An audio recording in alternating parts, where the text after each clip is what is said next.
estates in high-grade proof condition will be in the greatest demand. What is most important for you to understand, when I talked about the art of proof making, there was that key phrase describing what a proof coin represents, that a proof coin is the state of the art, the finest possible quality the mint is able to produce given the technology of the day. That last phrase, the state of the art, the finest possible quality the mint is able to produce given the technology of the day, is most important to understanding and appreciating the quality and rarity of this set.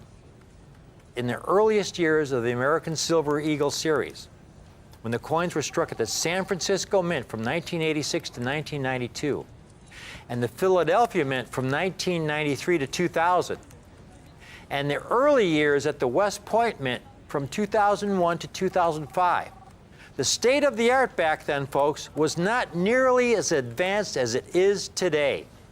Far fewer American Eagles survived an exceptional high-grade proof condition from this earlier era. There are very few survivors that are flawless to the eye. And that's what makes this set so special. When we get something this special, it is always based on our cost. It's not based on what the market will bear. We got a great deal on an amazing collection of proof American Silver Eagles with some sensational grades.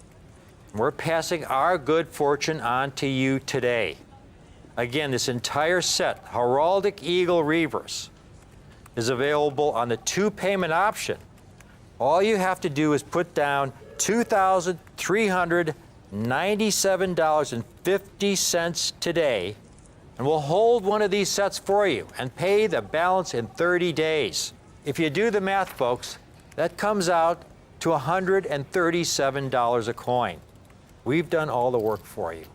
This is a dream come true collection. This is a collection which will be so good to you. Pass on to your children, your grandchildren. There's so much history here. This is our heritage. This is what our country is all about. Beautiful works of art on the obverse, that walking Liberty design, and that Heraldic Eagle Reverse, the great seal of the United States of America. And it's all for only 2 payments of $2,397.50. I hope you can get yourself at least one of these sets, folks. Thank you for watching. Coins are graded using the Sheldon scale from 1 to 70. A heavily circulated coin might rate a 4 for good or a 12 for fine. The better quality the coin, the higher the grade. An AU, about uncirculated coin, would rate between 50 and 60. This complete set of 1986 to 2021 American Silver Eagles that Rick is offering today come in Proof 69 Ultra Cameo condition. That is the grade of a superb gem uncirculated coin. Proof coins are made specifically for collectors. They are struck 2 or 3 times to ensure a beautiful full strike. These coins are individually handled and packaged immediately, so they will retain all of their beauty and quality.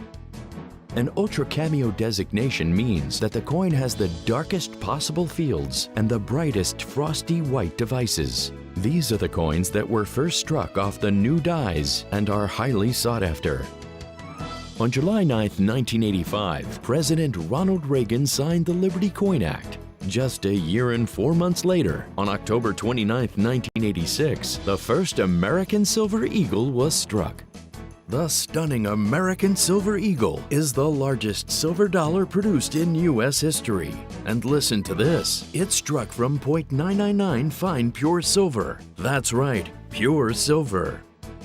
Ever since its release 35 years ago, the American Silver Eagle has become a global numismatic sensation. This stunning coin displays John Mercanti's enhanced rendition of Adolph A. Weinman's iconic walking Liberty design on the obverse and Mercanti's personal design of a victorious heraldic eagle on the reverse. The year 2021 marks the final issue of the American Silver Eagle that will feature Mercanti's heraldic eagle design on the reverse. This truly signals the end of an era. Now today, you can add this ultimate complete collection of American Silver Eagles from 1986 to 2021 to your numismatic collection for the low, low price of just $4,795. That's right, an issue from every year that John Mercanti's legendary heraldic design was struck onto the American Silver Eagle. That's 35 stunning proof silver ASEs, all for just $4,795. That's $137 per coin. Wow! And don't forget, you can use our convenient two-payment plan. Simply put half down now of $2,397.50 and then pay the balance in 30 days. It's just that easy. These coins are in limited supply, and this is a limited time offer. And you can order with complete numismatic confidence, as Rare Collectibles TV offers you a complete, full 30-day money-back guarantee. No questions asked. At a price like this, these coins won't last long. Call now.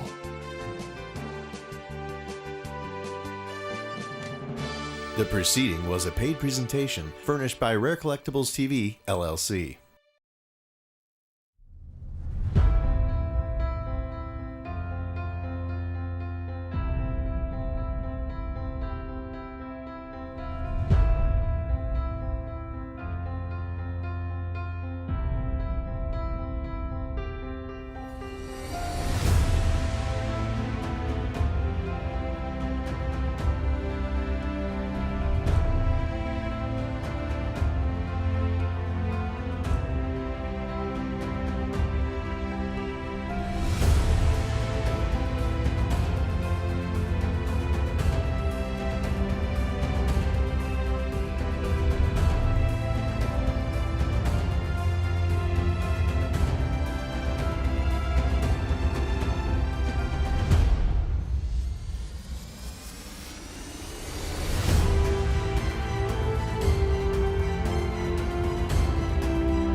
Hi, I'm Rick Tamaska, and this is Rick's U.S. Coin Show.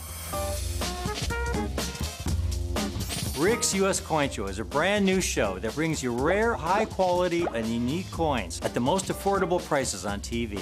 My name's Jack McNamara, and I love coins. We're the Tamaska girls, Kim and Caitlin. Here at Rare Collectibles TV, we know what kind of coins you want, because we're collectors ourselves. I've been collecting coins for over 40 years.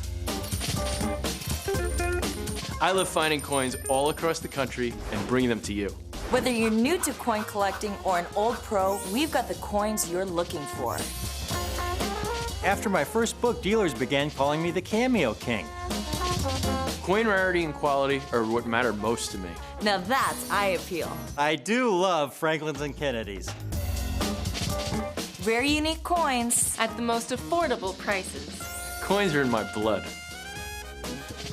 Now that's a beauty. My goal is to bring you the ultimate in superb rare coins. Do you want the best?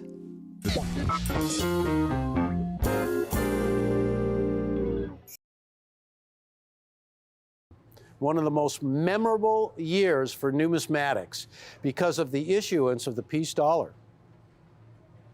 High relief United States silver dollar. When you look back at silver dollars, flowing hair and bust and seeded and trade and Morgan, only the peace dollar can lay claim to the one and only 1921 high relief, the very first year of the peace dollar, of which right now we are celebrating the 100th anniversary. And somebody happened to remark before we started this presentation that this is a Halley's Comet type moment, but it's actually much, much rarer than that. because Halley's comes around every 75 years. But this was 100 years in the making, ladies and gentlemen. This is the 1921. This coin is now 100 years old. It is the very first peace dollar. Now, the peace dollar was the series of silver dollars that came along after the Morgan. And silver was discovered in the United States of America in a big way in 1859. And that discovery of silver, known of course as the Comstock Lode, is how we have these silver dollars today. So much silver was discovered that a silver dollar was born, which gave way to this one. The silver dollar that I was talking about, the Morgan. But the one we're going to feature right now is the coin that collectors not just want, but are scooping them up. So I want you to take a look at what is before your eyes, because that's not a mirage, that's not an illusion, that's not trick photography. On that display are 100 1921 high relief United States peace dollars in almost uncirculated condition. Now, ladies and gentlemen, this coin is an absolute rarity. That coin that you're looking at is rare no matter what grade you happen to find it in. And literally, you could find an example that looks just like this one right here. Normally, this is not a silver dollar that any of us would want to own because it's extremely worn out. In fact, it was certified the absolute lowest grade that a coin can achieve. Look at it, it's barely a coin still. And yet, that coin is $525. And it's in heavily circulated condition. And that's the definition of absolute rarity. Because if that was a common Morgan dollar, a common silver dollar, it would be $30, $40 at the most. You wouldn't even want it. We'd have to pay you to take it. But when you talk the 1921 high relief, this is a coin with just $1 million. Now, the story about the 1921 high relief is all about the end of World War I.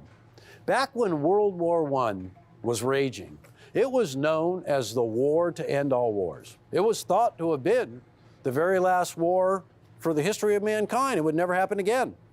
Now, we know a little differently today, but it was terrible. And a coin had to be issued to honor everything that took place during World War I, both in the European theater and here at the United States of America, all the sacrifices that were made. And I think the most interesting story about the 1921 high relief peace dollar is the fact that between Christmas and New Year's of 1921, beginning in December 28th of 1921, nearly 1 million of these coins were struck. Almost 1 million coins. Now, the Treaty of Versailles had just been ratified, really ending the hostilities, and this coin was issued. I want you to take a look again. Now, the Peace Dollar series is a short series consisting of coins from 1921 to 1935. And between all the dates and all the mint marks, there's only 24 issues. That's it. I mean, the Morgan Dollar catalog is 100. So the Peace Dollar is one of those series that we love to collect. It's doable. But one of the hardest coins to source from the series is the original and the high relief United States silver dollar, the 1921, struck at Philadelphia. There were a little bit over 1 million of these coins struck. And as you can see in relation to subsequent years, 1922 to 1935, the amount of coins that were issued, almost 200 million. And the peace dollar symbolized the coming of age of the United States as a world power, and it honored the sacrifices of Americans in World War I, as well as celebrating victory and peace. In fact, it's one of the only United States coins that bears an inscription on it other than the legend and the motto, E pluribus unum, in God we trust. In this case, at the very top pinnacle of the mountain peak that the eagle is resting on are the words peace inscribed. And that had never happened before. So this was a very unique coin because in 1918, when World War I ended, and in 1921, when this coin was issued, the wounds were fresh. The war was on everybody's mind because thousands of Americans, millions of Americans participated, lost their lives, and the sacrifice of America here at home and Americans was great. And it was meant to honor that really incredible time in the history of the world when the First World War changed history. Now, we have an amazing hoard of these coins. Now, there's the history, and then there's the actual coin. Now that it has been 100 years since we first saw this coin, is one of the silver dollars that today is so collected that this hoard we have here, even in times when it wouldn't be the 100th anniversary, this is a deal. I gotta tip my hat to the buyers at Rare Collectibles TV. That's right, Jack Mack. This guy got every one of these coins. So I am really honored to bring you the original 1921 high relief peace dollar. Now, I want you to take a look at the silver dollar series known as the Peace Series, minted between 1921 and 1935. And I want you to see where this coin ends up on the table of rarity. So beginning on December 28th of 1921, this coin was struck. These coins were meant to circulate. So what we have right here, ladies and gentlemen, are almost uncirculated coins. Now, if you want the straight up definition for almost uncirculated, this is how I can tell you in a nutshell. Number one, an almost uncirculated silver dollar is a coin that exhibits nearly all of its original mint luster, has just the slightest bit of wear at the very highest points of the coin, and are really difficult to tell from their uncirculated counterparts. This coin is in the Art Nouveau style. The designer of this coin was a famous sculptor by the name of Anthony De Francisci. He won a design competition through the Fine Arts Commission to design a new silver dollar to replace the Morgan. And it had to have the theme of the end of hostilities and the beginning of peace. And so forevermore, this coin is known as the peace dollar. Now take a look at Liberty on the obverse, the classic profile of Liberty. But take a look at the crowning rays of the sun emanating around the top of the coin, and the large Liberty almost halfway around the circumference of that coin, and the Roman style, "In God We Trust." You have no idea how many phone calls I've gotten in the past where people have called me up and said, "I have a rare, rare peace dollar. The word trust is misspelled." That is the Roman style, ladies and gentlemen. This coin was the very last United States coin of the Renaissance.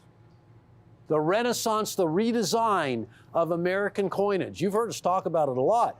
Augustus St. Gaudens was involved. Teddy Roosevelt was involved. This was the last example of a coin that was redesigned, completing the Renaissance of design of American coinage. This peace dollar, this last large silver, meant to circulate, high relief peace dollar. This is the reason why I'm so excited, because this deal is larger than any peace dollar deal I've ever seen. Folks, this was the first year of this coin. They all were released into circulation. Collectors at the time didn't think about a coin like this.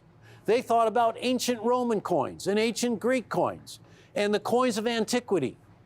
These coins were not collected. They were part of our money supply. A few of these coins have been put aside. Let me show you what I mean, because I have some examples of 1921 high reliefs, and I just want to show you the popularity of this coin in its 100th year. Amazing. Here's one right here, and it's described as a rare 1921 peace dollar. Old type coin money, I would agree with that, $1,200. Circulated coin. I want to point out another one to you. This one is described as ultra high relief, and this one is also close to $1,200. Now, the highest grade ever for a 1921 peace dollar is a Mint State 67. And out of the bit over 1 million coins that were struck, there are only 15 examples that have ever been graded by either of the major grading services. That's going back to the middle of the 1980s. And here's an example of a coin in the highest grade known, a Mint State 67 for $132,000. And I dare say that in today's world, you wouldn't be able to touch this coin. I don't think you could touch it for twice that. But there, my friends, is the value and the scarcity of the peace dollar. So established as a unit of commerce was this coin that very few examples exist in anything that isn't worn out. So that's why the excitement, because this was an individual date that was hoarded over more than 50 years of collecting, putting together one of these coins at a time. I have never seen a hoard of peace dollars dated 1921, never. One of the hardest coins to accumulate in any quantity is the 1921 peace dollar, because these coins were all released into circulation, all released into the marketplace. So absolute rarity. And when you talk about the ultimate in rarity, absolute rarity are what collectors go for. When you talk about absolute rarity, 1893S, the king of the Morgan dollars, absolute rarity, because no matter what condition, it is going to, be a little bit of money there. This is along the same lines as that coin.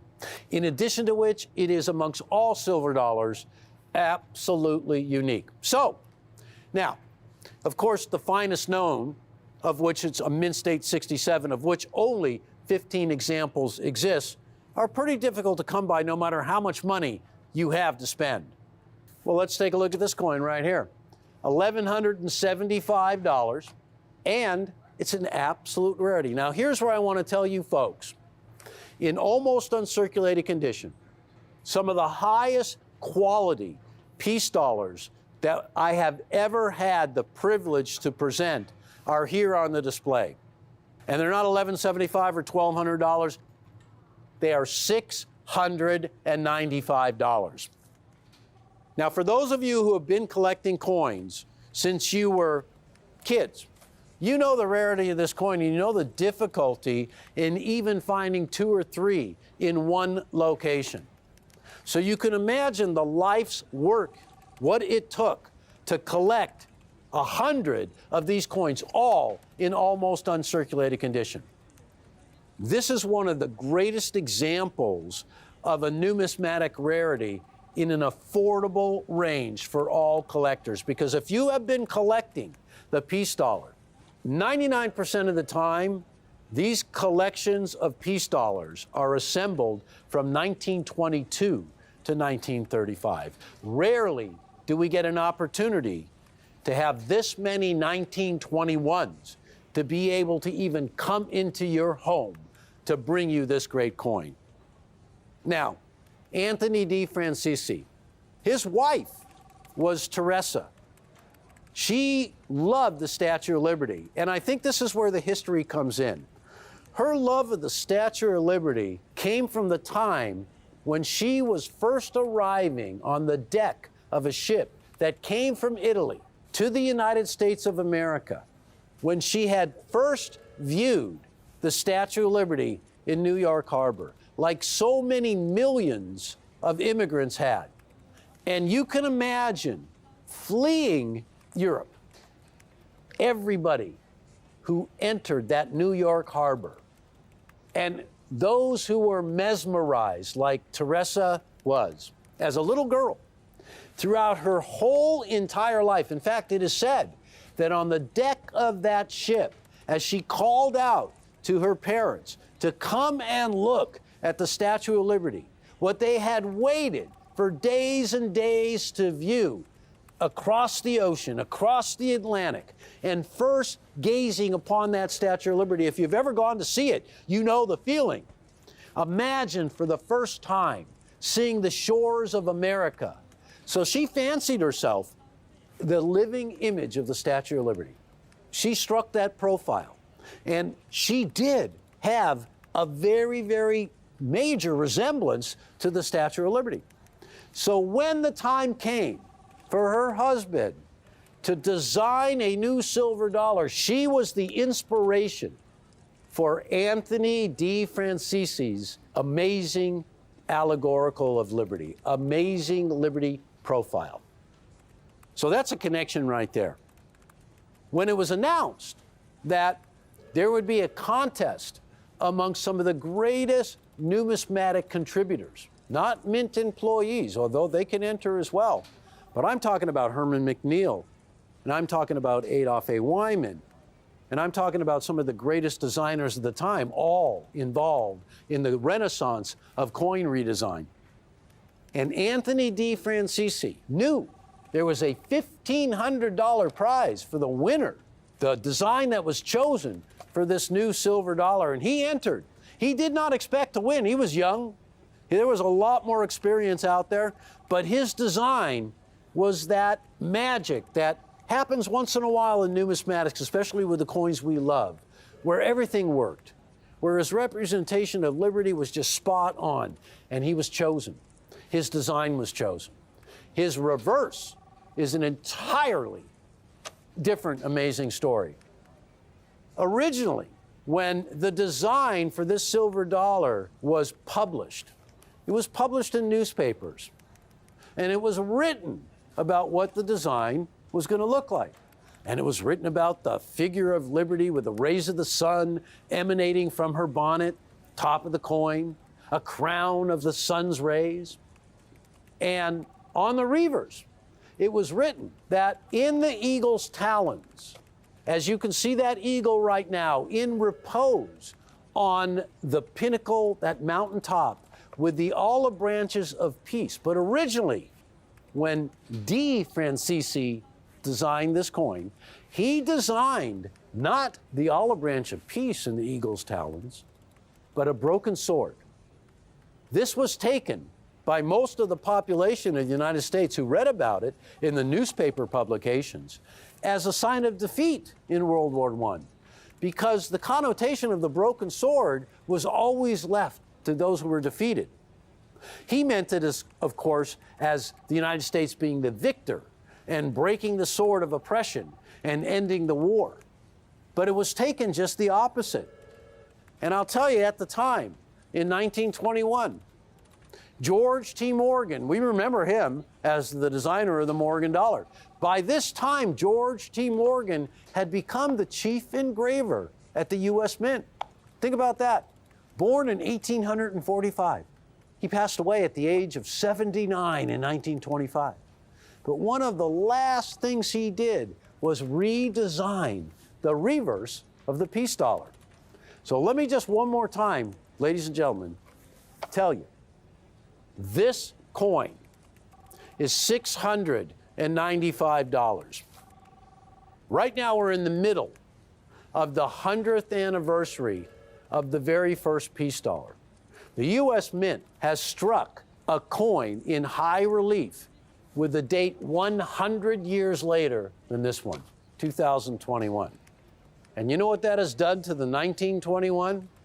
It made this deal impossible to get. This could be a mirage. This should not be happening. This couldn't happen, but it did. And not only did it happen, we're doing this coin at $695. in the most popular year of the peace dollar, because the honor of 100 years since the very first peace dollar was issued falls right now. And there is no better way to honor that than to bring to our network the original, the 1921, in almost uncirculated condition. Now, the value here at $695 is amazing on its own. The condition, almost uncirculated. Almost uncirculated. The year of 1921 was pretty much an amazing year for the United States of America. We came out of World War I. The Roaring '20s began. And America in 1921 was a different country than it had ever been. Believe it or not, but in 1921, electricity had finally reached all of the United States of America. There was a more modern United States of America. In the time of the Morgan dollar, much different, much different. More the classic United States, horse and buggy United States. But 1921 was all about all of the products of the Industrial Revolution, the modern Industrial Revolution, the mass-produced automobile, transportation, subways, gas lighting in every city, the telephone, radio. So many of the things that began where we are today technologically began during the Roaring '20s. Economic expansion. Americans prospered like never before. And the backdrop of all of that was this coin that honored all the sacrifice made in World War I. And I'm going to take this straight from the United States of America, straight from the archives, what was written about this coin by United States dignitaries and diplomats and politicians. The peace dollar symbolized the coming of age as a world power of the United States of America. And it honors the sacrifices of all Americans, not just the ones who fought, but the ones here at home in World War I.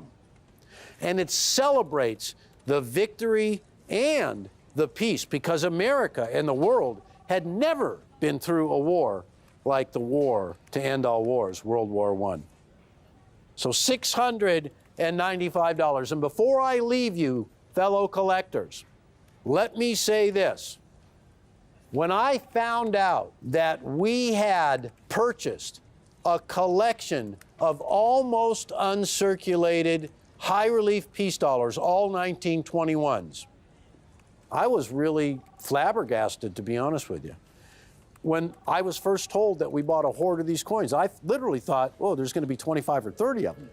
Because I've been around for a long time, and I have never seen so many identical matching grade, so many lustrous, so many with so much complete strike, all the rims. You can see the high relief. You can see the concaved aspect of the strike. You can see the bow-like appearance. You know that repeated strike that never happens to any silver dollars happen to these high reliefs, because that's the only way you can bring out that high relief is by repeatedly striking that coin. This was a coin that was taken so seriously by the Mother Mint. These coins were produced at Philadelphia. The time when they were struck was right down to where the clock almost struck midnight. It was December 28th of 1921. They had talked about it. They had gone through countless amount of designs. They had finally selected on this design. It had to be high relief, so there was so much tweaking to the dies, to the pressure on the coining presses, to the actual employees to do this striking process. Don't forget, to strike 1 million coins in such a short period of time in high relief took true artists in every aspect of the striking process, from the blanks, the planges, to the dies, to the sketches, to the engraving. Now, think about this. At the very last minute before these coins were to be struck, there was so much uproar over the reavers having the broken swords in the eagle's talons that George T. Morgan, you think about this, 75 years old, was summoned to the U.S. Mint to see if he could rescue the reverse. And with Anthony D. Francisci looking over his shoulder, George T. Morgan comes in and he set about, literally, on an all-nighter, re-engraving the die, the artistry, by hand, to remove the broken sword and include instead the olive branches of peace. Think about this. Normally, to engrave a die is weeks, and it's so meticulous. And these dies are hardened steel, and it's so difficult because these dies have got to be engraved in the negative to produce that raised surface. And don't forget, high relief, so it's doubly raised. So the monumental effort of the chief engraver who was responsible for the Morgan dollar, so much credit, and this is little known history, but it is coming to light, goes to George T. Morgan on the reverse. He literally saved the peace dollar, because without it, this coin would not have been produced. The American public was absolutely against it completely, having the broken swords. So rescuing the coin at the very last minute, striking these coins just before the clock struck midnight, literally, brings us to where we are today.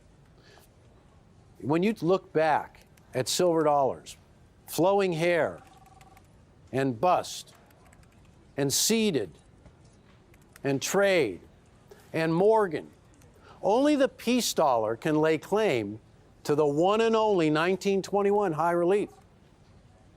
It's doable, but one of the hardest coins to source from the series is the original high relief United States silver dollar, the 1921, struck at Philadelphia. There were a little bit over 1 million of these coins struck, and as you can see in relation to subsequent years, 1922 to 1935, the amount of coins that were issued, almost 200 million. And the peace dollar symbolized the coming of age of the United States as a world power, and it honored the sacrifices of Americans in World War I. So I want you to take a look at what is before your eyes, because that's not a mirage, that's not an illusion, that's not trick photography. On that display are 100 1921 high relief United States peace dollars in almost uncirculated condition. Now, ladies and gentlemen, this coin is an absolute rarity. That coin that you're looking at is rare no matter what grade you happen to find it in. $695, folks. I got to wrap this up. It's just that I find the history of numismatics so fascinating. When you understand the backstory, you really understand how we have this coin today. So one last time, almost uncirculated, absolute rarity, an amazing price, $695, and something you're never going to see again. A hoard of the original 1921 high relief, almost uncirculated peace dollars. That, ladies and gentlemen, is 100 years in the making, right here and right now. Thank you so much for watching. $695, they are going to go fast. I will see you very, very soon. And again, thanks so much for watching.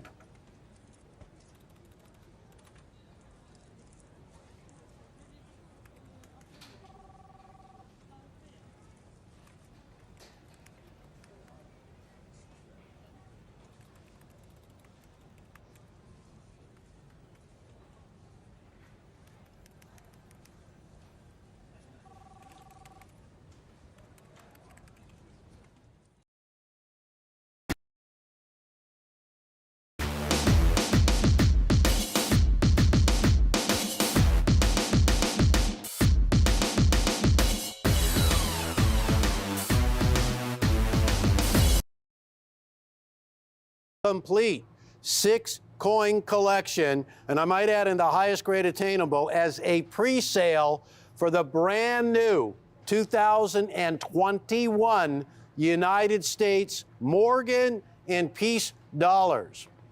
And I was just saying to everybody here, you know, it seems to me like this was a moment that was frozen in time back in 1921, where they left the mint that night, they shut off the lights, they locked the door, and then 100 years later, they came back, fired everything up, and started striking coins again.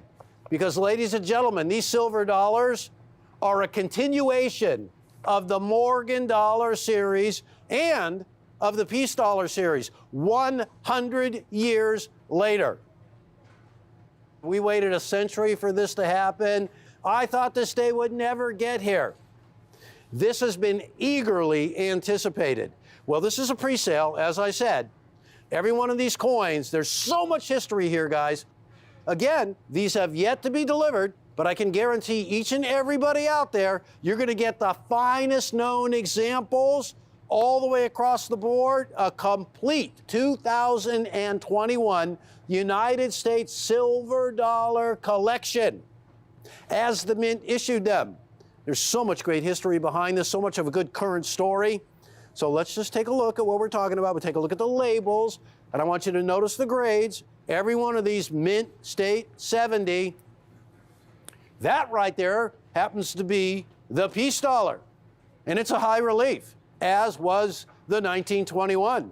The only time ever a United States silver dollar, either a Morgan or a Peace dollar, was struck in high relief. And now, to join that really illustrious group is this coin right here, a United States silver dollar, 100 years in the making. And check out the grade of the coin, Mint State 70, absolute perfection. So let's understand the parameters here. These coins are at the grading service. These coins are being graded. We don't know the mix yet in terms of how many 70s, but I can tell you this. Every single one of you collectors out there who are on the line right now are guaranteed perfection. Every single coin guaranteed. Absolute rarity. Now let's talk about what we have here. All right, we're going to go back to 1921. The last Morgan dollar, struck in 1921, was available from Denver, San Francisco, and Philadelphia. Keep that in mind. So, the Mint has paid homage to the mints that are part of history, New Orleans and Carson City, with something truly spectacular. And I also want to mention here, this is both a Morgan dollar, there's actually 5 of them, and a Peace dollar. That one's in high relief. And they are the only Morgan and Peace dollars issued by the United States of America to ever grade in Mint State 70. Flawless.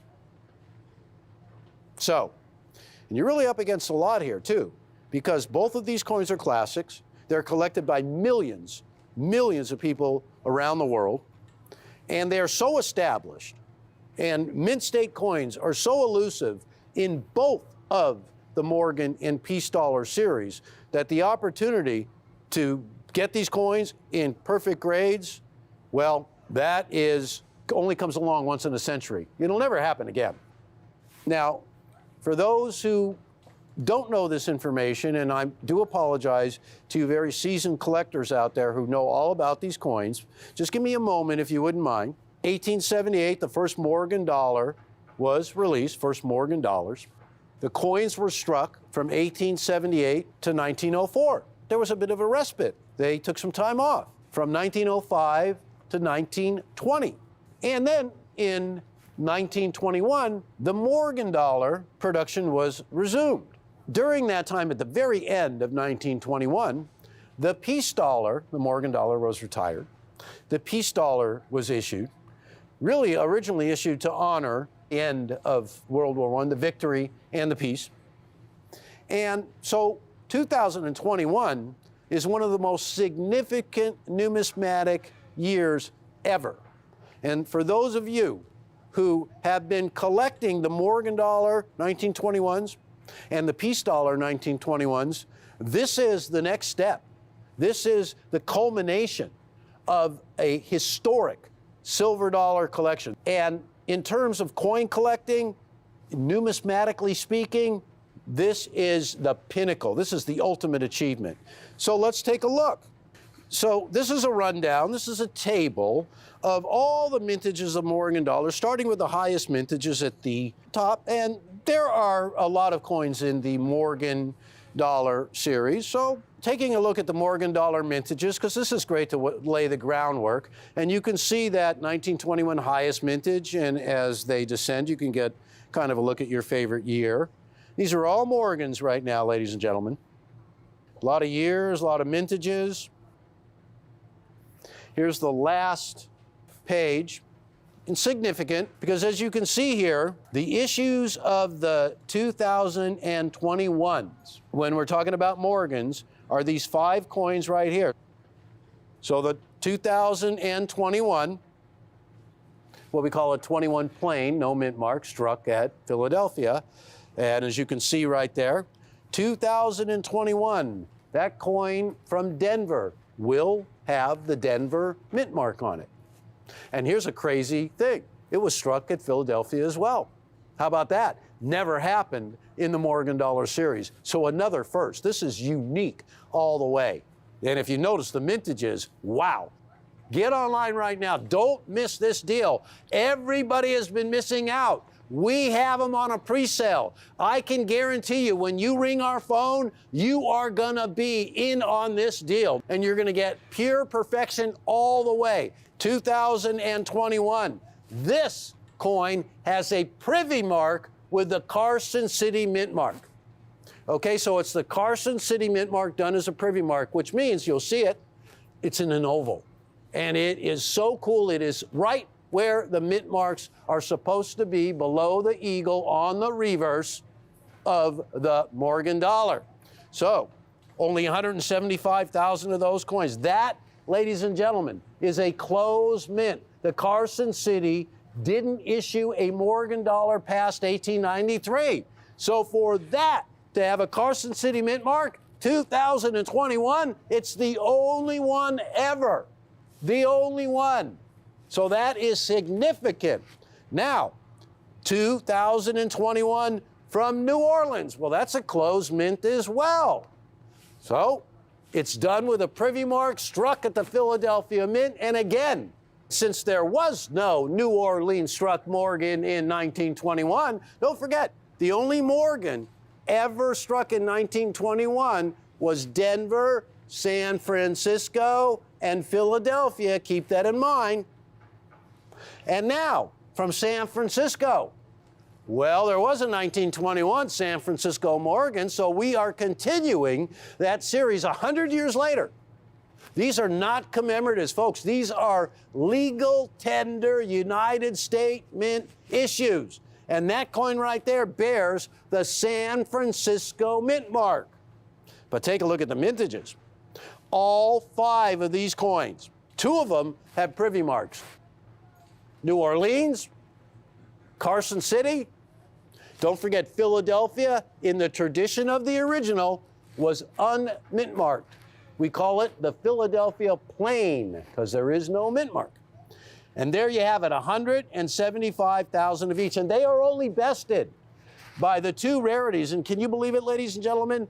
The 1885 Carson City silver dollar is no longer the 3rd rarest Morgan ever struck. So, only bested by the 1894 from Philadelphia with a mintage of 110,000, or the 1893S with the mintage of 100,000. History in the making. Now, this collection of 1921s, this continuation of the silver dollar series would not be complete without the continuation of the Peace dollar series. So 100 years later, 2021, struck at the Philadelphia Mint in high relief, just as the 1921 Peace dollar was, is this new edition So check it out right here. And it lands at the very bottom of the list of peace dollars as now the rarest of them all. I know, our coin world, it's shaking it up. Look at that right there. I mean, you look at the 1928, you look at the 27, look at our favorite coin, the 34S. Well, ladies and gentlemen, the lowest mintage now and from now on is the 2021 high relief peace dollar. Now, again, just the mere fact that you would never have been able to get a 1921 peace dollar or any other Morgan or peace dollar in a perfect grade Mint State 70, well, guess what? It's happening right now. Every single coin in this collection, and by the way, this is complete. The U.S. Mint has issued 6 silver dollars to continue the tradition of the Morgan and the peace. And we have them in the ultimate, finest known examples in Mint State 70. And they are the only Morgan and peace dollars issued by the United States of America to ever grade flawless. $2,995. You can split the payment up into 2 equal payments of $1,497.50. Now, all these that you're about to see in my price comps as well are pre-sales. The coins have yet to be delivered. So this is a leg up on everybody. And I got to tell you, the way things have been going with coin collecting and these long-awaited coins, you cannot even wait till tomorrow. It's right now or you're going to miss out. And that is absolutely no exaggeration whatsoever. But these are absolute rarities. They're some of the lowest mintages ever seen in Morgan or peace dollars. And if you don't grab it now, I mean, the original 1921 Peace High Relief had a mintage over 1 million. The 2021, 200,000. Wow. And they're both high reliefs. Now, here's something else that really just I found to be great. The silver in this coin, pure silver. These coins are pure silver. So that peace dollar right there is $1,195. Let's take a look at this. This is the Philadelphia Struck issue, $2,000. Now keep in mind, folks, we're offering the entire collection, all 6, 5 of the Morgans and the peace dollar high relief for $2,995. Oh, look at this. This is amazing. This is like newsflash. This is happening right now. The complete collection, all 6 coins, $6,000. $6,000. Now, folks, I got to tell you, at $2,995, it's obvious if you don't act right now, and I'm not trying to be pushy, I'm just warning you, you're going to miss out, and then you're going to have to pay $6 grand. That's all I'm saying. Now, here's the 6-coin set. It says 6-coin set. The picture features just the CC, $5,500. This is a single coin, the Carson City Privy Mark, $1,250 in a perfect Mint State 70 grade. And here's another one at $1,700, also just the Carson City. Now, what I love about the Mint here is they did something extremely amazing. The Carson City catalog consists of Morgan dollars that were issued between 1878 and 1893, but they skipped a lot of years. So some of the rarest coins come from Carson City. The rarest of all the coins from the Carson City Mint was the 1885, rarest in terms of mintage at only 228,000. So this coin right here with the CC mark for 2021, the CC Privy Mark, has a mintage of 175,000. So its rarity is absolute from the get-go. This is really an exciting moment for me. As you can imagine, when I first learned about coin collecting, I was 7 years old. And I got to tell you, it was 1964, and it was a half dollar. It was a Kennedy half dollar, newly minted coin that pretty much started me on my road in coin collecting.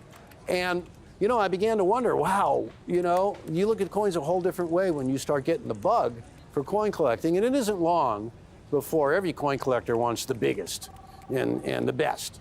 And so we looked at these big silver dollars because they were the crowning glory of all United States silver coins. I mean, a silver dollar, when it was struck, was meant to convey the power of wealth. And, you know, you hold a dollar in your hand, it was so heavy, precious metal, you just gained an instant respect for the value of the dollar and the purchasing power and the strength of United States currency, which was the envy of the entire world. And it still is that way. So the road to here, you had so many stops along the way with so many generations of collectors buying these silver dollars and putting them away and trying to accumulate collections. So when the mint decided for the 100th year of the last Morgan dollar and the first peace dollar, honoring both these coins, I mean, they could have really taken the easy way out and issued one Morgan and the peace dollar. But they didn't. They went full on, and they did it in such a great way. These are actual United States silver dollar issues that resume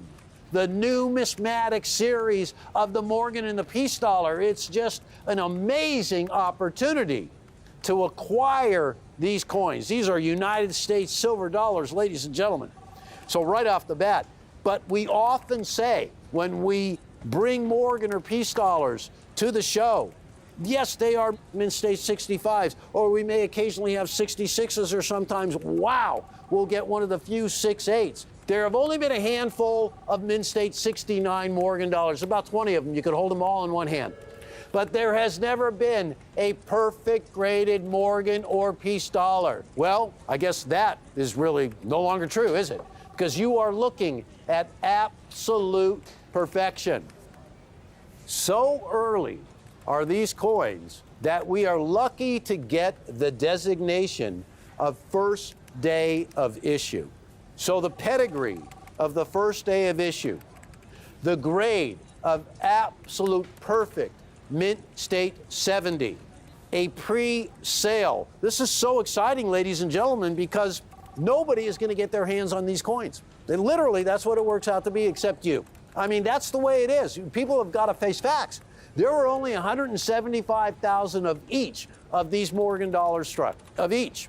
There were only 200,000 of the peace dollar. So when we show that table that has all those vintage figures of the Morgans and the peace dollars, it's for one reason.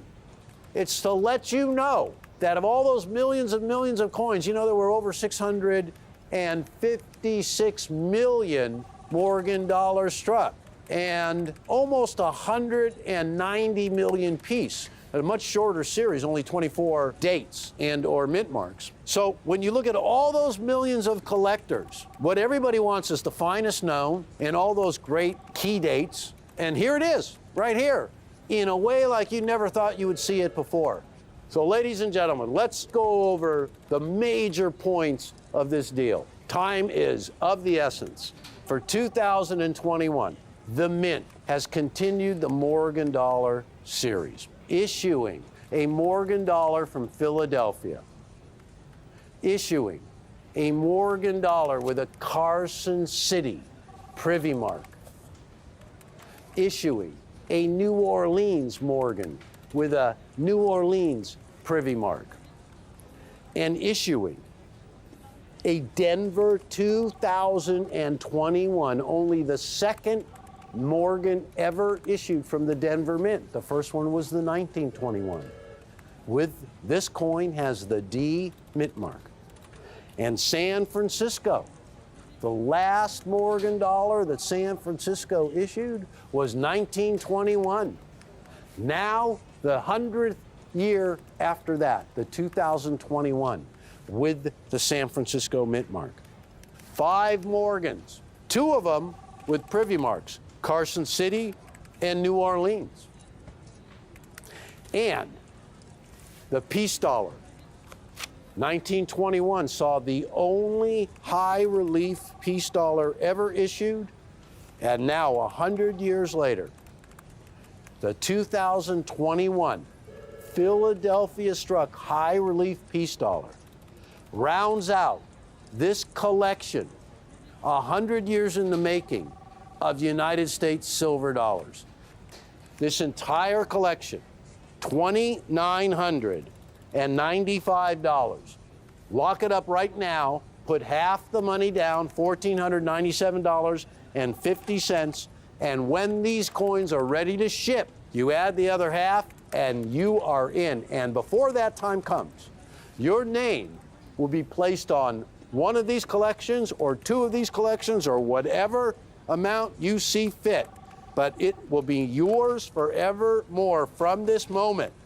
And I can guarantee you, you will get ultimate perfection and an inside price. And remember, this is a pre-sale, so you are getting very, very much in the front of the line and a guarantee to get these coins that hardly anybody has had a chance to acquire.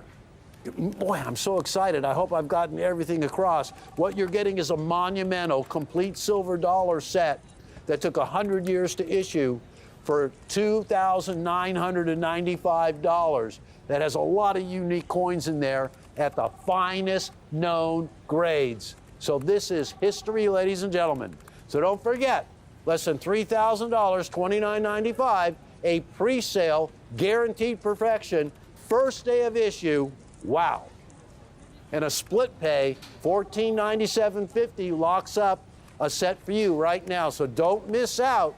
And it is finally here, ladies and gentlemen, the ultimate Morgan in Peace Dollar issues 2021. What a year.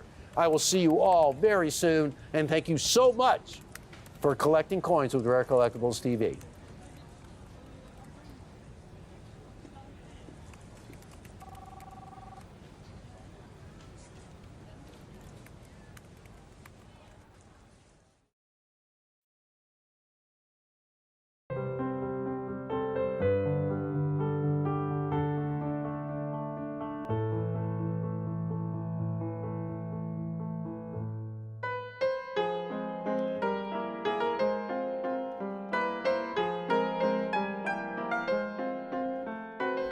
On the morning of April 18, 1906, the Mint building here in San Francisco had its greatest test.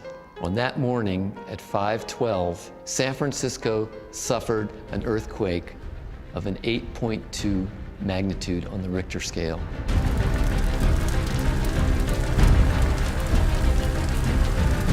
It was the largest earthquake that had occurred in the United States as far as anyone could remember.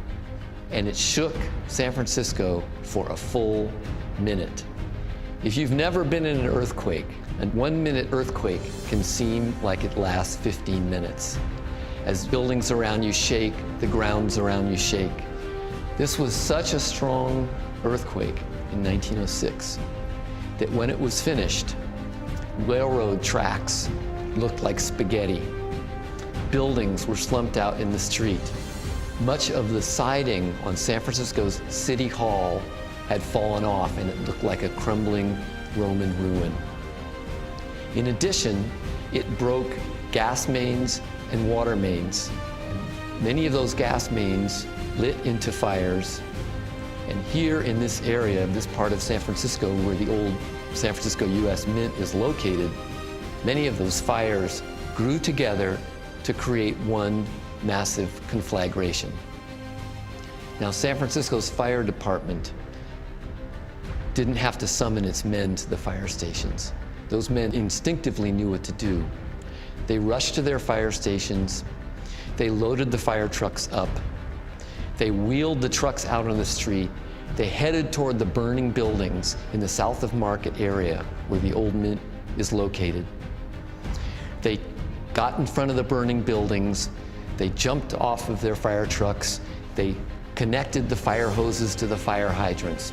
Then they pointed the nozzles of their hoses at the burning buildings. They turned on the fire hydrants, but nothing happened because the water mains had been broken and there was no water to fight the fire. And so over the next few hours, they saw all these fires grow together into one massive firestorm that started to eat away the entire neighborhood. Now, 50 Mint workers rushed to this building and they decided that they were going to see if they could save it from this massive firestorm that was headed towards the Mint. Now, Normally, that would have been a hopeless task because it was such a massive fire.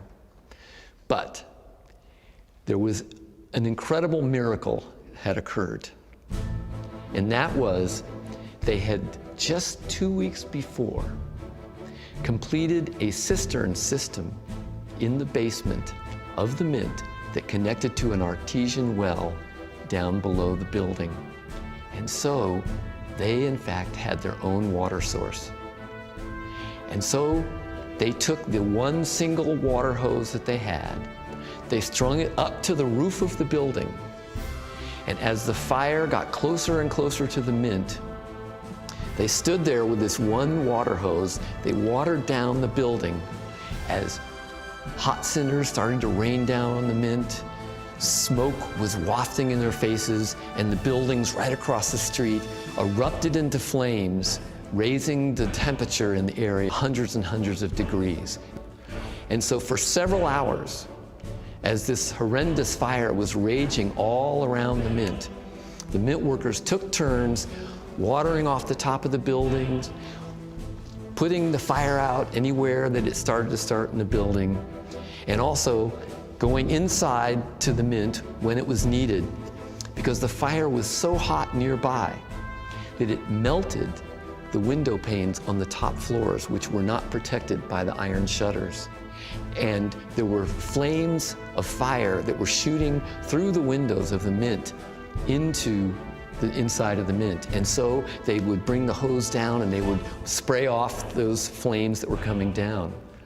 In addition, the sandstone siding on the outside of the Mint grew so hot and it expanded so much that pieces of that sandstone started popping off the building, making explosive-like sounds as those pieces popped off. And if you can imagine what it must have been like for those men to hear the roar of the fire, the explosion of those pieces popping off. But they held their ground for several hours until finally the fire started to die down after it had burned all the buildings surrounding the Mint and had moved on to other parts of the city. And so when it was safe, they opened the front doors of the Mint. They stepped outside to a scene of utter devastation. Everywhere the city was just in rubbles. Then they turned around and they looked at the Mint itself, and they saw it was blackened by soot and battered by flames, but there it was, still standing, still intact, and they had saved the 200 million in gold and silver coins and bullion in its basement. Now this was important not just to the government, which obviously wanted to retain all of the metals that were protected here, but it turned out it was incredibly important also to the city of San Francisco. And that's because all of the other banks in San Francisco had burned down. And so these banks did not have access to the currency and coins that they normally kept, much of which was in superheated safes that couldn't be opened because they were so hot. And so for the next few weeks, the Old Mint became an umbrella bank and made good on all the deposits from other banks and were able to hand out money to people for survival and rebuilding. And thus, the Old Mint was instrumental in San Francisco pulling itself back up after this utter devastation and helping the city rebuild into what it is today.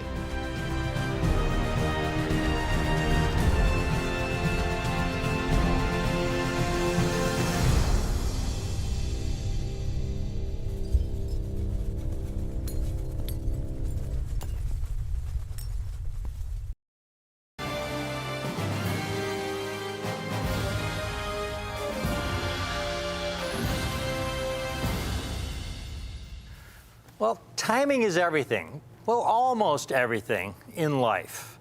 Being in the right place at the right time. But as importantly is the ability to recognize a good thing when you see it. And I remember when I saw my first exceptional cameo-proof Franklin. This was over 35 years ago. I knew it was something very, very special. And that set me on my journey in the study of United States proof coins. Because, you know, there's a lot of people who you could show them a great opportunity and present it to them, and they just don't see it. You know, they just don't see it. So this is for all you people who, you know, you're in the right place right now, folks, because I've got something really, really special for you. And I've got a nose for these kinds of coins. And this is one of the most phenomenal gold offerings you could ever hope to own. An early classical United States gold. I'm not talking about modern gold. You know, there's a lot of gold being struck today. The United States Mint is always striking new gold coins. I'm talking about early classical gold, when gold was used for commerce, everyday commerce, 1933 and earlier. These coins are over 100 years old that I have for you today. I have a limited quantity.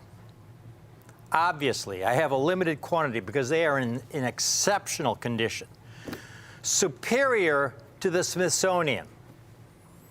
Now, the great European gold hoard of United States minted gold double eagles, United States gold double eagles that have been sitting silently, frozen in time, in bags like this, in a few banks in Europe since the early 1930s. Now, the great majority of gold double eagles coming out of the great European gold hoard were struck at the Philadelphia Mint. That only makes sense. The Philadelphia Mint was closest to our East Coast, and these double eagles were sent by ship in mint bags to those banks in Europe. Now, the San Francisco Mint also struck gold double eagles. But of course, the San Francisco Mint was established to strike coins for commerce serving our western states. And that is where most of the coins remained that were struck at the San Francisco Mint. Very few St. Gaudens double eagles struck in San Francisco made their way to the East Coast, let alone in uncirculated condition in mint bags, and to then be sent on ship to banks in Europe. I have San Francisco minted gold double eagles for you today. Rare gold double eagles. The largest gold coins ever struck for commerce by the United States Mint. And they were struck at the San Francisco Mint in 1914, folks.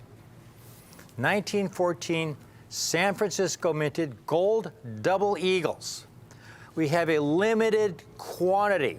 I'm going to show you some charts in just a few minutes, which will help explain exactly how rare these coins are. You take a look at these coins, it's extraordinary. Now, over the decades from the 1800s through 1933, the U.S. Mint struck gold coins in many different denominations. And we've got a chart showing you the different denominations of gold coins since the beginning of the mint. They've struck many different denominations of gold. First of all, the very smallest denomination gold coin that the Mint has ever struck is a $1 gold piece that you see right there. Right next to it is a $2.50 gold piece. It's referred to as the quarter eagle. And then the coin next to it is a $3 gold piece. And then right after the $3 gold piece, for a very brief period, you had a $4 gold piece, which was referred to as the Stella. And then you had a $5 gold piece, which was referred to as the half eagle, which had about a quarter ounce of gold. And then you had the $10 gold piece, about almost a half ounce of gold, referred to as the eagle.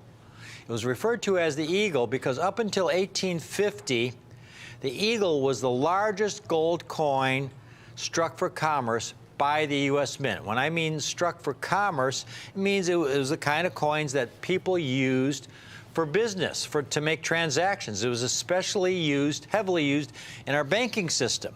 And then in 1848, gold was discovered in California. And our country had an abundance of gold. And so we were then able to strike an even larger gold coin, which again was of benefit to our banking system for commerce, for large transactions. And they were able to strike a coin that was double the size of that $10 gold piece, with about an ounce, almost a full ounce of gold in it. So we simply refer to it as the double eagle. And the St. Gaudens double eagle, first struck in 1907, last struck in 1933, is one of the great classics in all of United States coinage. If you look at magazines about rare coins or books, they more often than that will have a picture of a St. Gaudens double eagle. Here's an auction catalog. You see the portrait of the St. Gaudens double eagle. Rare coin market report, the St. Gaudens double eagle. And most recently, folks, in 1933, the last year of issue, St. Gaudens double eagle sold in auction for almost $20 million, which shattered the old record of, it was around $7.5 million was the old record. And this coin sold for almost $20 million, exceeding expectations. Highest price paid ever for a United States gold coin. And folks, that's just the beginning. I mean, that may be $18, $20 million today. 10, 20, 30 years from now, those kinds of prices will seem like a bargain compared to what they will be in the future. That's my prediction. Let's take a look at these coins, folks. These are Mint State 64 examples. Mint State 64, the highest possible grade any coin can receive is a Mint State 70. There are no St. Gaudens double eagles in Mint State 70. This is a coin that is virtually mark-free. Look at this coin. How can a coin this large and this heavy?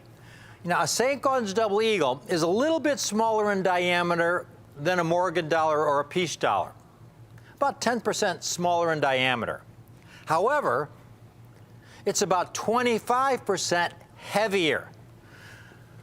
A St. Gaudens double eagle is a large, extremely heavy coin. You have one in your hand, and you can feel the weight. You got about an ounce of gold there, folks.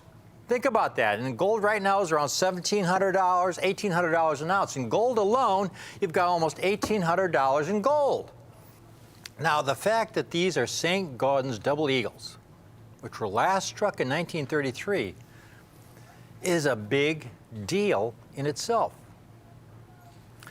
The St. Gaudens double eagle is a coin considered among the most beautiful, artistic, numismatic creations in the history of the United States Mint. The coin is named after the artist himself, Augustus St. Gaudens. And the fact they were struck in San Francisco, of all places, is miraculous. But what really makes this an opportunity, I would earnestly ask you to consider these St. Gaudens double eagles struck in San Francisco over 100 years ago. The coins you are looking at are among the finest surviving specimens. Again, Mint State 64 condition, which means that these coins, which were struck for commerce, have somehow miraculously survived over 100 years in near mark-free condition. You have to understand just the process of minting these coins. Remember, folks, these coins were not made for collecting back then. They were struck for commerce. They were meant to be spent. So the Mint tried to produce the most coins possible without a lot of concern about the quality. The coins were struck on a high-speed press, ejected into a bin. One coin would fall on top of another, collecting dings, gouges, and scuffs along the way. They would go through coin counting machines, They would go through the inspection and adjustment department, and from there, they would be dumped into bags. And the bags would be thrown onto trains. And these bags were heavy, so they didn't gingerly place them on the train. They would literally throw them on.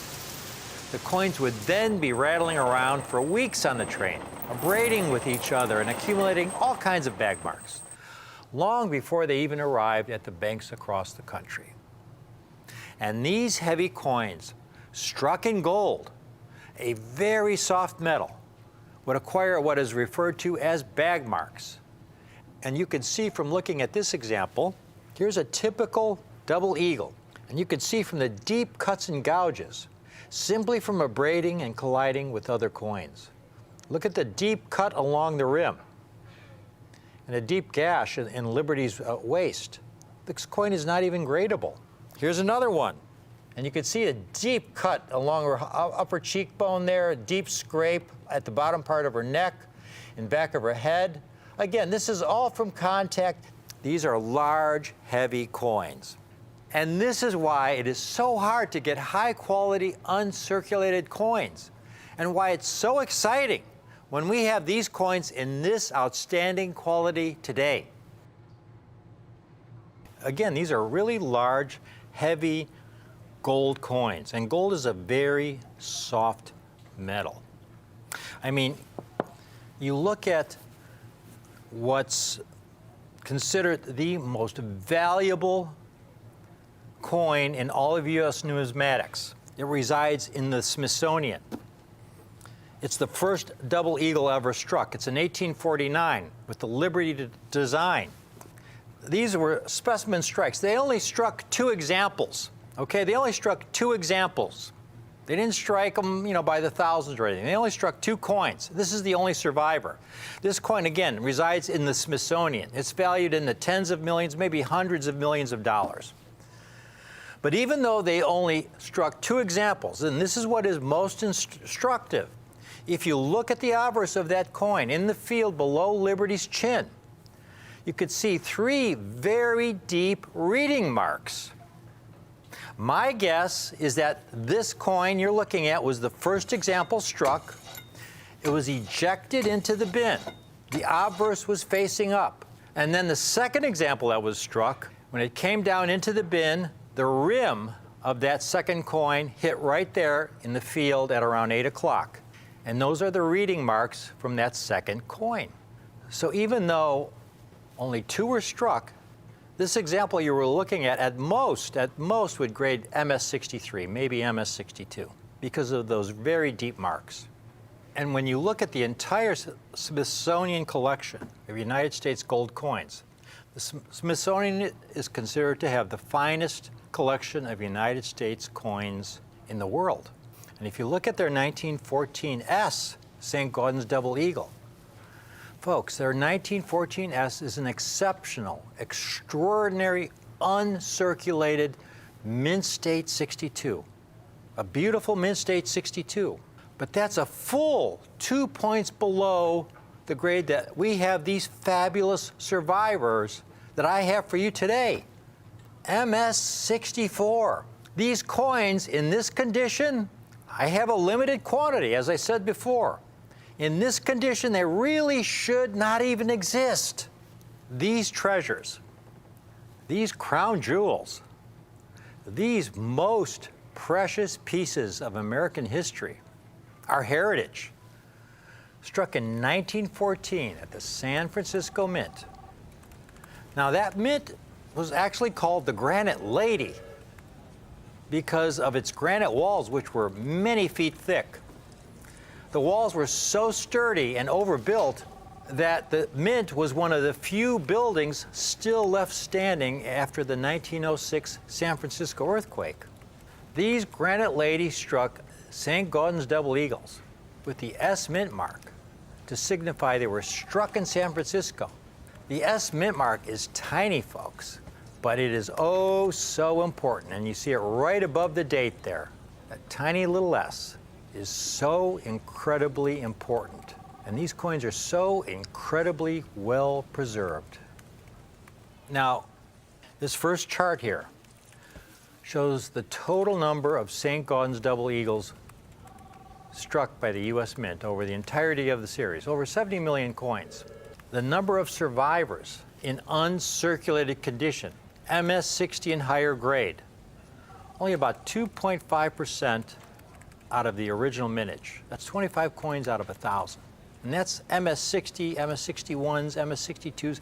Most of those are in lower mint state grades, folks. And again, most of these coins were struck at the Philadelphia Mint. Here's the second chart that is really most instructive.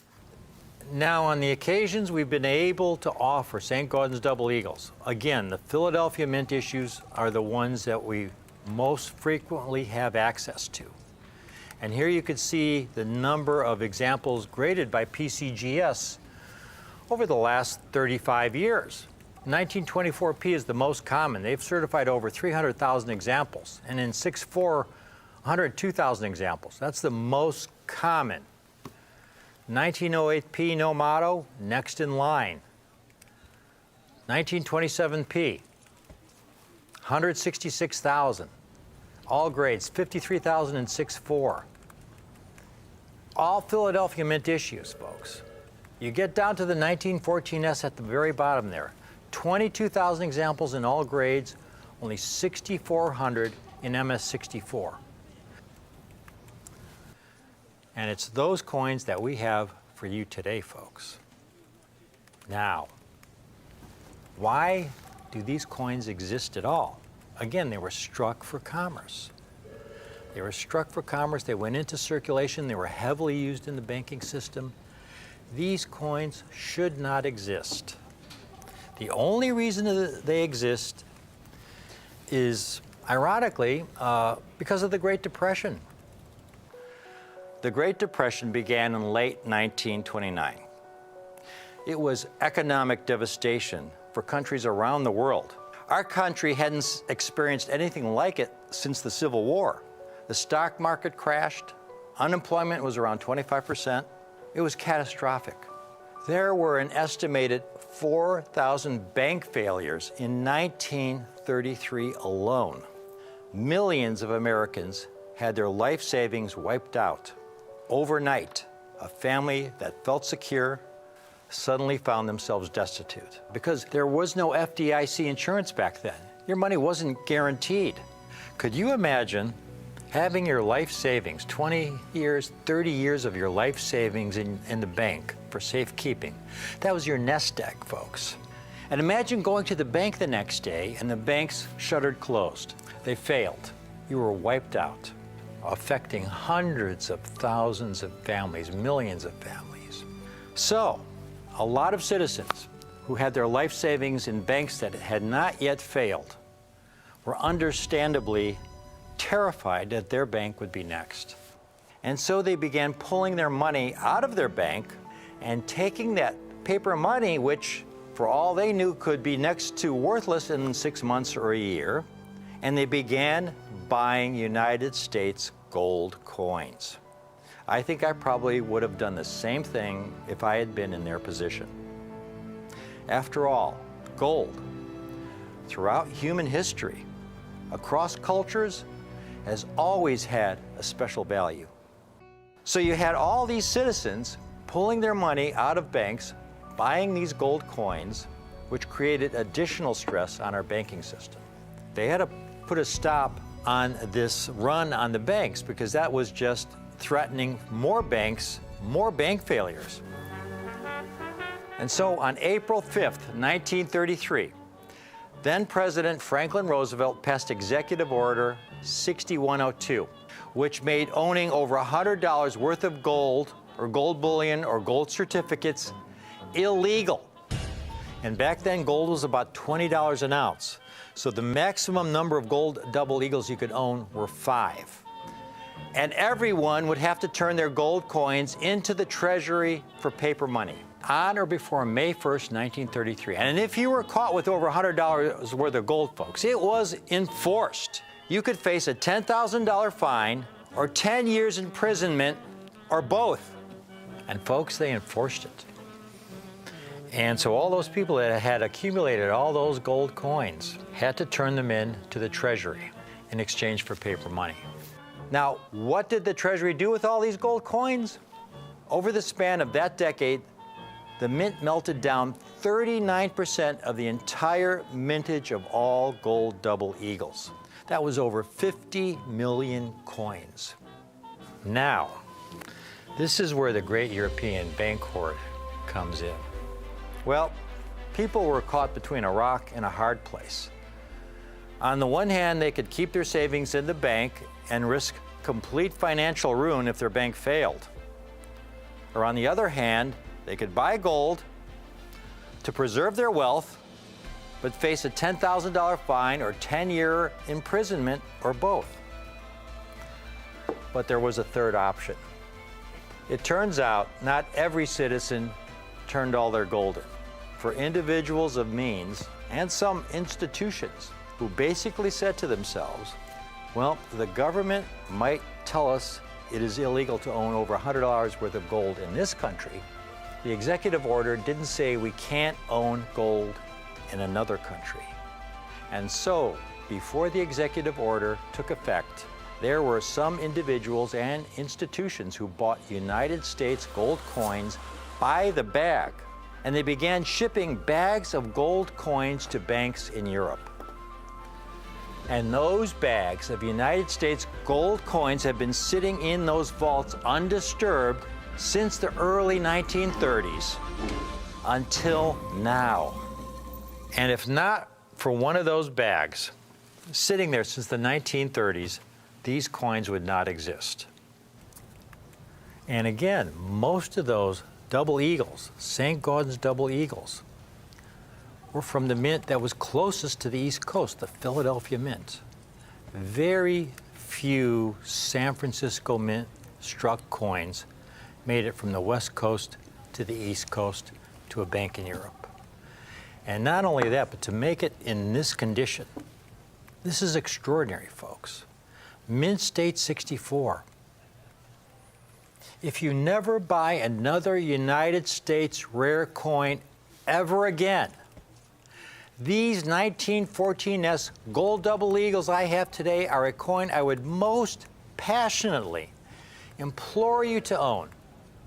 Take this opportunity to acquire these while I have them, folks. This is a classic design, considered by many to be the most beautiful coin ever struck, with that beautiful, beautiful portrait of liberty on the obverse, striding forward, a torch of freedom in her right hand, olive branch in her left. Look at the luster. No heavy dings or scratches. It's like the coin was struck yesterday, so incredibly well preserved. I mean, we had a bag of these, folks. Most of the 14S's in that bag rated MS60, MS61, MS62. They were very heavily bag marked. These were the finest examples from that bag, MS64. We couldn't believe the quality of these coins. Now, if you're new to numismatics and you're trying to understand exactly what MS64 represents, very briefly, coins are graded on a 70-point scale from a low of 1 to a high of 70. The lower the number, the heavier the wear of the coin. Anything 60 and above is a coin that's never been in circulation. It's uncirculated. 70 is the highest possible grade. That represents perfection. There are no coins struck before the 1960s that have ever graded in 70, folks. The Mint has struck billions and billions of coins, from cents to gold double eagles, prior to the 1960s. Not a single example has ever been certified in flawless 70 condition. They don't exist. A St. Gaudens double eagle in the condition of these San Francisco struck issues means they are coins that are uncirculated with very, very few minor bag marks. This is an extraordinary grade for a double eagle from this early vintage era, especially from the San Francisco Mint, that had to make that journey from the West Coast, 3,000 miles by train, to the East Coast, and then to be shipped to banks in Europe. To survive in this condition I started out talking about timing. Timing is everything. And this is the perfect time, folks, because never has the premium for rare United States gold been as small as it is today. There was an article not too long ago in a publication for coin dealers. Is it time for a new perspective on generic gold? And I read the article, and it's like the author had been watching my presentations, because there's an important line in here that's something I've been telling you for the last several years. One sentence. There has not been a time in recent memory when pre-1933 gold coins were obtainable for so little over spot. Now, what they mean by spot is the price of gold per ounce. So currently, gold has been bouncing around between $1,700 and $1,800 an ounce. Now, when they talk about a perspective on generic gold, they're talking about the most common gold double eagles, like that 1924P, like that 1908 that we showed you in the charts, with the highest populations. This is a rare date, 1914S. It was about 25 years ago. I remember when gold was around $400 an ounce, I had an MS-63 double eagle that I sold to a dealer for about $3,500. Again, gold was about $400 an ounce, and it was a common date double eagle. So I sold that coin in MS-63 for almost 10 times the gold value. Now again, that was when gold was $400 an ounce. Now we have gold around $1,700, $1,800 an ounce. 10 times the gold value is $17,000, $18,000. And these are 1914S's in MS-64. Now, as great a time as it is to buy, it's most important that you understand that we base our prices not on what the market will bear, but on our cost. Gold double eagles, folks, are being offered by other dealers for tremendous premiums at the present time. 1927D, very rare date. Here's one in MS-63 that sold for about $1.3 million. But the 1914S, a really, really scarce date, folks. Here's a couple. These were recent sales.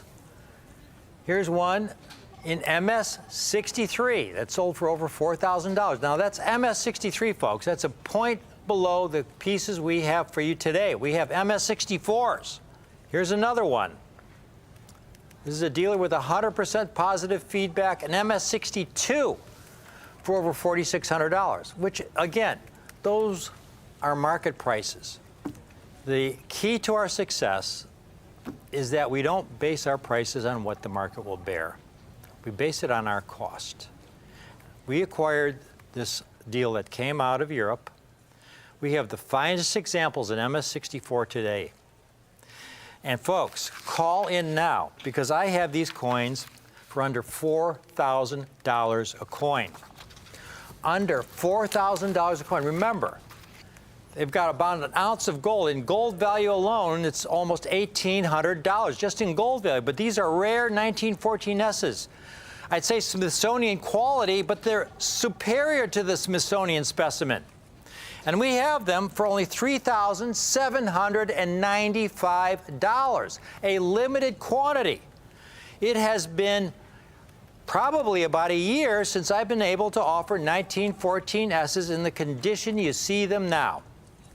And never in this quantity. We have just over 100 examples of these 1914S's, so superb. And it's available on a 2-payment option. So if you can't swing the entire $37.95 today, call in now, put half down of $1,947.50, and we will hold one of these coins for you with your name on it, put it in our vault, and pay the balance in 30 days. This is so exciting. Again, you know, the United States Mint, folks, is doing a great job For collectors, they are striking beautiful new coins every year, great, fabulous new gold coins every year. But to get something that's a classic from this early era, 1933 and earlier, when these coins were struck for commerce, when they didn't receive any kind of special handling, you buy a modern gold coin from the mint today, and the coin is essentially flawless. The gold coins struck by the mint today are struck, they're individually handled, they're put in their separate cases, they're not allowed to abrade with any other coins. They grade very, very high because they go straight to collectors. These coins were struck for commerce to be used as spending money. They were heavily used in the banking system. Nobody cared about preserving the quantity. Most were circulated. Those that are not circulated, that are uncirculated, are heavily bag marked. These are uncirculated specimens. They never saw the bottom of a cash drawer. And to survive the journey from San Francisco to a bank in Europe and back to the US in this kind of condition, Sasha, we need to give our viewers one last look at one of these coins in Mint State 64. These are a miracle, folks. This is a miracle. This really is a dream come true. If you have never bought a rare United States coin before, this is the time to do it. Take a look at this 1914S. Again, the small S mint mark above the date there. There you have Liberty.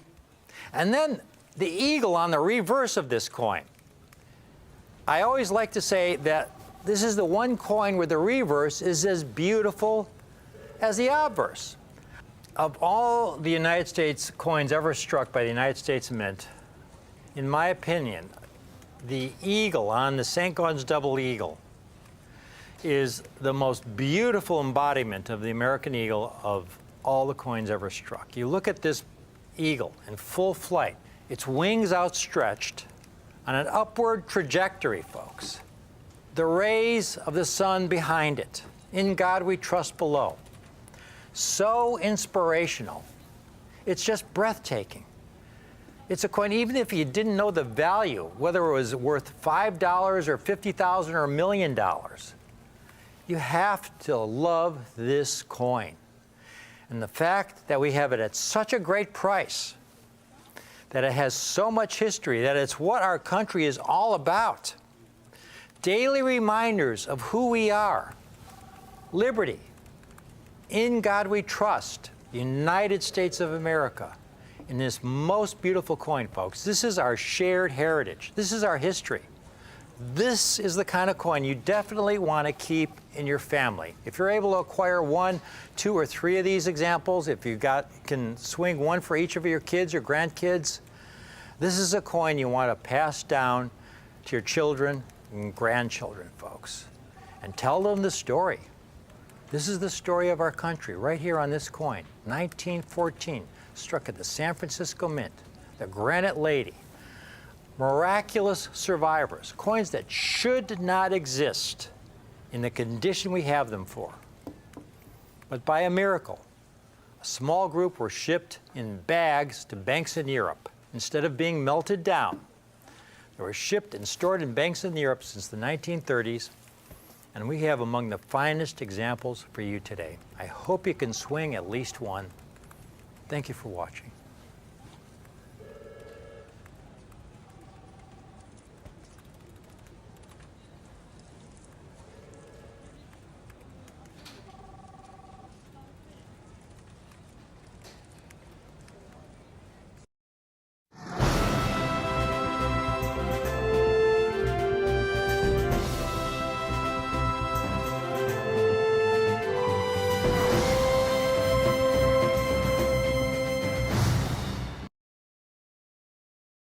To the moon.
Here's a 64D roll.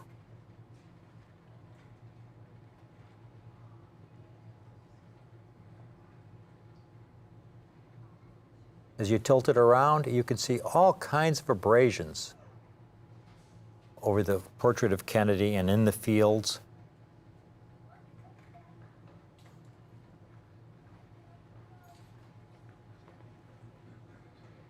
I'm going to hand one of these to Sasha. I remember when the 64 Kennedys first were released, folks, in 1964. I was at the theater. I gave them $1, and I got 50 cents in change, and I got back a Kennedy $50. I couldn't believe it. And even that, I was a collector back then. I was already collecting, and I noticed it had a lot of marks on it, even though it was uncirculated. Most of these early Kennedy $50 in uncirculated condition, they're just abusively handled. I mean, in these bags, they were prone to heavy marks. And you can see all the marks on this Kennedy, the light abrasions over the face and the fields. Now, I have to understand, these coins were struck, they were dumped into bins, okay? They went through coin counting machines, dumped into bags of 2,000 coins, shipped to banks around the country.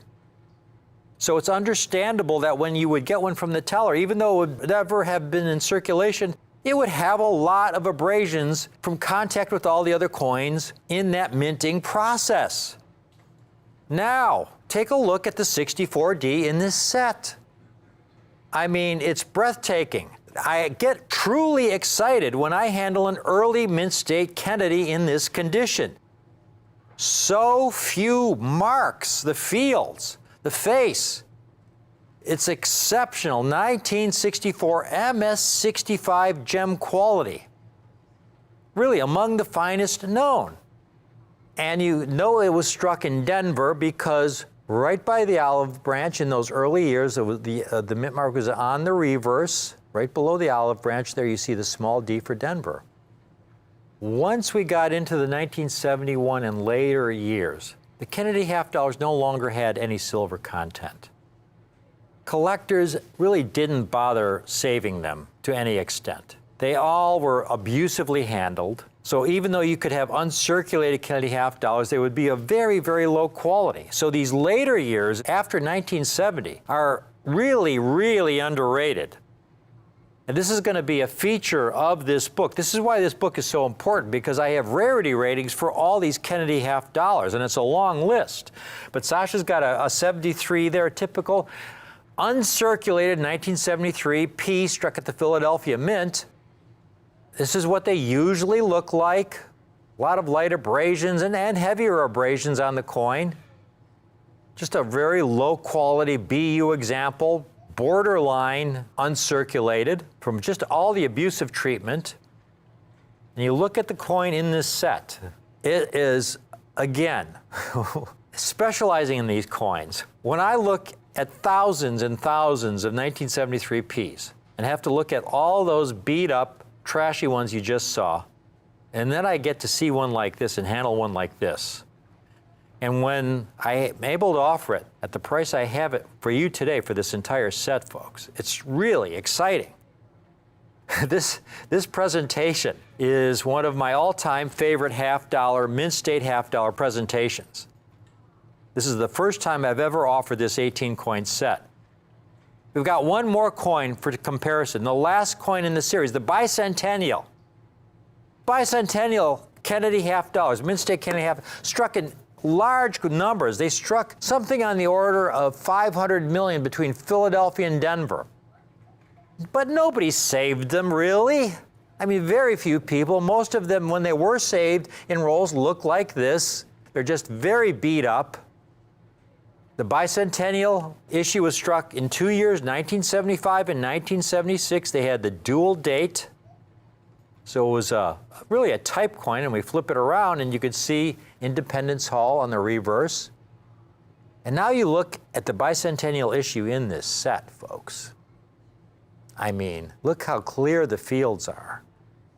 Beautiful MS65 surfaces, and the cheek. And then you flip it around and you see the same kind of quality. I mean, really, I love these coins at the price levels I'm able to offer this set at. Folks, I could show you all kinds of comps, and it would be pretty easy for me to offer this set for under $3,000 at $2,900. It'd be a good price and we would sell the sets. I have a limited number of these sets because there are certain dates in this set, and I'll show you the populations in a minute. I have very, very limited quantities on. The set is based on my cost. I'm able to offer the entire set for $1,495. That's well under $100 a coin. And again, these are the finest MS65s. So call in now. I'm going to talk some more about these coins because there's a lot more to say. There's a lot more for you to understand. But they're only $1,495 a set. I limit it to 4 sets per caller, okay? A limit of 4 sets per caller.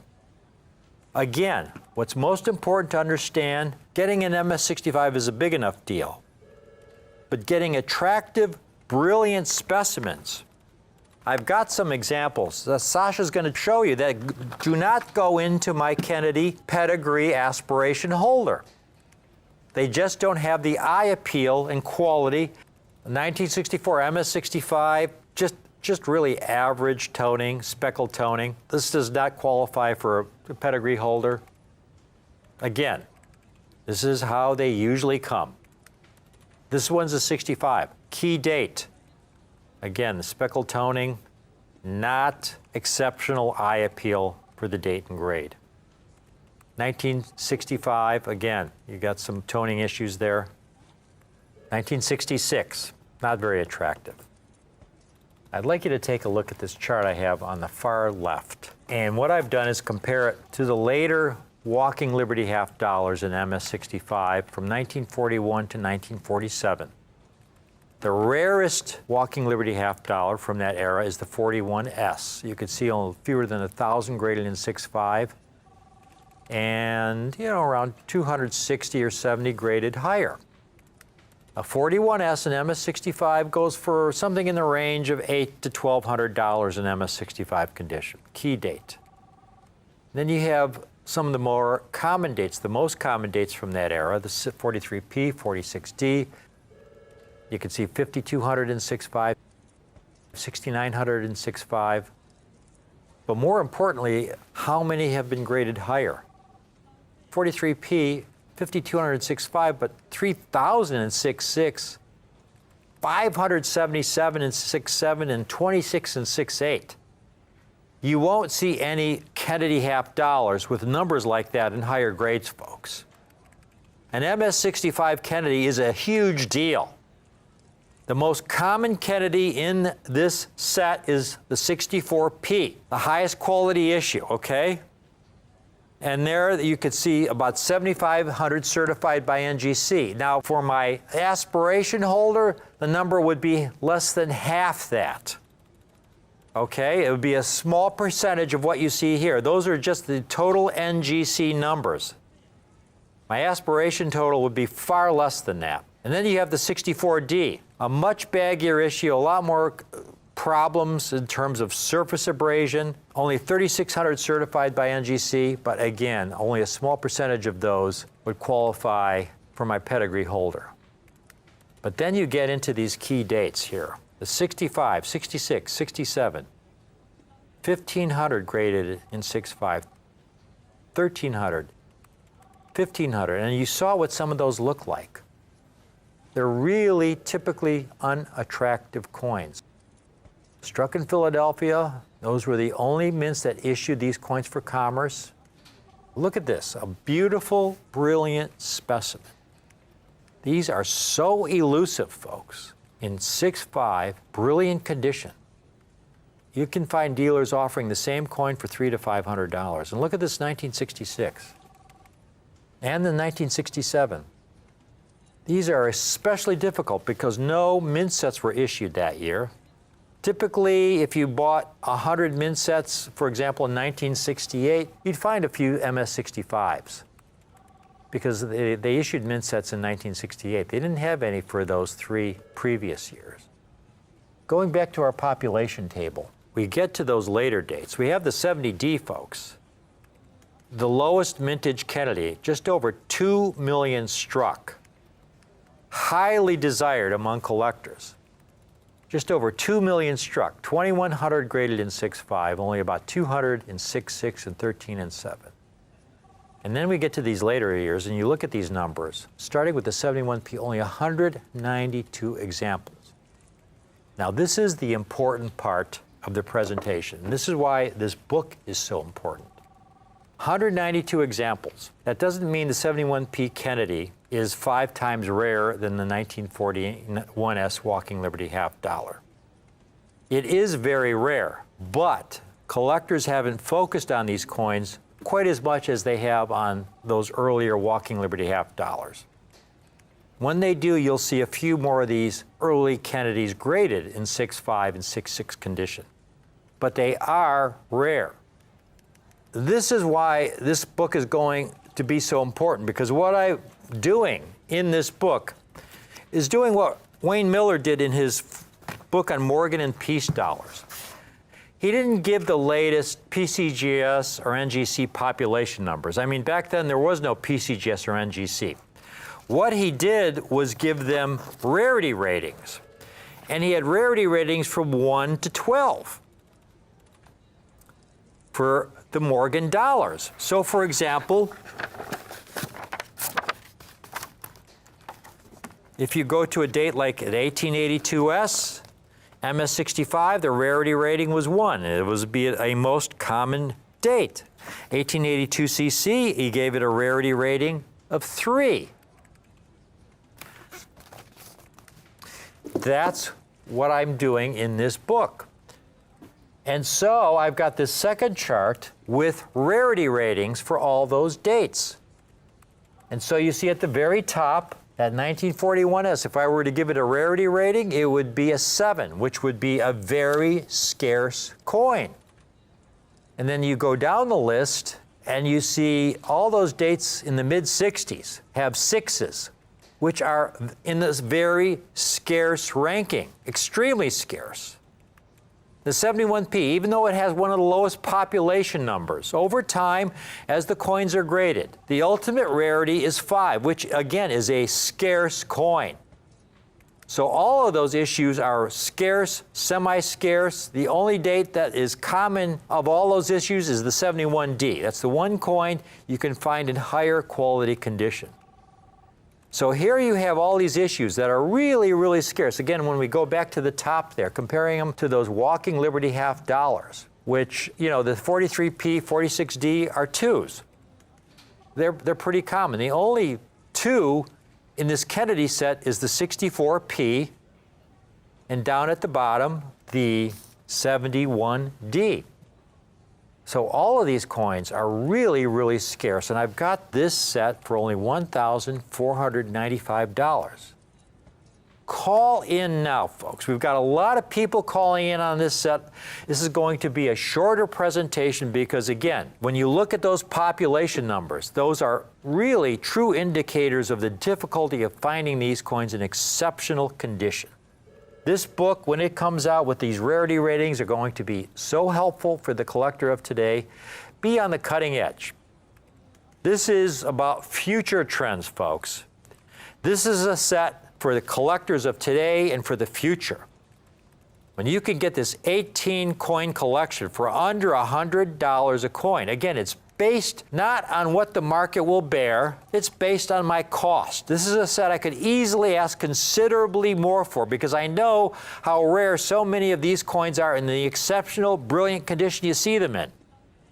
But I have them based on my cost. You can get it now for only $1,495. And if you can't swing the entire $1,495, just put $747.50 down today, and we'll hold one of these sets for you and pay the balance in 30 days.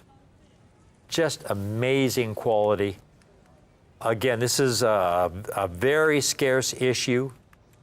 There's only 151 certified to date by NGC. How many would be in the Kennedy aspiration holder? Maybe half that number. I give it a rating of 5 in my upcoming book. It's a scarce coin. I mean, these are coins that have so much future potential. To find them in this condition, extraordinary, extraordinary quality and eye appeal. One of the things that's really interesting about the Kennedy half-dollar series, the Denver mint mark. The only time the Denver mint mark appears on the reverse is that first year of issue, 1964. The next year, the Denver Mint struck Kennedy half dollars in 1968. The Denver Mint mark is on the obverse. And so every time you see the Denver Mint Kennedy half dollar, if it's 1968 or later, it's on the obverse below Kennedy's portrait. I'd like to run through this fabulous set one last time, folks, to appreciate the eye appeal and quality of these mint state gems. The 64P MS65, and then we go to the 64D MS65. Again, that original bag we had, the first bag ever released by the Mint that we recently had, were only 100 examples graded MS65. Now, of that 100, maybe a third would qualify if they were submitted to me for my Kennedy holder, from my aspiration pedigree holder. Maybe a third of those would qualify for this proprietary holder, simply because most of them had some water spots, things of that nature that you typically see on MS65s. Most important to understand that because of the importance of this proprietary holder, NGC has given these Kennedy half dollars independent, separate population numbers in their census. So these coins are all going to be far rarer, rarer than the very low numbers that you see in the NGC census for the generic Kennedy half dollars. Then we go to the 65, 66, and 67. They are so elusive in this condition, of around 1,500 examples certified, and most of those, again, very unattractive. Kennedy aspiration holder, numbers would be about a third that. And we get to the 68D, the 69D, the 70D. They weren't struck at the Philadelphia mints in those years, only the Denver mints. Every one a beautiful, brilliant specimen. The 70D, lowest mintage Kennedy of all in mint state condition. The Mint only issued 2.15 million examples. Very few 70Ds in 6.5 with this kind of quality. And then we get to the 71 and later years. The coins no longer had any silver content. Collectors ignored them, which makes them especially elusive in MS65 gem. These are the real sleepers. And the P mints, the Philadelphia mints from these early years, tend to be rarer than the Denver mints. The Philadelphia mints are generally of the lowest quality. There you see that spectacular 72P, only about 200 certified to date. And that's the NGC generic pop, folks, 219 coins. 73P, 151 coins. 74P, 132 coins, okay? 132 coins. Again, I have my own rarity. That's a very scarce issue, the 74P. 74D, very elusive, 351 to date. And then this bicentennial. There were no 1975 issues. They were bicentennial issues in 1975 and 1976. And there you have the Philadelphia and Denver Mint issues, really underrated. Nobody saved these coins. They're generally of the lowest quality. These are spectacular. Folks, this is future trends. This is not about looking at the past. You know, you can go out and buy Mint State Walkers, fine. They're great coins. But if you want something that gives you exceptional eye appeal, exceptional quality, exceptional rarity at a great, great price, where we're cutting out all the middlemen on this, and I can offer this collection to you today for under $100 a coin.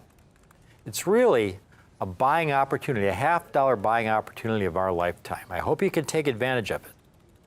You can own this set today. We're getting a lot of people calling in, half down today of only $747.50, and we'll hold one of these sets for you and pay the balance in 30 days. Thank you for watching this spectacular collection, the earliest Kennedy half dollars in gem MS65 condition. the key dates in the series. Please take advantage of this offer. It's a great, great opportunity. These coins will be very, very good to you. Thank you for watching.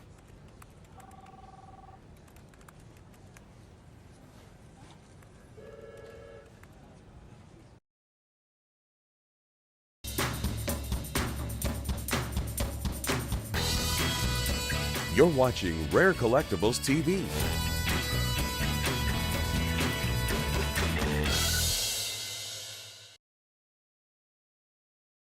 Are doing right now. This is a pre-sale, and this is one of the most exciting pedigree labels that has ever been issued. This is the first ever of the Kennedy half dollar of its type, and for this year, 2021, is the first time that these exclusive advance releases labels have been issued. This is the biggest news right now in the entire world of coin collecting and of certified coins, and this is what it's all about. I want you to take a look at the picture that we have. Now, we're waiting, but we are in a little bit of a different position than everybody else who's waiting for these coins to come. Because we, in a way, got a backstage pass on these coins.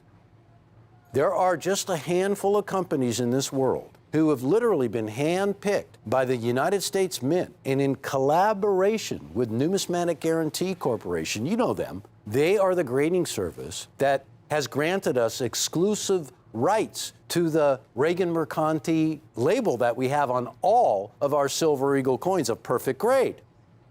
Well, what's happened is, dare I say it, even more exciting than that. This has never been done before. We're talking about 2021.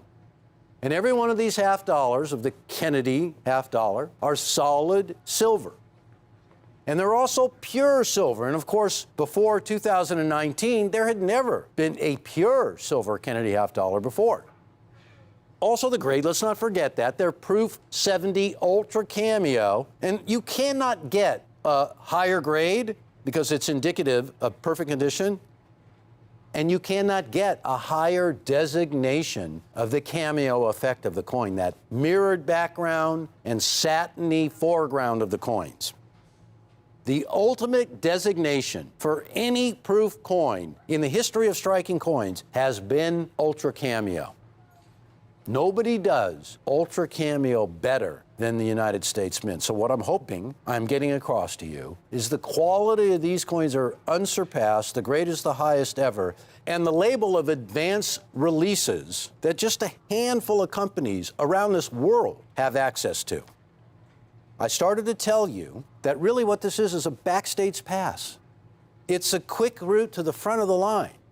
Advanced releases is something that has never been done before, and I really want to read you the exact definition of this so I don't get anything wrong, because this is brand spanking new. You have seen it, by the way, on the Silver Eagles, but you have never seen it before on the Kennedy half dollar. And the other thing I want to tell you is I have been searching high and low. And right now I can stand here and I can tell you that Rare Collectibles TV is the first company out of the gate who is going to be guaranteed to get some of these coins. We are one of the companies that are in on this deal, and it's very special, let me tell you, but I want you to know, please give us a call. This is going to be huge. The phones are not going to stop ringing. It is going to be incredibly chaotic. But right now, while there's still a little calm before the storm, get on the line to get one of these coins. We are talking about not $1,500 or $2,000. You know, when these issues that are so special first hit the market, you see a mad dash for them, and people will be out and just to pay anything just to be guaranteed to get one of these coins. One of the reasons why there's such a mad dash all the time for these coins is right here. Let's take a look. When you go right down to the bottom line of this chart, what you see is historically and traditionally, even the first bottom two lines, or I should say the bottom two lines, the percentage of proofs versus business strike of the proof Kennedy half dollars, of which this 2021 is certainly one of, is only 3.6%. The percentage of proof strikes that are certified perfect proof 70 grade is not even half of 1%, not even a quarter of 1%, 0.15%. Most of you collectors out there are also Kennedy half-dollar collectors. You collect Morgan dollars, you collect gold, you collect the Lincoln cents, all of the greatest rarities that we sell. And I think maybe up at the top of your list, in some cases at the very top, is the Kennedy half-dollar. This is a coin that has been aggressively sought after by collectors, by history buffs, over the years that since the coin has been issued first issued in 1964. The way we stand today on every Kennedy half-dollar, the anticipation of these coins coming out has really cleaned the shelves out of all Kennedy half-dollars. This is not something unique to coin collecting right now. I've seen it with Morgan dollars and Silver Eagles. It's a mad rush to get every single one of the coins coming out today. This one, again, is right there at the top of the list. I want to describe to you, in fact, I want to read to you directly off NGC's website their definition of the advanced releases.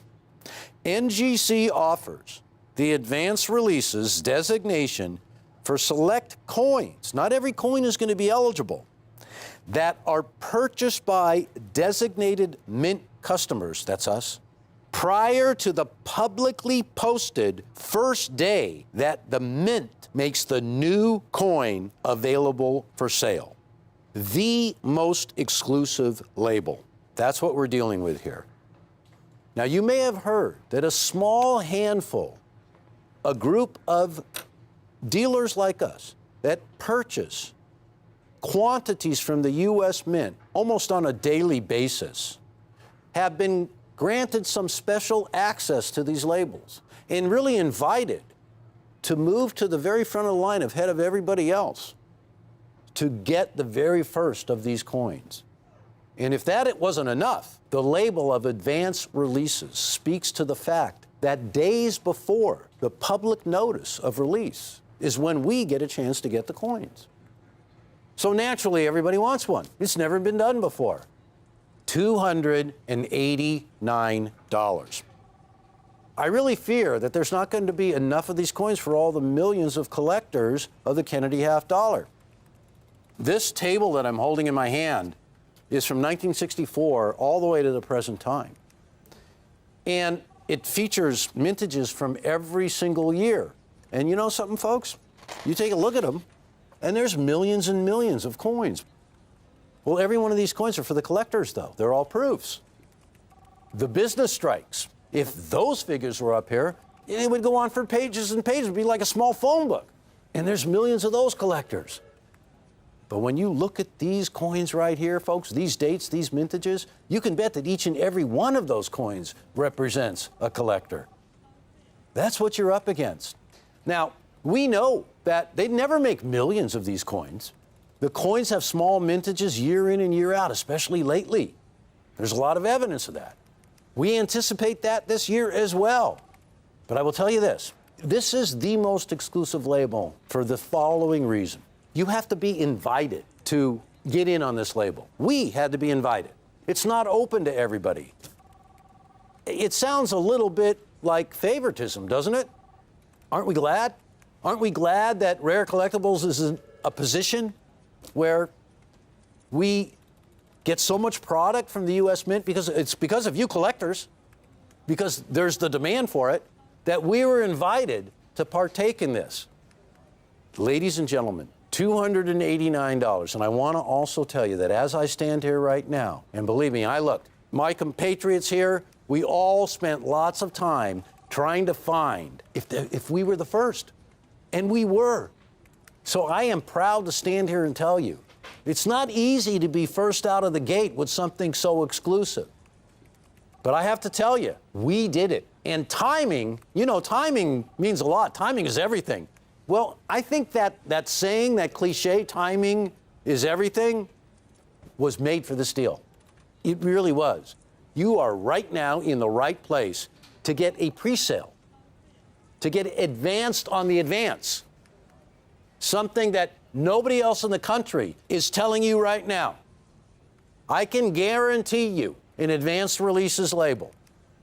I can guarantee you the highest perfect condition graded Cameo coin, Ultra Cameo, you're ever gonna have in your collection.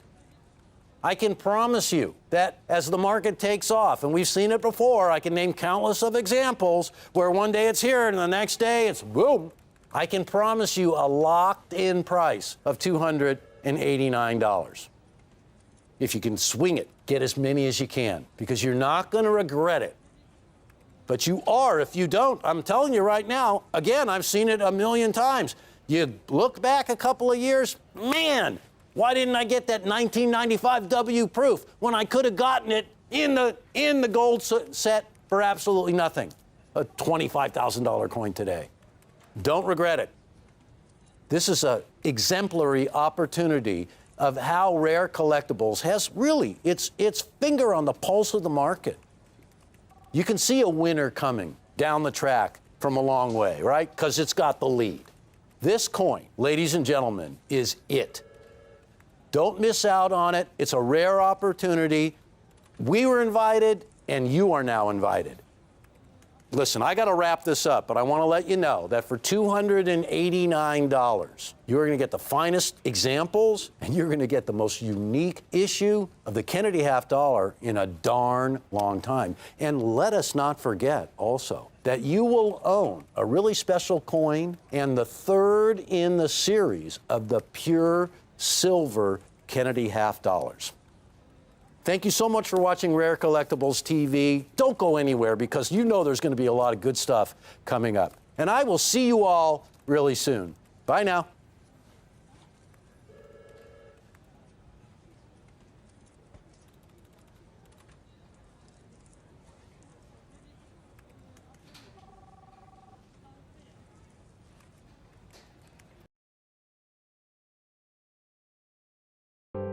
There is nothing I enjoy more than helping our clients build the coin collections of their dreams. Are you looking to assemble a complete collection of coins but are having difficulty finding the rare ones you're missing? Do you need guidance in locating and acquiring high-grade, high-quality examples of certain hard-to-find coins? That's why Rick's U.S. Coin Show has introduced the Private Advisory Coin Team. Rick and Jack deal with many high-end coins for private collections that are not shown on our regular TV show. And now you can have access to these coins too.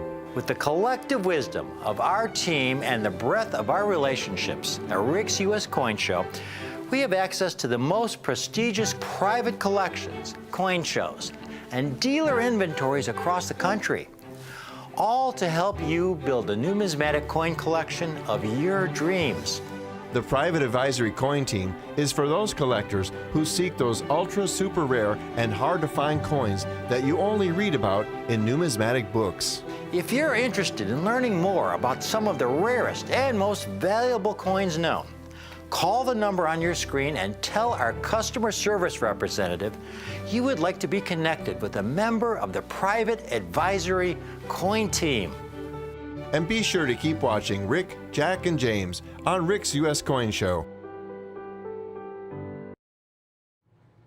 Have I got a collector special for you folks today? This is really cool. I've never offered these coins in this condition at this price. This is a first, folks. This is another first. This is a really cool collector special. I've got some of the finest surviving proof coins from a bygone era.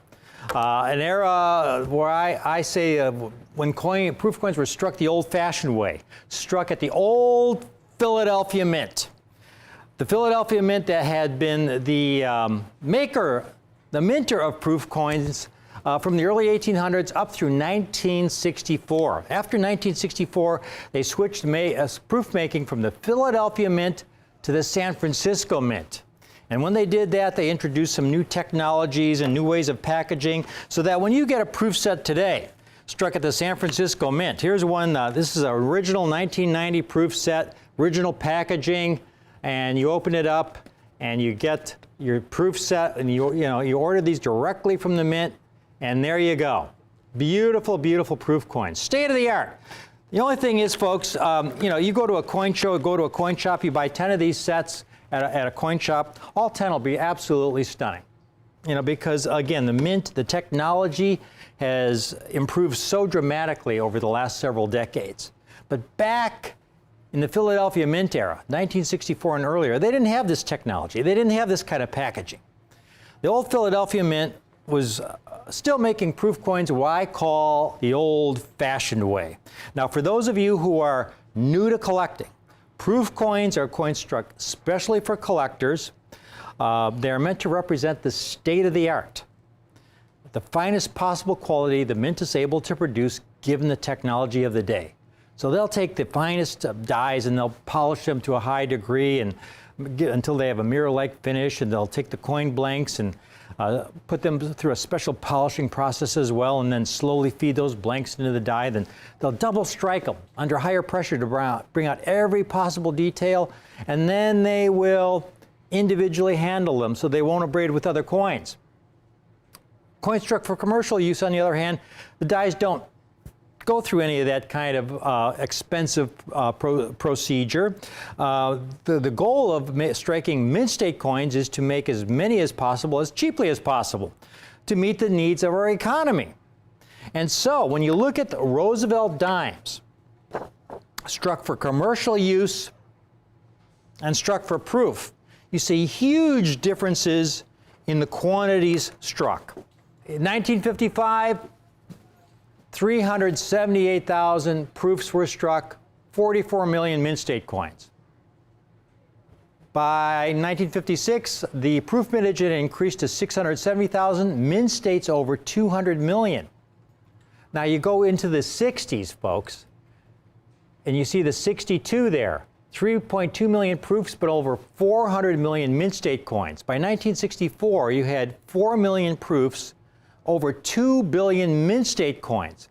That was a sign of our growing economy. There was more demand. There was a greater need for coins to meet our growing economy. So the mint was really cranking out a lot more coins by the 1960s than they had a decade earlier. And you see the proof increases in production were a reflection of our growing economy and our growing affluence. We had a middle class that was really prospering, that really began to prosper when you got into the late 50s, early 60s. And so when you see this prosperous middle class, you see a lot of people who loved coin collecting who could now afford to collect coins, who were ordering their proof sets from the U.S. Mint. And you see that reflected in those mintages in the 1960s. But there were a tiny fraction of the coins struck for mint state use. Now, I've got Roosevelt dimes today, folks, that are in proof 68 condition from this earlier era. Now, it's really important because in this earlier Philadelphia Mint era, the Roosevelt dimes were still struck in 90% silver. 1964 was the last year that Roosevelt dimes were struck in 90% silver when you found that for commerce. After 1964, all the silver was taken out of them, and they were struck in base-clad metal. So this was the end of an era in more ways than one. The end of the era at the Philadelphia Mint, who was in charge of proof making, the end of the era of the Philadelphia Mint striking proof coins in 90% silver. The end of an era when these proof sets were issued in this packaging, which by modern standards is really primitive. This is from the Philadelphia Mint. This is a 1959 set. 1959 set, and this is how it was shipped, you know, to the individual. Third-class mail. They didn't use first-class mail, and the coins were in these cellophane envelopes like this, where the envelopes would abrade against the proof coins, hairlining the coins, and the coins would tone, and they just generally degrading quality when they were stored for a certain length of time in these really poor early holders, early packaging. Now, the proof coins I have for you today, folks, I've got proof Roosevelt dimes from this era. Highest grade most of these dates I've ever received is proof 69. I've got them in proof 68. You look on eBay and you find these coins in proof 68. Here's a 1964 in proof 68, $65. Here's a couple 1960s, One by PCGS, one by NGC, one's $70, one's $75. Here's what I have for you today. Take a look at this top row, folks. This top row. Now, if you submit one of these coins for grading yourself, the grading fee alone is going to be, around $20. They're going to charge you over $20 to ship the coin back to you because they ship everything registered mail. Then you have your shipping cost to them. You've got the cost of the coin. The odds are that if you find a proof Roosevelt dime from this era, it's not going to grade proof 68, maybe proof 66 or 65 or 64. You can own take your pick, any one of these dates on top, 1960, 1961, 1962, 1963, 1964, and proof 68, not $99 or $79 or even $59 or even $49. Take your pick of dates, $29 a coin. 1960 through 1964, take your pick, $29 a coin. And if you want more than one coin, we guarantee you a different date. And that second date will also be $29. And if you want a third coin, we guarantee you a third different date for only $29. And if you want a fourth coin, we guarantee you a fourth different date for only $29. And finally, if you want that fifth date, we guarantee that date also for $29. That comes to $145 for all 5 coins in proof 68, folks. $145 in proof 68. Now, I'm not stopping there. This is where I'm really going big because I'm also going into the 1950s with these Roosevelt dimes. And this is where they start getting really, really tough. Here's a little chart I made just to show you how scarce these coins are. You look at the bottom there, 64 is the most, I would say, the easiest date to find in proof 68. They graded over 4,000 examples. But you go earlier, they get tougher. Now, the 55 has 1,500 examples graded only because there's been so much attention focused on that year because of the low mintage. Virtually every nice 55 dime has been submitted because you got a really scarce coin there with such a low mintage. But look at the 58, only 881 graded. You get into the 1950s, you get some really tough coins. Now, folks, the 1958, that key date, what makes that so tough? I have a box here. Jack calls me one day and he says, hey, Rick, I got some sealed 1958 proof sets. I've got almost 100 of them. You want to buy them? I said, well, sure, Jack, but, how much do you want for them? He said, well, bid, which was fine. If you ever hear somebody telling you folks that dealers will pay huge premiums for sealed proof sets from these years because they might contain a really high quality proof or a cameo or something, don't believe it. Because there is no way I would pay a strong premium for any sealed proof set because there's so much downside when buying these sets. Because usually what you get is a disaster. And I got the batch from Jack. I opened 15 to 20 sets, and every one of the silver coins had milk spots. Milk spots are white spotting that come from incomplete cleansing of the coin blank before it goes into the die. And from 1958 to 1964, they had a real problem with this, where they were supposed to clean the coin blank in a soap solution, and then wash all that soap solution off the blank. Unfortunately, the quality control back then, again, this is the old Philadelphia Mint era, it's not what it was today. Okay, and so they didn't usually wash all that soap residue off, and any of that soap residue left on the coin when that blank went into the die, and that die came down with a couple hundred tons of pressure, the residue was struck into the coin, and it looks like a milk spot. That's why we call it a milk spot. So I've got this box of sets here. Kim, why don't you come over and grab one of these sets? We've opened about 30 of them so far in previous presentations. These are the ones that open. There's one that's not open. She's going to take it over there and open it up for you folks. She's got the sealed set from 1958 over 55 years old that she's cutting out. It's hard to believe that somebody would buy a proof set and never open it, you know. But believe it or not, folks, I've had deals where people would have boxes of 1,000 sets that were sealed, never opened. 1,000 sets.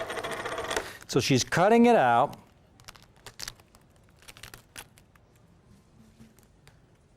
She's getting the set out. And she's going to cut that dime out so we can see it for the very first time.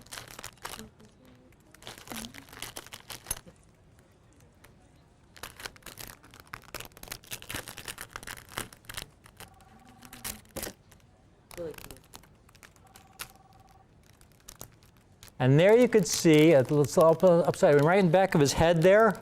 See that milk spot? And there's one on the top of his head.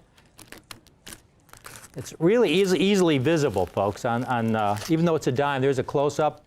You see that milk spot there? It's about 4 o'clock on the reverse. That does not come out. That's part of the coin. Even on this small dime, you have this milk spot issue. There's some haze there, but the milk spot is the thing that will not come off the coin. And there's one in his hair there as well. The reverse looks pretty nice. Is there one on the rim there on the reverse? You know, a lot of times you have to look on it right there, right at the rim at about 8 o'clock. You could see right there. You see another spot there, and there's a tiny spot around 11 o'clock next to the torch there. So this coin is probably about a proof 64. Okay, so that's why these dates in the late 50s are so difficult. Now here's what I got, folks. Here's what I got. So you got the first 5 dates, and if you buy all of them there, it's only $145. But then we have the next 4 dates, the 56 through the 59. I've got to make this fast because I have a limited number of the big sets. The 56 through the 59 issues, folks, which here's a 58 in proof 67. Somebody wants $115 for. $115 just for a proof 58 and proof 67. Just for the one coin in proof 67. I've got all 9 coins. You get the first 5 dates, all 9 coins, 1956 to 1960. It gets better and better. All 9 coins, $249. That's $27.66 a coin. Now that, folks, is something you never ever see on any other show. You won't find that in your local coin shop or a local coin show. Proof 68s, 9 coins for $249. But I'm not done yet. This is the cherry on top. I really went a little crazy with it when I added this last coin. And it's this last coin that really limits the number of sets I can offer. Because what I have is the lowest mintage issue of all. The 1955 in proof 68, only 300-some thousand examples were struck. I've got the 1955. Here's one on eBay for $249 for the 1955. Not only is it a low mintage issue, but half the coins came in this early box packaging. And I write about this early box packaging in all my books. This is the worst possible packaging. It used a kind of a poly bag packaging. The coins that were stored in this packaging, here's the $50 that I'll just pull out, would react chemically with the silver of the coins, and the coins would really deteriorate and tone a kind of a charcoaly gray, purple, black around the rim and on the reverse. Here you can see the toning around the perimeter of this 1955 half. You turn it over, folks, it looks like it's been in the coal bin for the last 30 years. I mean, it's awful. So the 55 is a super tough date. And including the 55, take a look at this, folks. All 10 coins. All 10 coins, limited time offer, all 10 coins, 1955 through 1964, the last 10 years of the Roosevelt Dime Series struck at the old Philadelphia Mint, and 90% silver planchets using this old technology, all 10 coins, $279, only $30 additional. $30 additional for this last toughest year. $279, that's $27.90 a coin. Get this deal while I have them, folks. I have a limited number of the 55s. I have a limited number of those 58s. Those two dates are the toughest key dates in this set, the 55s and 58s. 59 is also tough. The 60s, 61s are tough. The only date that's relatively easy to find is the 1964. And you'll see dealers asking $40, $50 for the 64. Here I've got the entire set, folks. This is my collector's special that I have for you today. I hope you take advantage of it. This is just such an exciting opportunity. If you want, you can get more than one set. Eventually, I'm going to be sold out of these. You can get more than one set, but they are $279 a set. That is the price per set. So if you get 10 sets, it comes to $2,790. I should probably put a limit of 10 sets on this because let's do that. Put a limit of 10 sets. I've got roughly a little over 100 of these sets I can offer at this point in time. And we've got a lot of people calling in. It looks like almost everyone calling in is getting the complete 10-coin set. This is really, really a great value buy, folks. When I talk about offering coins that offer you the ultimate in eye appeal, quality, and rarity at a great price, this is a great roadmap for your future. A collection of early proof Roosevelt dimes in extraordinary proof 68 condition that years from now, you're going to look back on this and say, boy, these really are the good old days. There are some great opportunities in U.S. rare coins today. And this collector's special that I have for you is just Exhibit A. Here you've got 10 really extraordinary proof Roosevelt dime. The last of the proof Roosevelt struck a 90% silver at the Old Philadelphia Mint in extraordinary proof 68 condition, one grade from the highest grade ever received for these early dates. And the entire set is only $279. Again, if you submitted one of these coins yourself for grading, the grading fee is going to be around $20. They're going to charge you $21, $22 to ship it back to you registered mail. Everything is shipped registered mail. You have your submission, your shipping cost to them. The chances are you get it graded. It's not going to grade proof 68, folks. You like that 58 dime we showed you, it's going to be a proof 64, proof 63, proof 65. If you get lucky, you get a proof 67. A proof 68 is extraordinary. And here I've got the entire set, only because I am specialized in these coins. I've specialized in them for over 30 years. I get some opportunities to acquire some sensational pieces at the best possible price. There are no middlemen. You know, we go through these coins ourselves to cherry pick the finest examples. You know, there are no middlemen who take their cut. And that's the only way I can offer this kind of set for you at this kind of price. This is something where we get a lot of dealers calling in to buy these sets because these truly are dealer prices, below dealer prices. $279 for the entire 10-coin set. Thank you for watching this presentation. We got a lot of folks calling in on this. I'm going to call it right here, but keep calling in on this. Keep calling in. We do have sets available. We've got the best phone bank operators here at Rare Collectibles TV. They are so nice, so polite over the phone. It'll be a very, very enjoyable experience for you. Collecting is meant to be enjoyed, and we want to make the journey as pleasurable as possible for you. Great people to work with, great customer service, and the greatest coins you'll ever see anywhere on any TV show. Can't find this kind of set at your local coin shop. You can't find these kinds of coins at this price at your local coin show. Only here on Rick's U.S. Coin Show. Thank you for watching.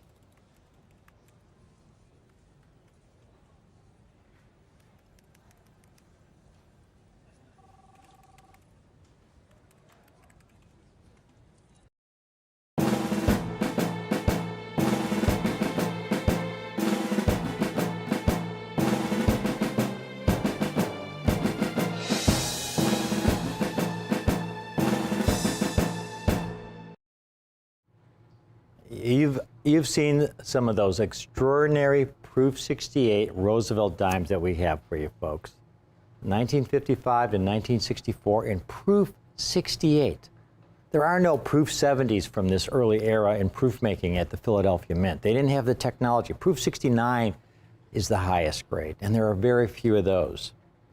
Now, out of this incredible collection of coins, we had those beautiful Proof 68s at a price that's absolutely the best. It's the best opportunity you'll find in Roosevelt dimes anywhere in the country. But I also then, it's taken some time, we put together a small group of these coins in Proof 69. Now, Kim has a little chart to show you, just to give you the approximate rarities of all of these coins. We got the 55 to 64. And you see the populations in Proof 69 for those years. You can see how rare they are. It really doesn't begin to jump up. 63, you see 744 graded. In 1964, you see it jump to 3,300 coins. But most of these, 400 or 500 coins graded. I've got the complete set. We have a handful of these. This has got to be a short presentation because, again, I don't have very many of these sets. But every coin in the highest grade, beginning with the 1955, take a look at this set. Folks, I've got a limited number of these sets. That's the bad news, because I don't have very many. That's not so good news. But the really good news is that I have this entire set that you're looking at. The last 10 years of the Philadelphia Mint. Kim, is it this? Would you say $79.50 a coin? Is it, for the highest grade? $79.50 a coin. In other words, this entire 10-coin set that you're looking at, highest grades, $795. $700. All of a sudden, we have just had five of our customer service people answering the phone lines on this. So again, this is going to be a short presentation. The lines have started ringing on this. $795. Kim, we need to give them just a few hand shots. They need to see the first year of the series that we have here, the 1955. I mean, only about 405 examples graded. Very, very rare coin. The 1955 alone, you see people selling them in Proof 68. In Proof 68 for $250. In Proof 68, not Proof 69. $795 for the entire set. Only have a limited number of these. If you called in earlier and acquired a Proof 68 set and want to upgrade to one of these Proof 69 sets, call right in. We'll handle it for you, no problem. But, maybe I would say it's probably a good idea to hold on to one of each. You don't want to, I would not want to sell this 69 set at any time in the near future. Coins, proof coins from this early era are getting harder to find by the month. And you're talking about the early era when these coins were struck at the old Philadelphia Mint in proof condition. These are the last of the 90% silver Roosevelt dimes struck at the old Philadelphia Mint when they made proof coins what I call the old-fashioned way, where they basically used technologies that were carried over from the 1800s. And when the packaging by modern standards was really substandard.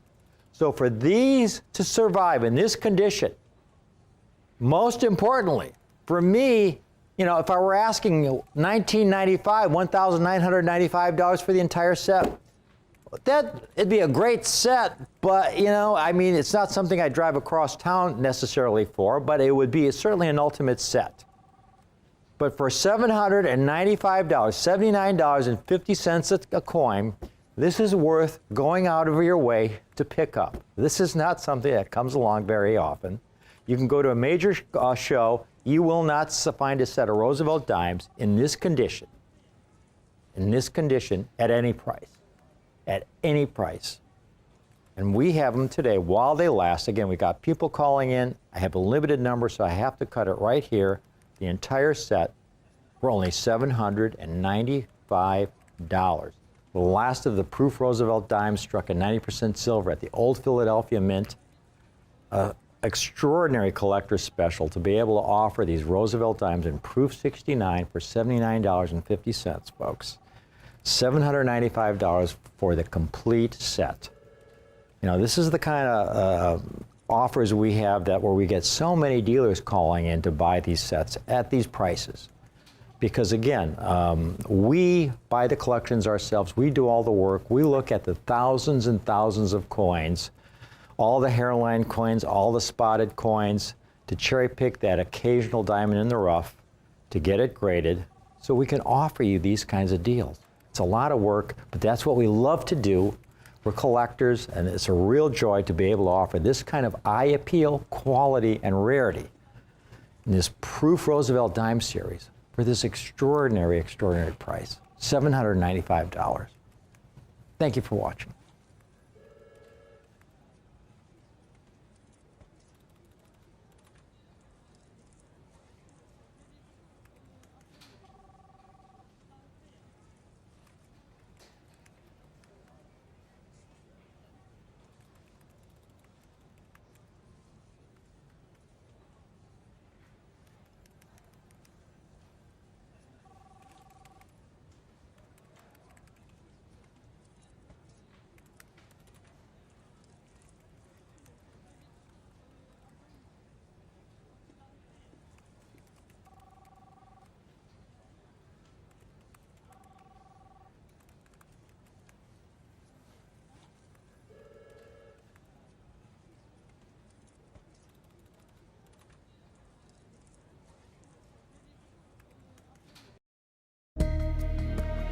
Here's an interesting fact about the old San Francisco Mint, better known as the Granite Lady. The Morgan Dollar series became a mainstay at the San Francisco Mint as S-Mint silver dollars were struck here every year that they were produced between 1878 and 1904, and then again for one final year in 1921. The quality and luster of these S-Mint Morgan dollars struck right here in this room are considered to be some of the finest strikes of the entire Morgan Dollar series.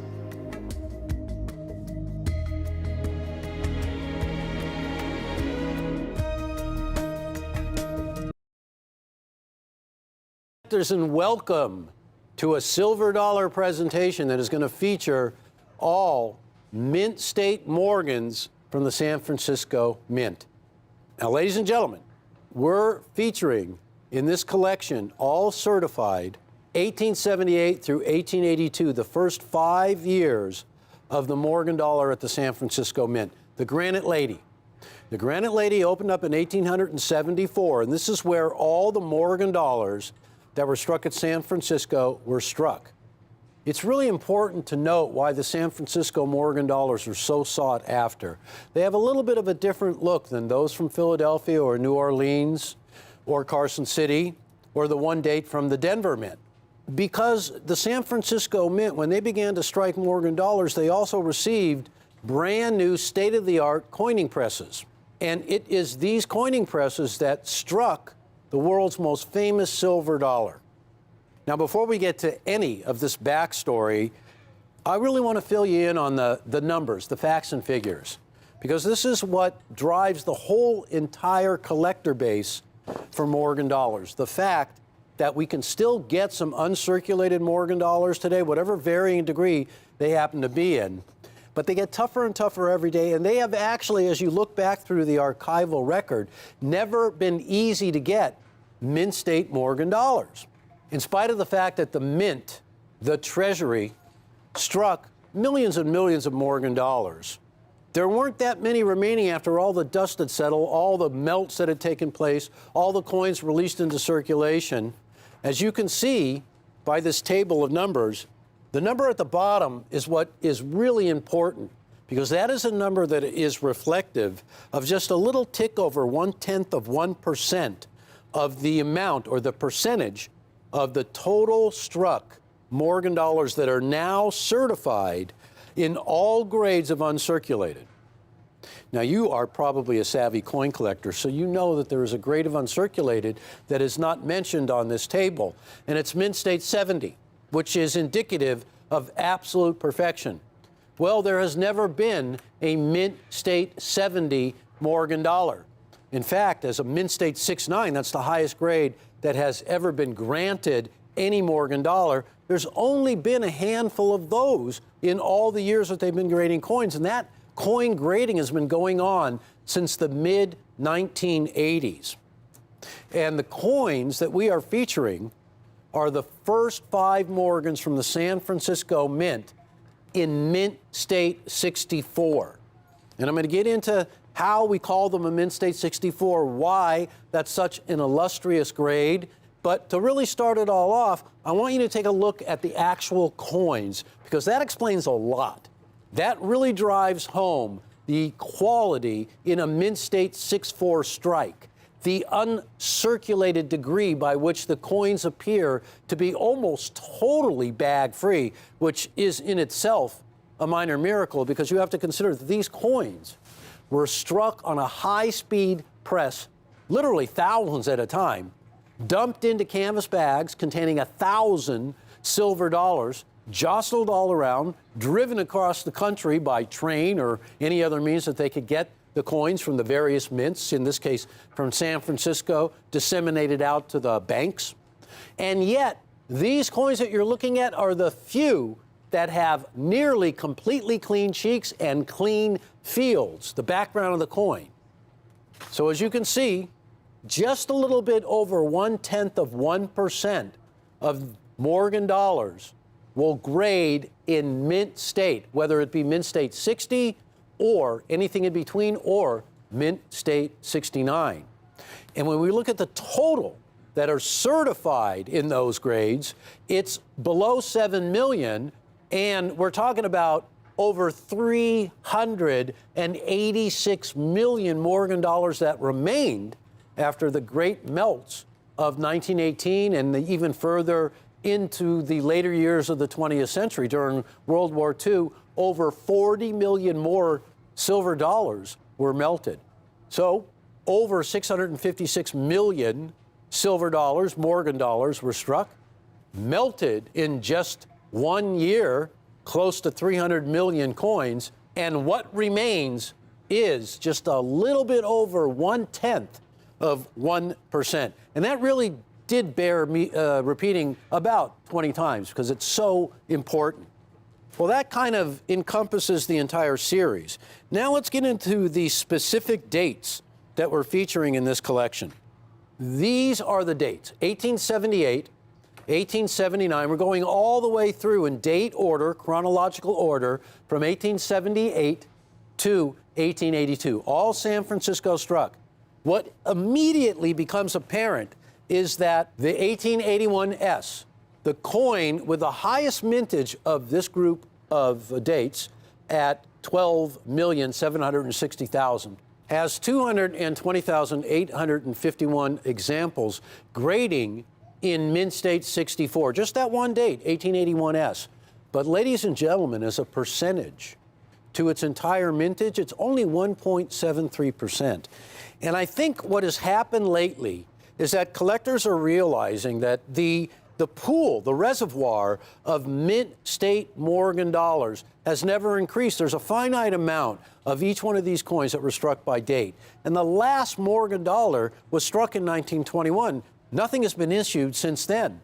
So the coins are constantly being collected and separated from the herd, if you will, and put into coin collections that never see the light of day. And in spite of all that information, only 1.73% of the most prolific of all the early date S-Mint coins, the 1881S, doesn't certify very high at all, percentage-wise. 1.73%, very little. So when we take a look at these numbers, that's our quest, that's the chore, that's the real hunt for these elusive coins that fall into those categories of Mint State 64 with those tiny, tiny percentages. And this is the challenge. Let's see if we can meet that challenge. I want to show you what's going on in the real world of numismatics today.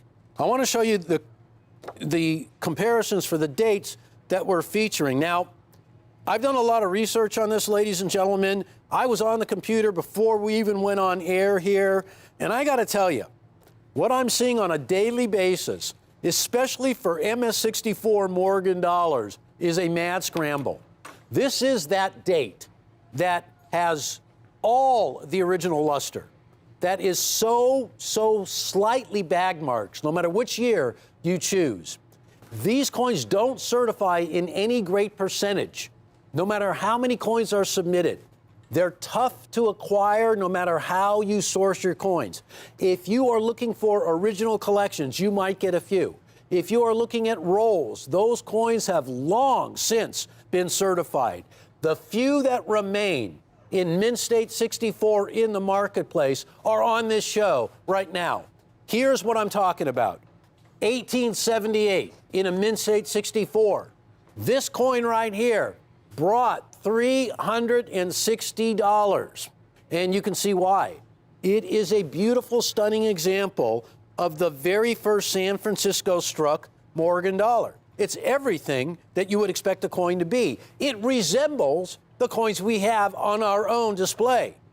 Bit of a difference in price, however. This is a complete collection of 5. Now, our next entry here is the 1879 from San Francisco. San Francisco, well, probably next to the Carson City Mint, and maybe even superseding the Carson City Mint, are the single most in-demand Morgan dollars.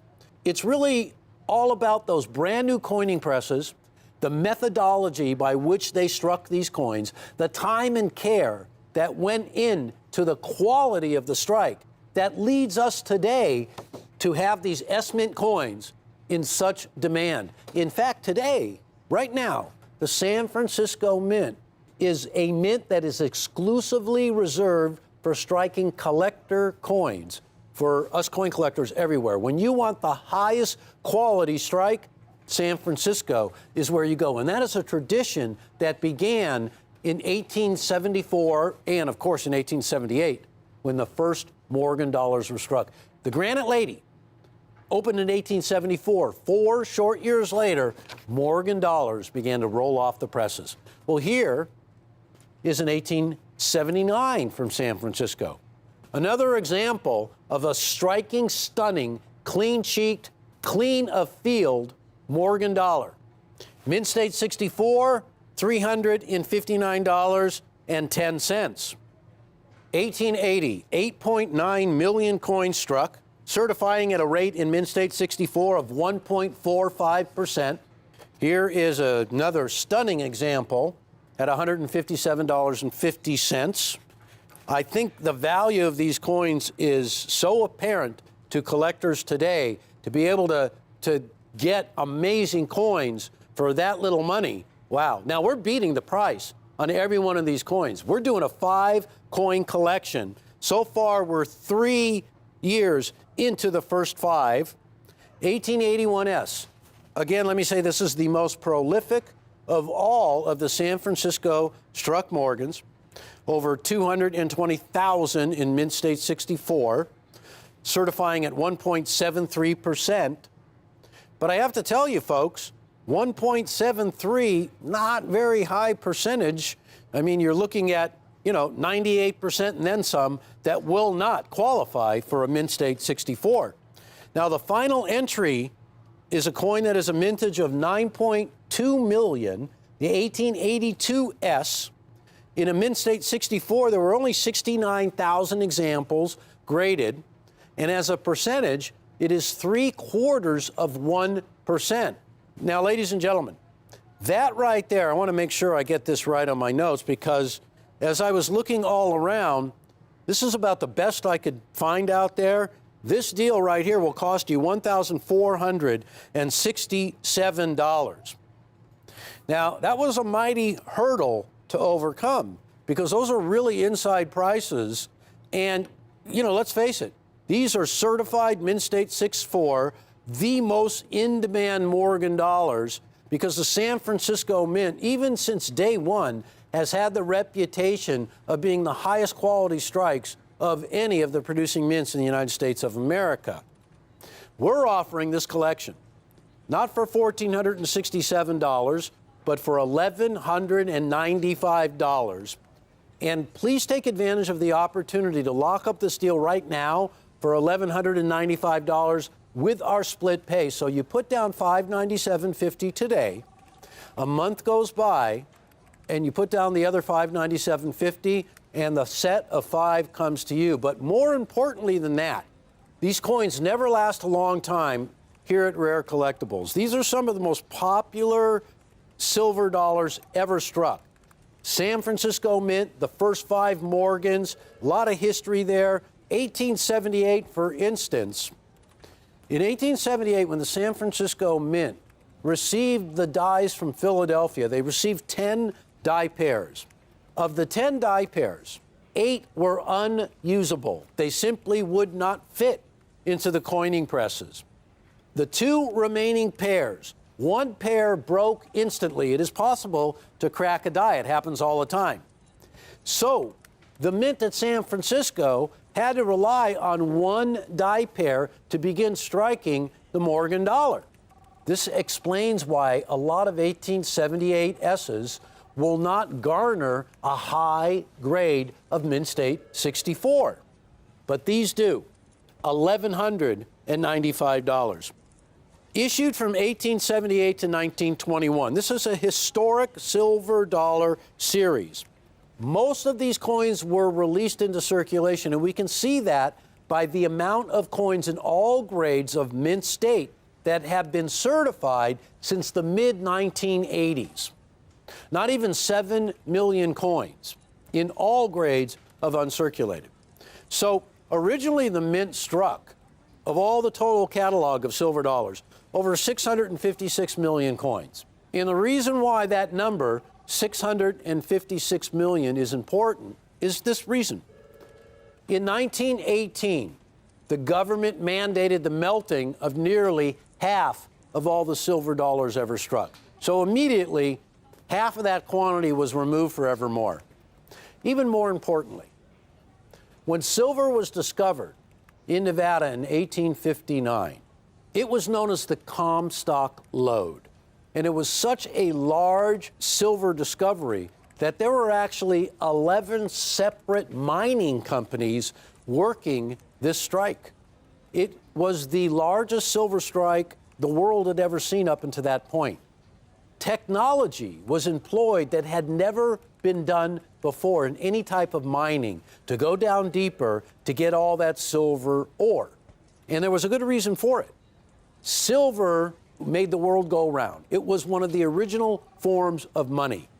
And the silver that was being mined at that time enriched the coffers, the treasury of the United States. But it could have gone the other way. When the silver mining industry began to mine massive quantities of silver in 1859, and they began to pull silver out, they began to stockpile this silver. Silver mining industry had their ways of selling the silver to all the entities all around the world so they could use it to strike their coins. Well, something interesting happened that changed coin collecting in the United States of America forever and made it what it is today and made the Morgan dollar what it is today. A deal was struck with the silver mining industry in Congress. It was called the Bland-Ellison Act. And in a nutshell, it required the U.S. Treasury to purchase from the silver mines $2 to $4 million worth of silver every month and coin them into Morgan dollars. Think about that. In 1878 and thereafter, our government was required by congressional law to purchase $2 to $4 million worth of silver per month and strike them into just silver dollars. No other coins, no half dollars, no quarter dollars, no dimes. Only the Morgan dollar. That had never been done before. This Morgan dollar, as it was struck and put into the Treasury of the United States, changed the world forever. It began the effort of citizens all over this country to store wealth in the form of the mighty American dollar. Back in the 1870s, and then in subsequent decades, the American dollar became the standard bearer that it is today for world currencies. So a heavy silver coin that represented the store of wealth that you had in a big silver coin like the Morgan dollar became the coin to own. Most of these coins were released into circulation, nearly 500 million of them. So today, few remain in uncirculated condition. We chose to add the 1878 into this deal because 1878 being the first year of the Morgan dollar and the first year from the San Francisco Mint is the cornerstone of a Morgan dollar collection. A Morgan dollar collection goes nowhere without that first year. A San Francisco Morgan dollar collection is what we've started here, the first 5 years, $1,195. Now, today coin collecting is really popular, and if you're a coin collector, something I don't have to tell you, but if you're just starting out, if you've just discovered over the last year or two what coin collecting is all about, well, let me add a little bit to it. Coin collecting is the greatest of all hobbies because we get to hoard money. We get to collect money, not the way we issue it today, not in paper with a promise behind it, but in the hard asset of silver that built this country. That is a big deal for coin collectors all over the world. Dollar collectors love the Morgan dollar, and the reason is simple. The most beautiful design of liberty the world had ever seen. A bold image of liberty that you had never seen on a coin. George T. Morgan, who came from England, who had a talent for sculpting, sculpted these dies, created this design from his mind's eye, from his artistic abilities.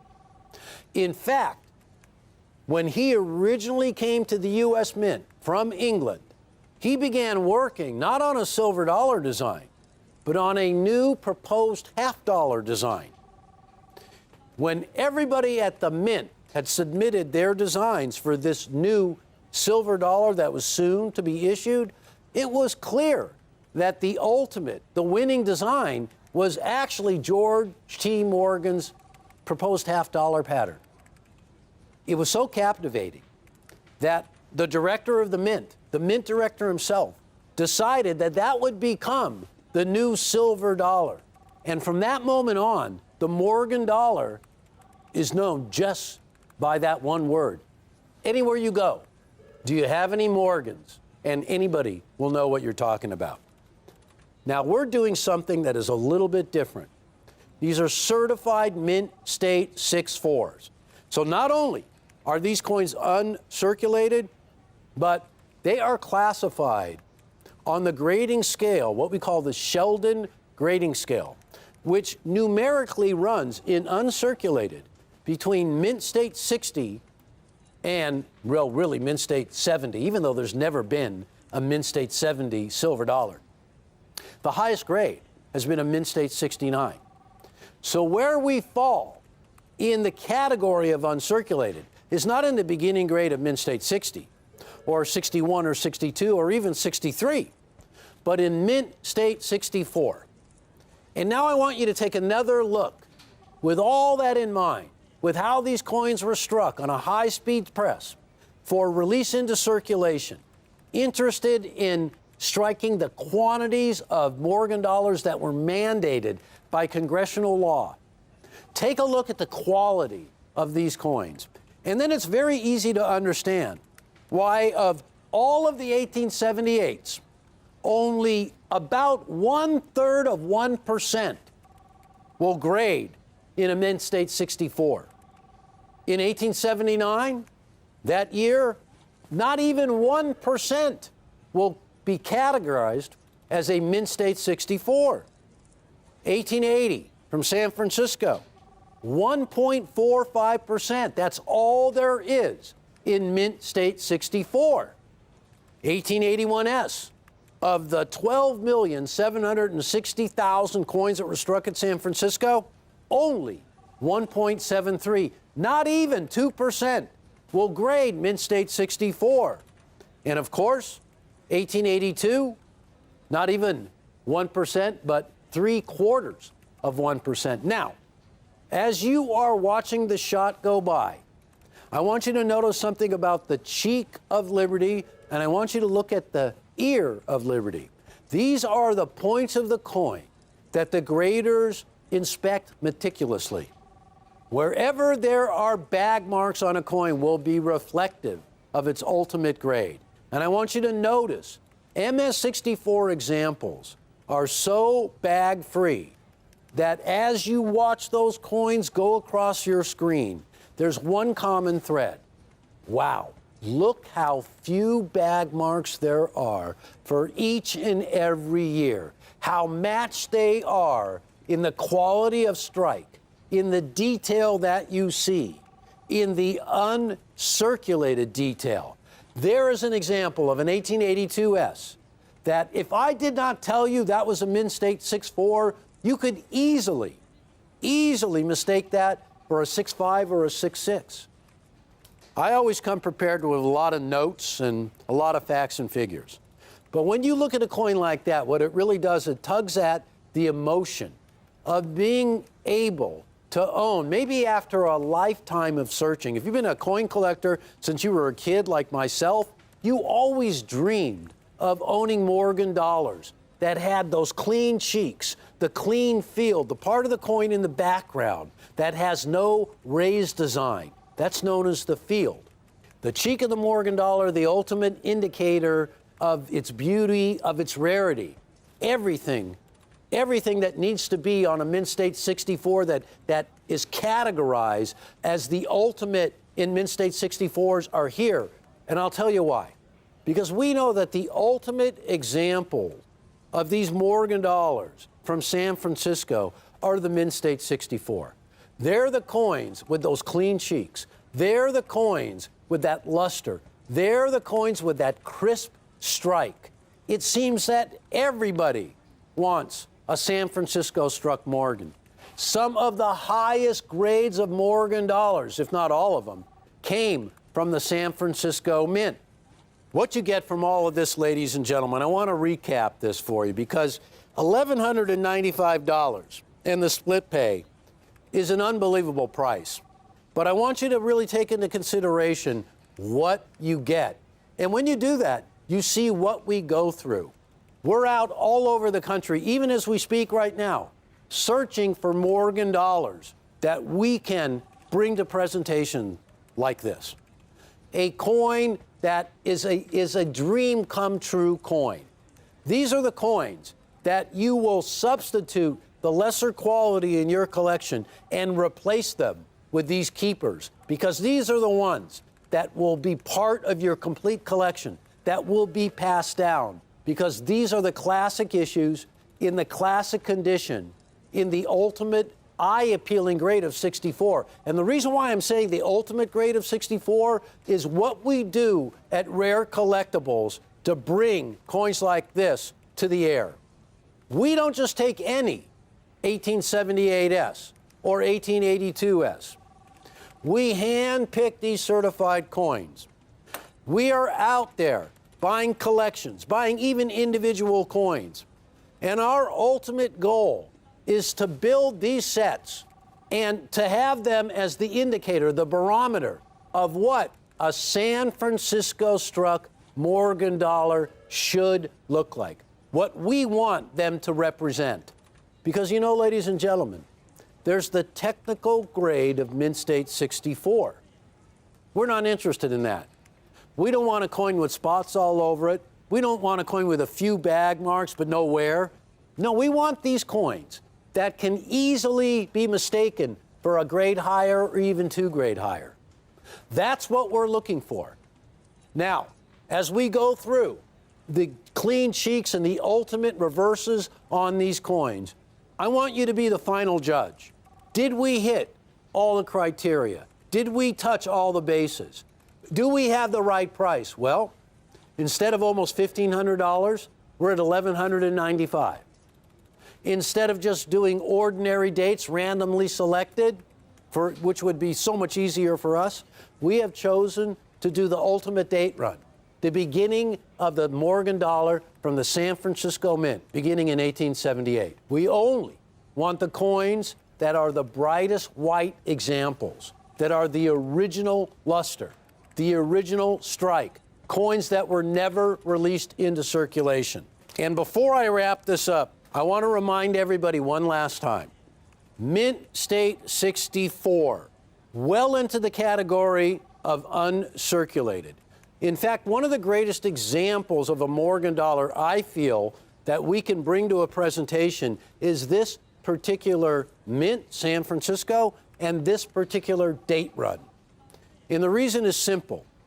These coins offer a strike unlike any other from any other mint. They offer an opportunity to get in on quality Morgan dollars in their original state of preservation at a really inside price. It's one thing to come in with a price lower than anybody out there. But when you have quality that exceeds what you see out there, because we handpick the coins, we search them out ourselves, we buy collections, we're fierce negotiators. This is the reason why our value is greater, our quality is greater, and the history, the chronological order of the first 5 silver dollars from the San Francisco Mint completely intact. So, ladies and gentlemen, the first 5 Morgans from San Francisco, the ultimate examples of the minter's art, at an unbelievable price of $1,195. True Mint State 64s here at Rare Collectibles TV. And don't forget the split pay, 2 equal payments of $597.50. And one last thing, at Rare Collectibles TV, we want you to know that you can buy with complete confidence because we offer a 30-day numismatic money-back guarantee. So those are the first 5 Morgan dollars from the San Francisco Mint in Mint State 64 for $1,195. Thank you so much for watching, and I will see you soon.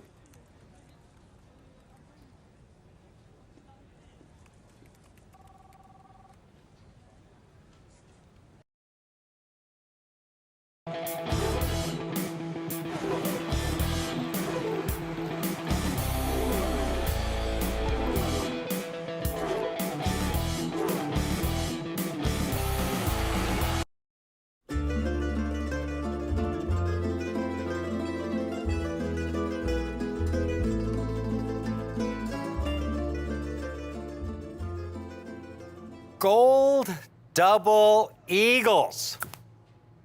I have been most fortunate to handle many of the most desirable United States rare coins over the past decades. And placing these treasures with fellow collectors who love and appreciate these gems as much as I do. I know my gold double eagles. Here's one. This is an 1896. It's a proof. It's the finest known 1896 proof double eagle. This, if it ever came out to the market, could be $1 million coin. All the PCGS graded proof double eagles, this is the highest graded example for the entire series. And in fact, we have a client who has the #1 ranked set, #1 ranked proof double eagle set, gold double eagle set on the NGC registry. It's the Everest collection.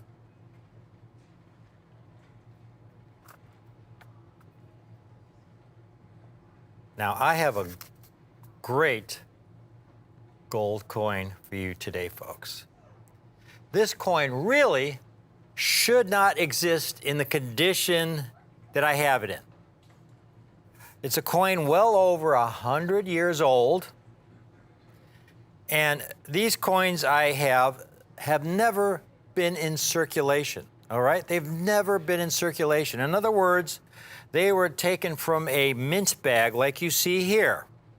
This is one of the original mint bags that was the source for many of these coins. They have been sitting in a bank vault since the 1930s. But I'll tell you about that in a minute. I'd like you to take a look at these coins that I have for you today. This is the rarest Liberty Double Eagle we have ever offered in quantity, the 1893P in MS 62 condition. That means they're mint state, uncirculated coins. How can a coin over 100 years old have been preserved in such great condition? They are so rare in the condition you see these coins in, folks. Now, these are gold double eagles. They're the largest gold coins struck for commerce by the United States Mint. Over the centuries, the Mint has struck gold coins in many different sizes and denominations. And here's a chart that shows the different sizes of gold coins that the U.S. Mint struck from the late 1700s through 1933. The coin on the far left there is a $1 gold piece. It's a tiny coin, folks. It's smaller than a dime. Very small coin. And then you have a $2.50 gold piece. And then there's a $3 gold piece. And then there's a $4 gold piece, which is referred to as the Stella. And then you have a $5 gold piece, which is about a 1/4 ounce of gold. It's about the size of a nickel. That's a larger gold coin. And then you have the $10 gold piece, which is about a 1/2 ounce of gold. And it's referred to as the Eagle, because up until 1850, the $10 gold piece was the largest gold coin struck for commerce by the U.S. Mint. And so they referred to it as the Eagle. And then they discovered gold in California in 1848. And with this abundance of gold, our nation was able to strike even larger gold coins, which was of great benefit to the banking system. And this larger gold coin was twice the size of the Eagle, with virtually an ounce of gold. And so they referred to it as the Double Eagle. And there's an example. It was a specimen. Only 2 were struck in 1849, and the first examples struck for commerce came out in 1850. Now, that coin you're looking at, folks, that coin is considered the single most valuable coin in all of United States numismatics, that 1849 Double Eagle you're looking at. It's valued in the tens of millions, perhaps hundreds of millions of dollars. For commerce, they began striking these gold eagles for the general public in 1850. Right now, at this point in time, is a great time to acquire rare, high-grade gold double eagles. There was an article that came out. The title of it is "It Time for a New Perspective on Generic Gold?" And this just came out a year ago, and there's a paragraph in here that encapsulates what the article is all about. To quote, "There has not been a time in recent memory when pre-1933 gold coins were obtainable for so little over spot." Now, what do they mean by that? Well, when they referred to spot, they were referring to the value of the gold. And right now, spot is around $1,900 for an ounce of gold. I'll give you an example from my personal experience. It's 15 or 20 years ago, I had some gold double eagles. And gold at that time was about $350 to $400 an ounce. And these were uncirculated gold double eagles, common dates. They weren't rare date Liberty gold double eagles. They were like a 1904, one of the most common dates. And I remember selling it to a dealer for around $3,500. Now, the Liberty Gold Double Eagles I have for you today are a much rarer date. They're from the 1890s, folks. Rarely do you find mint state Liberty Gold Double Eagles from the 1890s. The story of these coins really starts with the Great Depression. It was economic devastation for our country. In 1933 alone, folks, it was estimated that there were 4,000 bank failures in 1933 alone. Now, back then, there was no federal deposit insurance to guarantee your savings. So if you had your nest egg, your life savings in the bank, that you spent 20, 30 years saving for your retirement, and you go to the bank the next day, and it's closed shut, it failed, you were wiped out. And they had 4,000 of those bank failures, affecting millions of Americans, just in 1933 alone. Now you can imagine, for all those other Americans who had their money in banks that had not yet failed, they were terrified. So what people began to do, and I probably would have done the same thing if I had been in their position, they began pulling their money out of these banks, that paper money. You know, with the economy the way it was during the Great Depression, that paper money could be worthless in 6 months or a year.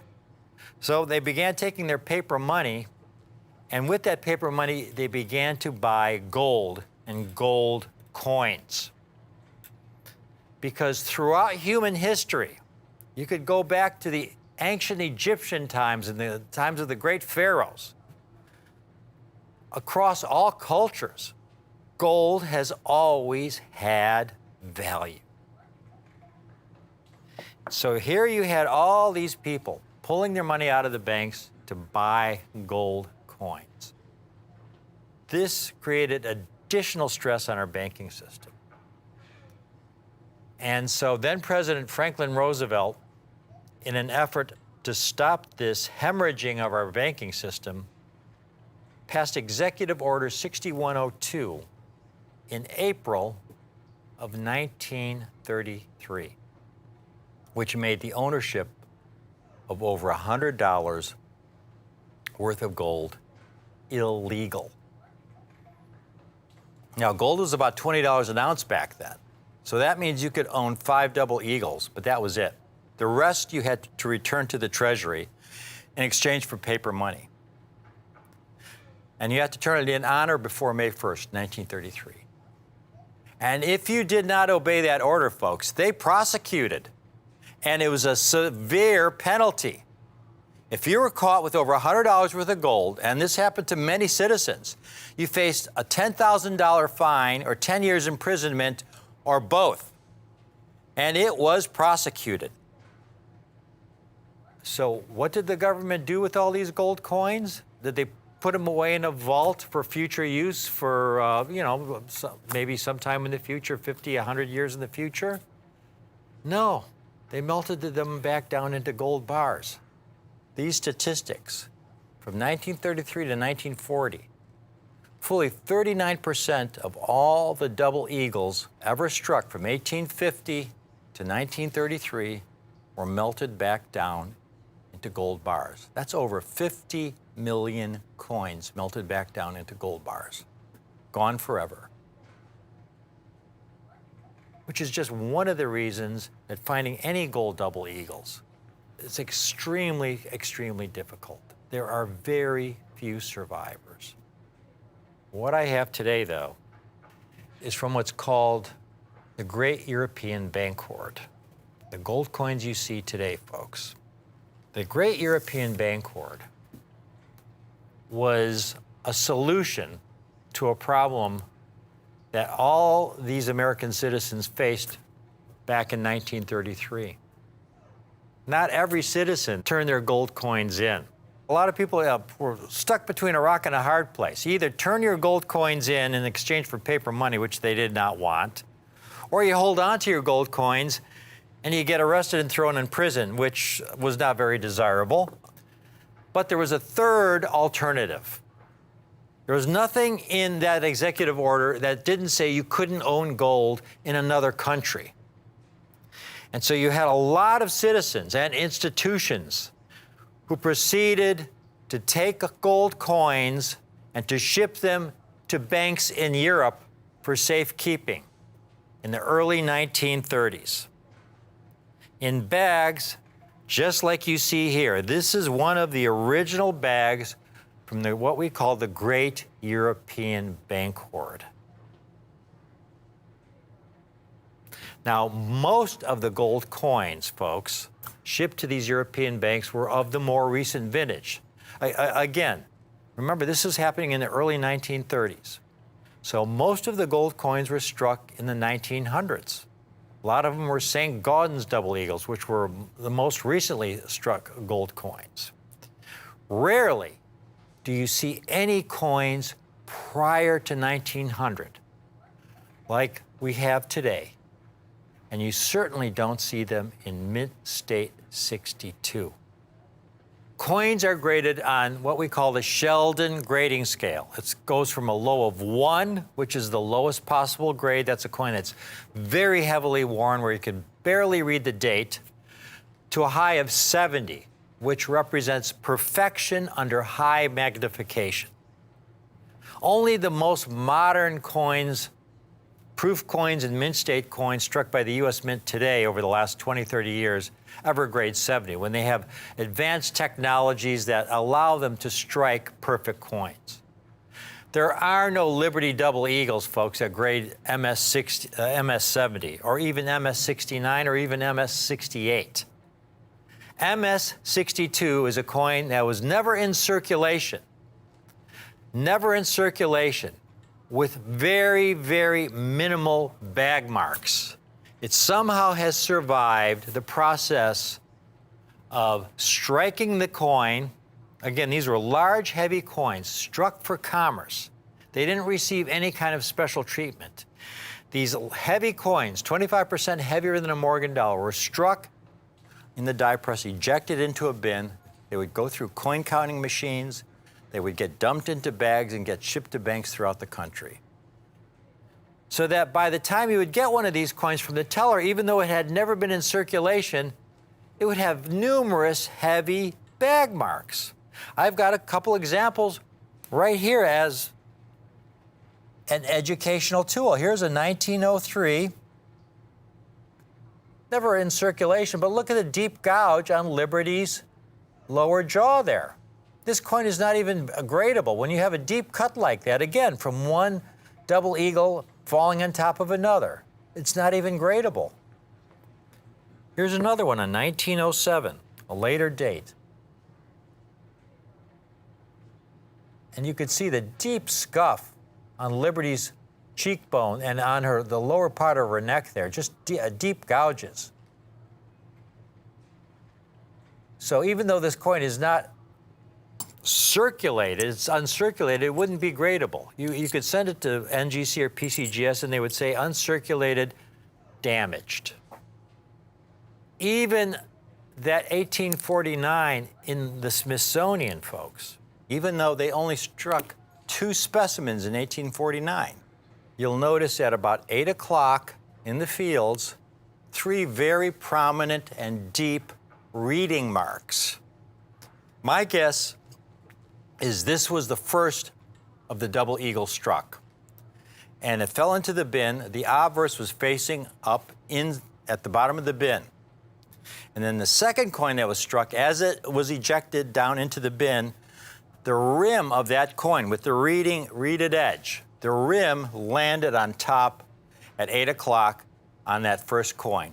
And that's those reading marks you see right there. It's probably MS-62, MS-63 quality. So the fact that these have survived at MS-62, when you take a look at one of these, folks, these are a miracle. Never been in circulation. A coin that's never been in circulation grades MS-60 and higher. MS meaning mint state. Anything below MS, if it's a grade of 58 or 55, it gets an AU, meaning almost uncirculated. These are mint state. And they're mint state 62, meaning they're uncirculated with very minimal bag marks. The Smithsonian has the greatest collection of United States coins in the world, including the 1849 double eagle, which is valued in the tens of millions of dollars.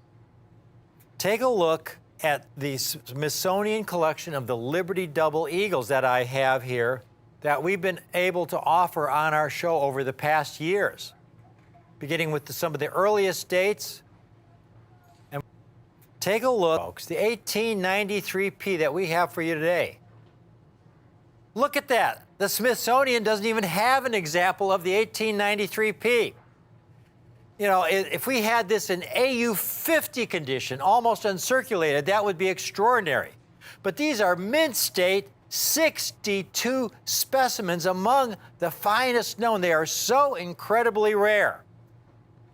These coins we got were among the best from the European bank hoard, and we have a very limited quantity. The best part of all is the extraordinary value we have these coins priced at. They are all graded by the best grading services, the top grading services in the country, either PCGS or NGC. Those two companies are the leading companies in the world at grading coins. This guarantees you that the grade of the coins is what it says on the holder. Take a look at this 93P, folks. I mean, so pristine. It is extraordinary. Again, the Smithsonian doesn't even have an example, even in circulated condition. And here we have this extraordinary MS62. To be able to get these coins, we have nearly 100 examples. Total number certified by PCGS is only around 2,400 coins. The Smithsonian doesn't even have one. At $7,500, this would be a reasonable price. $4,900, it would be a really good price. At $3,900, it would be an exceptional price. But this goes back to my philosophy here on Rick's U.S. Coin Show. We have our coins priced not on what the market will bear. The coin prices are based on our cost. That means when we get an opportunity like this, when we get coins where we get the entire collection, and we're able to acquire the finest examples, and when we're able to then get them at a great price, we pass the savings on to you. And so we have these coins today, folks. Again, limited quantity. Call in now. $3,900 would be a great price. $34.95 is a phenomenal price, folks. That's a phenomenal, extraordinary price. Call in now, because if you call in now, I actually have these coins today while we have them. Once they're out, that is it. Like so many of our gold presentations, when we get a deal like this, once we sell out, the deal's gone. You never see it again at these prices. Because today, we have them for only $3,295 a coin. For an 1893P. Folks, this is a coin that is rare in any condition. They only struck about 344,000 examples. So many hundreds of thousands were melted down. So few exist today. I want everyone out there watching today who desires one of these ultra-rare Liberty Double Eagles from the 1890s, one of the rarest issues, the 1893P. If you would like to acquire one of these, we have a 2-payment option for you. So all you have to do is put down $1,647.50 today. We'll hold one of these, put it aside with your name on it, and pay the balance in 30 days. And that is so so very, very important because when we get a rare date like this, the demand is extraordinary and we sell out very, very quickly. So often we have people who will call in a week later or 2 weeks later and ask to buy one of those coins they saw on our show a week or two earlier. And there have been so many times when we have to tell them, we're sorry, but we no longer have those coins. Not that date and not at that price. This is one of those coins, folks. If this were a 1924P Saint and MS62, that would be one thing. I mean, a 1924P is a very common date, but it's an 1893P, ultra rare. Now, exactly how rare? Well, take a look at this comparison chart of double eagles that we've offered over the years. Again, when it comes to the European bank hoard, the most double eagles were the most recently minted when found in the European bank hoard. So you saw a lot of St. Gaudens double eagles, especially the 1924P. Over 300,000 have been certified, 44,000 in 6.2 and over 50,000 in 6.5. Because again, the more recent double eagles were generally higher condition. They hadn't been in bags for as long a time as the earlier double eagles. So the St. Gaudens double eagles, you can see the populations there. But then when you get to the Liberty double eagles, the last year of the Liberty double eagle series was 1907, but the European bank hoard had an inordinate amount of 1904P bags of Liberty double eagles. So you see 200,000 have been certified by PCGS, of which 64,000 were 6.2s and over 5,600 were 6.5s. Now, the 1904P is by far the easiest date to locate in mint state condition. The Liberty Double Eagle series has about 150 different dates and mint marks. And if you find a Liberty Double Eagle in mint state condition, there's about a 35 to 40% chance that it's going to be a 1904P. The second most common date is a distant second, the 1900P, which we'd offered in the past. Even though it's number 2, it is much, much rarer than the 1904P. But then you get to the bottom of the page and look at the 1893P. Total number certified, only 5,495 coins, only 2,399 in 6.2 condition, none in MS65, 2,399 coins, folks. When you add up the higher grades, it's, especially with the total number certified, it's approximately 40 times rarer than a 1904P. Again, that is the common date, and you will find those available in coin shops at coin shows. And here's what they typically sell for, the 1904P, again, the most common date in the series.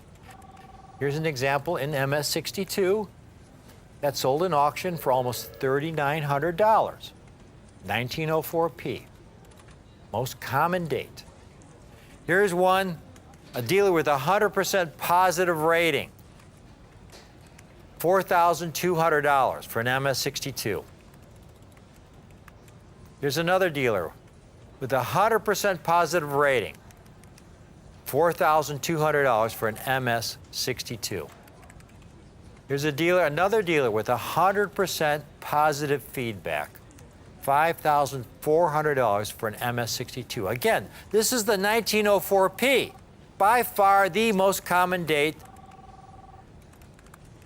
Now, I couldn't find any comps of what other people were selling 1893Ps for in 6.2 condition because there weren't any out there. Amazing specimen. Again, none have ever been graded in MS65 condition. This is an MS62.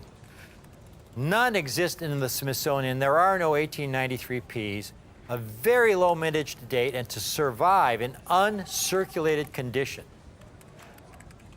To give you an idea, folks, of what a great opportunity this is, here's a chart that shows some of the rarest Morgan dollars. 1893S, 1889cc, 1879cc, and how many have been certified by PCGS. An 1893S, and even AU condition, is a $50,000 to $100,000 coin. In extra fine condition, it's a $15,000, $20,000 coin. An 89cc in AU condition is a $25,000, $30,000 coin. A 79cc is a $3,000 to $4,000 coin in AU condition. Folks, it would be much easier for me to fill this stand with 1893S Morgan dollars in various conditions from fine to AU condition and charge anywhere from $10,000 to $100,000 a coin. And I'd be making a lot more money, but it wouldn't be the best coin for you. These are the best coins for you. These rare date 1893Ps that are absolutely irreplaceable, and where I am able to offer them for only $3,295 a coin. You get the ultimate in eye appeal, quality, rarity in Liberty Double Eagles, the largest gold coin ever struck for commerce by the U.S. Mint. From the 1890s, this very rare low mintage date, folks. I hope you get at least one. If you could swing 2 or 3, please, I would encourage you to do so. Again, all you have to do is put half down today of $1,647.50, and we'll hold one of these for you with your name on it, and you pay the balance in 30 days. The reason I love my work is that I get to offer you coins that I really believe are great coins for you to own. And I never, ever try to push a coin on you that you do not want to own. So for me, it's really a dream come true with using all my experience, my decades of experience in numismatics, building the finest collections, to be able to get a great Liberty Double Eagle like this in this extraordinary condition, to be able to offer it at this kind of price, folks. It's a dream come true for me, because 20 years ago, I didn't think something like this would be possible. But that's what we do here on Rare Collectibles TV. These are not the kind of coins you're going to find at your local coin shop or your local coin show or any other coin show on TV. It's only here on Rare Collectibles TV. And that's why I always tell you to please stay tuned to our show, because you never know what we'll come up with next. Thank you for watching.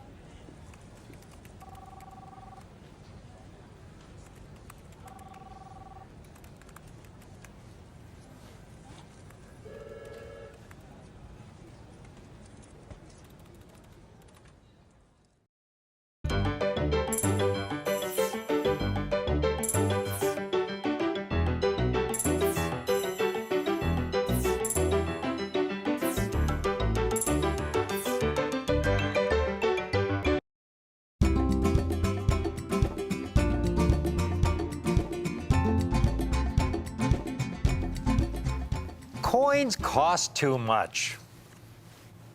Not necessarily, folks. I've specialized in the finest United States proof coins now for, since the early 1980s. And that's given me access to some of the most amazing collections. And I've got the most amazing collection, part of which I'm going to share with you today. I've never had anything like this in my life. I've got 2 of the boxes that are still sealed. But what I acquired were mint sealed boxes of 1955, 56, 57, and 1958 proof sets. The 57s I had the most of all. There were over 70 boxes, 50 sets in a box, folks, still sealed from the mint. These 2 boxes you see, these are the last 2 boxes still sealed. I'm not going to open these. I mean, I don't know. They could have the most amazing proof coins in them. I don't know. But my thought is, this will probably be the last time I ever get to acquire an original unopened box of 50 sets over 60 years old. I mean, it's really extraordinary. So I can't open these. They're always going to be sealed. But what I have for you today are the other 70 or so boxes that I did open. And I have some of the most incredible 1957 proof coins that I will ever be able to offer. Several of them were the highest ever graded by NGC, proof 69. That's extraordinary. Now, before I go any further, if you're new to collecting and you don't know what a proof coin is, the first coins I ever acquired from a coin shop were proof coins. It was a 1962 proof set, folks. And I love proof coins because proof coins are meant to represent the state of the art, the finest possible quality the Mint's able to produce given the technology of the day. And at 10 years old, even back then, that really attracted me to get the finest possible quality. Now, most of the coins that are struck by the Mint are called, are commercial strikes. We refer to those as Mint State coins. Here, for example, is a Mint State Washington quarter from that era. This happens to be a 1952. And Mint State coins are struck from dies that are not highly polished. The coins are struck on high-speed presses. They're dumped into bins. They go through coin counting machines, dumped into bags, so they acquire a lot of bag marks along the way. But the idea when making Mint State coins, coins for commercial use, is to make them as inexpensively as possible because they need them for commerce in large numbers. And those are the coins you have in your pocket change that you use to buy things with. Proof coins, though, on the other hand, are very labor intensive. They're meant to represent the state of the art. The Mint's been striking proof coins since the early 1800s. It's nothing new. And back in 1957, folks, the technology that they were using at the Philadelphia Mint to make proof coins was basically the same technology they were using back in the 1800s. And what they would do is take the finest dies, put them on a buffing wheel, and buff those dies until they had a mirror finish. They take the coin blanks and give them a kind of polishing treatment as well. Most importantly, they feed those blanks slowly into the die. They're not struck on high-speed presses. They're fed slowly into the die, and each coin is struck twice under higher pressure to bring out every possible detail of the design. And then, most importantly, while coins struck for commercial use are ejected into bins where they braid with other coins, proof coins are then taken individually. They're individually handled and put in their own compartment. They never abrade with any other coins. And then they're put in their own packaging and sealed. And you can only acquire them from the Mint by special order. So when we look at the mintages of Mint State and proof coins from this era, you can see here in 1957, Washington quarter struck for commerce. Mint State coins, they struck over 124 million coins. Now, that really is a very low number by modern standards. And then only 1.2 million proof sets.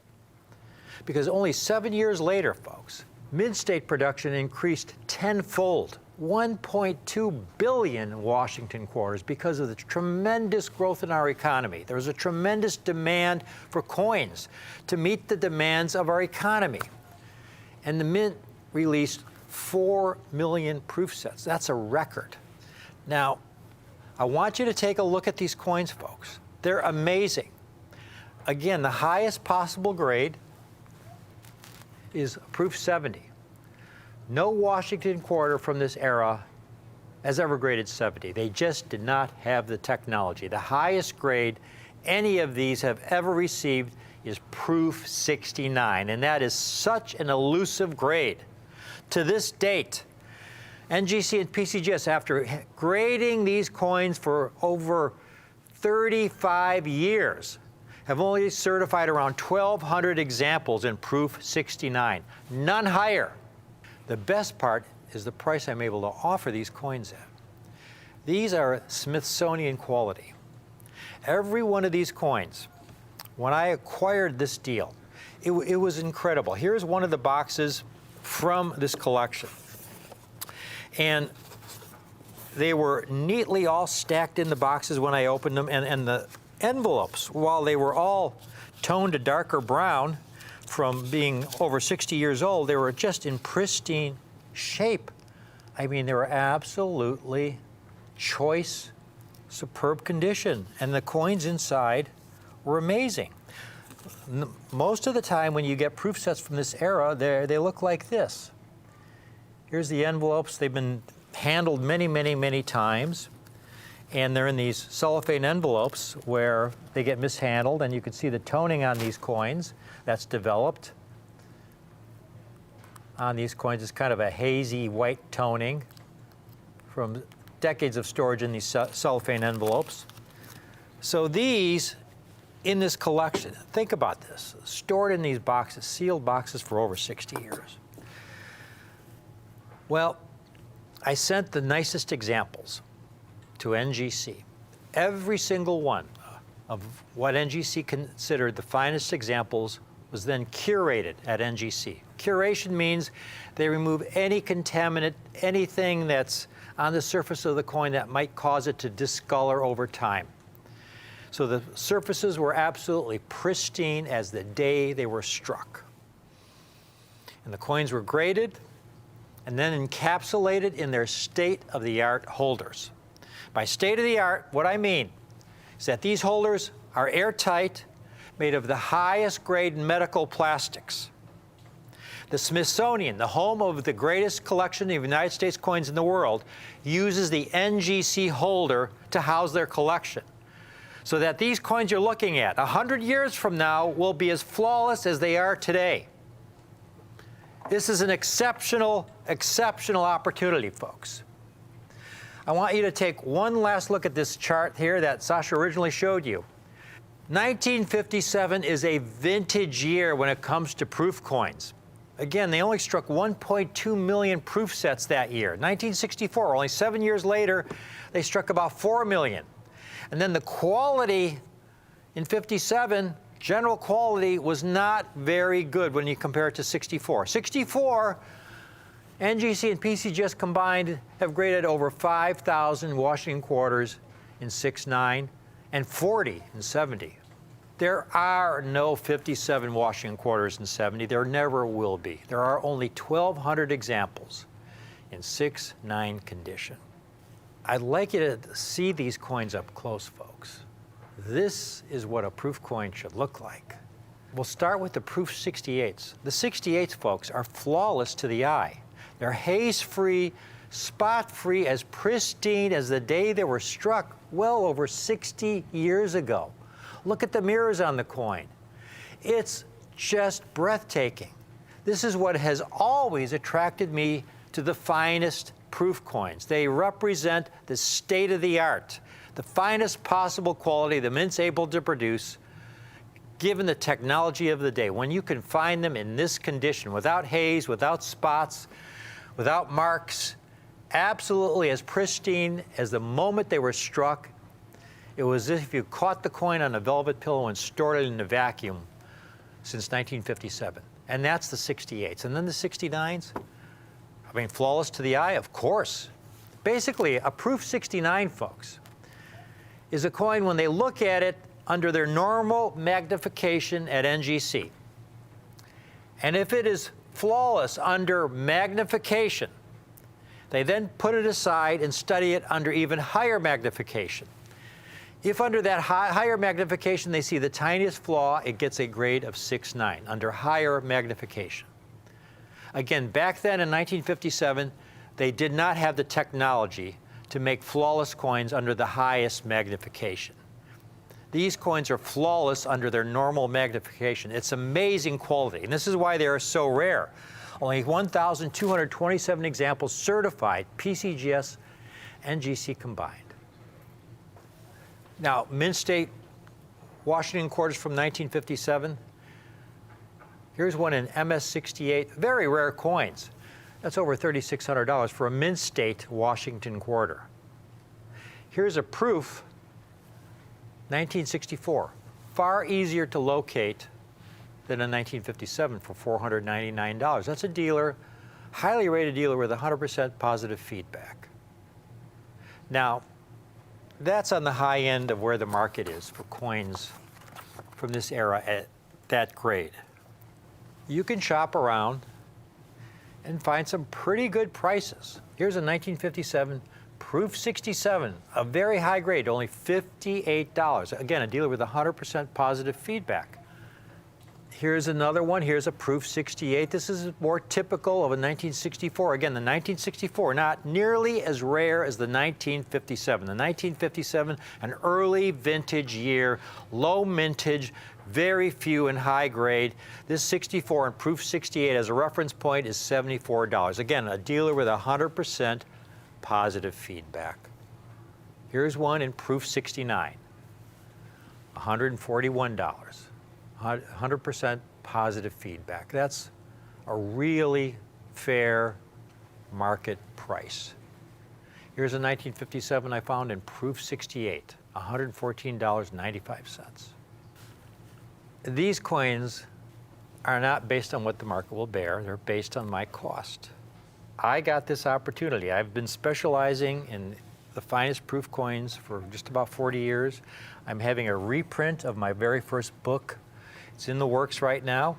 This reprint, folks, covers all the proof coins from 1950 to 1970, cents through $50. It's really a very, very important numismatic book. It's a book I'm very proud of. It's in the works. This area offers so much opportunity.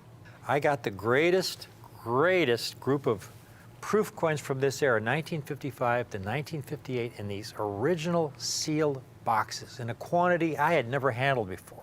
I mean, I have had deals where I've gotten 4, 5, 6, 7 boxes. But just the 1957s alone, we got over 70 boxes. And the last two still sealed here. They're going to be forever sealed, no matter what these coins go for. And when I bought this deal, you know, you got to pay a premium to get these original boxes. You don't get them for your average set price. Sealed boxes, folks, are at a premium. The finest examples from the boxes that were all open were submitted to NGC. I negotiated the best rates for their conservation and curation, for their grading, for their encapsulation, every coin reviewed by yours truly. I'm passing that on to you today. The 1957s in Proof 68 condition, folks. While I have them, this is a limited time offer, folks. These came from the most amazing group of 1957 proof sets I will ever handle, and I've been doing this for about 40 years. I am able to offer these coins in 68 for $49 a coin. $49 a coin. This is a limited time offer, and while I'm able to, if you want to get 10 and really take advantage of this incredible collector opportunity, you can own 10 of these for only $479. And finally, while I have this quantity, if you want to get a group of 20 folks, you can own 20 for only $895. That's $44.75 a coin for a 1957 proof coin, Proof 68. 1 point from the highest grade ever given this date. Only $44.75 a coin. The last of the Washington quarters struck on 90% silver planchets. This was the end of an era, folks. In 1964, that was the last 90% silver planchet. 1965, there were no Washington quarters with any silver content. The silver was taken out of the quarters entirely. These are the end of an era. And then we have the Proof 69s, the highest grade. These boxes, stored so carefully, they were never moved. I mean, it was amazing, over 60 years old. I got a group in Proof 69 that was really a dream come true for me as a collector. I'm able to offer one of these coins, folks. These are coins that you would expect to pay $300 for. $295, $195 would be a great opportunity. $95 would be a collector special price, but it wouldn't be based on my cost. And again, when I acquired this deal, we had them graded, the quality was so superb. I have the opportunity to offer these on the limited time offer in Proof 69, $79 a coin. $79 a coin. While I'm able to, as with the 6/8, if you want to get 10, you can own 10 for only $695. That's $69.50 a coin. 10 for $695. But I don't want you to get just 10. I've got this limited group. If you get 20, folks, you can own 20 for $64.75 a coin. 20 for $1,295. The 20 coin option is available on our 2Pay. So if you want to get 20, again, a limited time offer. I've got a limited number of these in Proof 69. Put half down today of only $647.50, and we'll hold 20 of these examples for you and pay the balance in 30 days. Every one of these has been curated so that they're absolutely pristine surfaces and encapsulated in their state-of-the-art holders. You look at the process that NGC goes through when grading, curating, shipping these coins. And when you consider the cost of submitting the coin, of grading it, the grading fee is $20, $25. They ship it back to you registered mail, which is about $20, $25. Just the cost of grading the coin alone, it's well over $70. And then you have the cost of the coin. It's normally over $120. I am able to offer these coins in 68 for $49 a coin. And I have the opportunity to offer these in Proof 69. $79 a coin. $79 a coin. This is a great, great collector opportunity. Again, this came from a collection. I don't know of any dealer who specializes in proof coins who has ever handled something of this magnitude. Sealed boxes of proof sets from 1955 to 1958. Boxes of 50. And I had over 70 of the 1957s. And they were stored in the most pristine possible environment. They were not jostled around. The coins were magnificent. All they needed was some curation. And we got so many coins that graded Proof 67, a good number that graded 68, and a surprising number that graded 69. Again, the total NGC PCGS population as of this date, only 1,227 coins graded in Proof 69. None higher, folks. This is an extraordinary cherry picker special to offer Smithsonian quality, finest known 1957 quarters, highest grade in Proof 69. If you want to get just one, they're only $79. Curated, encapsulated, graded by NGC, reviewed by yours truly, but get the 20 coin special while I'm able to offer it. It's a dream come true. It's something where you get the 20 coin special, you can give some to your kids, your grandkids, and they're only $64.75 a coin for the finest known Proof Washington quarters in the highest grade Proof 69. I thank you for watching this presentation. For me, as a collector, this is what it's all about, to be able to offer great coins, finest known, highest grade coins that are rare at such a collector-friendly buy it now price. I hope you can take advantage of it. Thanks for watching.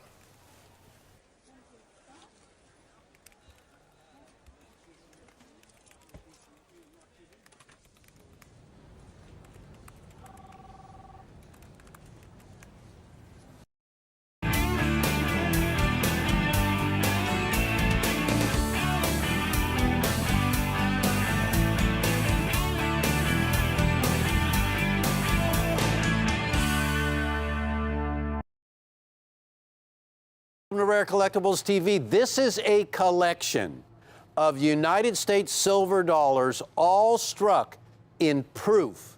That's a method of manufacture for the collector. You know the coin. That's the coin with an amazing mirrored background. The foreground, or the part of the coin that contains the design, is all frosty. These are the ultimate examples of the minter's art. And this collection, there you have it, ladies and gentlemen, just a small representation of what we're going to be talking about. You're going to note something about these coins. Every one of them is certified. They're all certified the highest known coins, the finest knowns, perfect Proof 70 Ultra Cameo grades, all with our exclusive pedigree labeling. Each and every single coin has been hand signed by the designer. Special artwork. This is an incredible, unique opportunity to assemble a complete run of United States Silver Eagles in the ultimate form, in the highest grade possible, the most desirable collectible silver dollar in the world. And I would just like to say that many have attempted to acquire, own, and assemble this collection, and few have succeeded. Let me show you what this is all about. First of all, ladies and gentlemen, I want you to know something. There are 21 coins in this collection. Beginning in 2001, West Point struck. These are annual issues, and that's something very special about this coin as well. Never happened with any other silver dollar. An annual issue of a proof silver dollar where it is possible, though extremely difficult, to acquire these coins in the ultimate grade of Proof 70 Ultra Cameo. Now, let's get it going, folks, because we don't have that much time here. We're at 30 minutes on the clock. And I want to say, before we do anything, I really want to read this to you because we have done so much extensive research on this. Now, I always knew it was so difficult to acquire early date United States Silver Eagles in a perfect grade, but this research just brings it all home. If you'll allow me, if you were to try to assemble this set on your own, it would cost you a whopping $38,220. Now you may ask yourself, how is this so? Well, let's do the math together. There are 21 coins presented in this set. And we know that, on an average, Proof Silver Eagles will certify in a perfect 70 grade only a measly 5.5% of the time. That's historic for the whole entire series, dating way back to 1986. That being the case, for this collection, you would need to buy 20 of each of the 21 different dates in this collection to guarantee yourself one set of 21 in an absolute perfect grade all the way down the line. A perfect 70 grade. So 20 coins times 21 dates, comes out to 420 coins. Can you believe it? 420 coins. So now you see what we're up against. Now each one of these uncertified, if you would have been able to purchase them from the mint, that's how we're figuring this, not some pie in the sky price. And if, now, just doing that, you would be at $30,660. And I want to tell you right now, we're offering this collection where every single coin is a match piece of perfection, a Proof 70 Ultra Cameo for $4,995. $4,995. And folks, there is a two-pay option available on this deal. $2,497.50 right now. And when these coins are ready to ship, another payment of $2,497.50, total $49.95. Now, so we've gone from $30,660 just in mint cost for these coins. Not that you can go back to 2001 or 2002 or even 2010 or 2012 or 2015, because you can't, because every single one of these silver dollars has been sold out at the mint for decades already. Now let's consider the grading fees. Now, what we've done is the most basic fee here, not counting all the extra charges, but just the grading alone. NGC charges $18. Now that's not for a perfect 70 grade, by the way. If you get a perfect 70 grade, it goes up by about $10. So we're going to use $18. Now here's how it works at the grading service.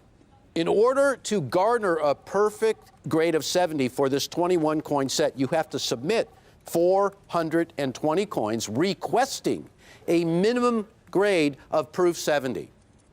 So, after all this work, you've submitted 420 coins with a grading cost of $7,560. So to accomplish just this one set, will put you in at $38,220. And if you ever want to know the math of this or see how we derived it, well, you can look on our website, you can watch this presentation, or you can give me a call, and I'll explain it all firsthand. But ladies and gentlemen, a monumental silver dollar collection, complete from 2001 to 2021. Now, are you ready for the real deal here? $4,995. Now, in doing our research, this is what we find out. This is short and sweet, guys. The total amount struck of American Silver Eagles, total struck, is $27,220,163. That's since 1986. In the 35 years, the total certified in a perfect Proof 70 grade is 1.4 million, almost 1.5, and as a percentage of the mintage, it's 5.5%. Mind-boggling. So we started looking at our competition and seeing where we're at, and it's going to be pretty amazing, but I want to give you a heads up. We can't keep enough of these in stock because they have something very special. This complete collection from 2001 to 2021 culminates in the very last Type 1, because forevermore, this series is going to be known as the Type 1 series because its reverse, created by John Mercanti in 1986, has been retired. The year of retirement, 2021, a new reverse will take its place. So the culmination of this set is the 2021 Type 1. You know the coin. It sold out in record time, 327,000 coins in a matter of minutes, and millions of people didn't get their opportunity to acquire that coin. But I am here to save you a truckload of money on this deal, because to do this on your own could cost you close to $40,000. That is no joke, ladies and gentlemen. That's hard, cold facts, and we're doing it for less than $5,000. The story is really extensive. So now that everybody is racing to the phone, let me just say it is a wonderful walk down memory lane for me. I was around in the beginning of this series, and so I want to let you know what we're really talking about here. Number one, the finest known examples, every single coin. And that is according to the Sheldon grading scale, which we adhere to and all of numismatics does. It's a grading scale where number 1 is the worst and number 70 is the best. Every coin, a 70 grade. And that is indicative of flawless perfection. In other words, each and every one of these coins are in perfect condition. And now, this is a great pedigree label, and it's especially fantastic for building a complete collection, and we can help you do that. And it is unique because the labeling you see with that pop art label created by John Mercanti from a sculpture of Ronald Reagan that he did is exclusive to Rare Collectibles TV, and each and every label is hand-signed by the 12th Chief Engraver of the U.S. Mint, Mr. John Mercanti. Joined the U.S. Mint in 1974, retired in 2010, is responsible for over 100 creations at the U.S. Mint for coins and medals. Nobody in the history of the U.S. Mint can lay that kind of claim. The most prolific ever at the U.S. Mint was John Mercanti. Well, sit back, ladies and gentlemen, because the story about how this came about is really worth telling. Now, before we get into it, I want to let you know that these are proof coins. These are not business strikes. A lot goes into the striking these coins, and that's why they have an appearance that is unlike any other silver dollar you've ever seen.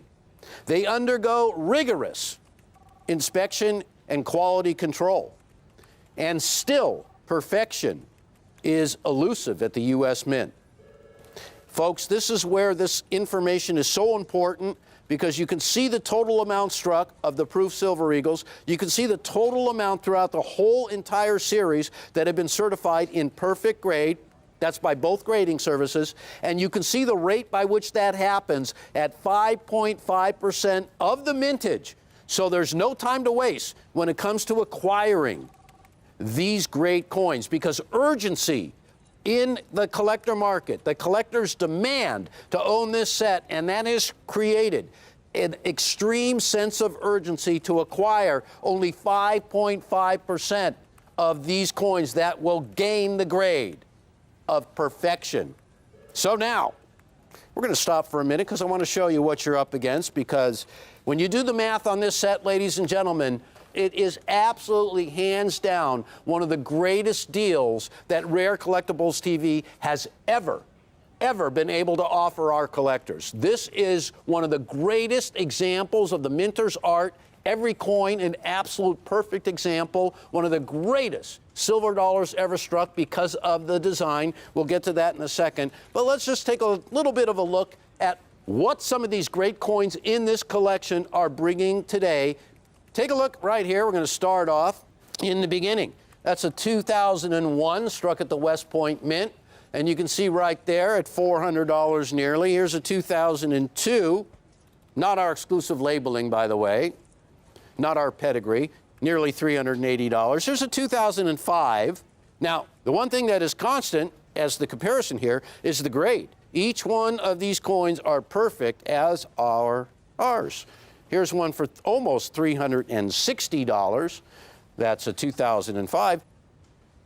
And here is a 2008 at $400.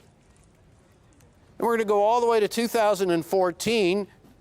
Again, a perfect Proof 70 grade, $300. Yeah, let's see. Oh, woo, look at that. Here is a complete collection minus one coin. We're doing 21. This one is 20. Not with our exclusive labeling. $5,250.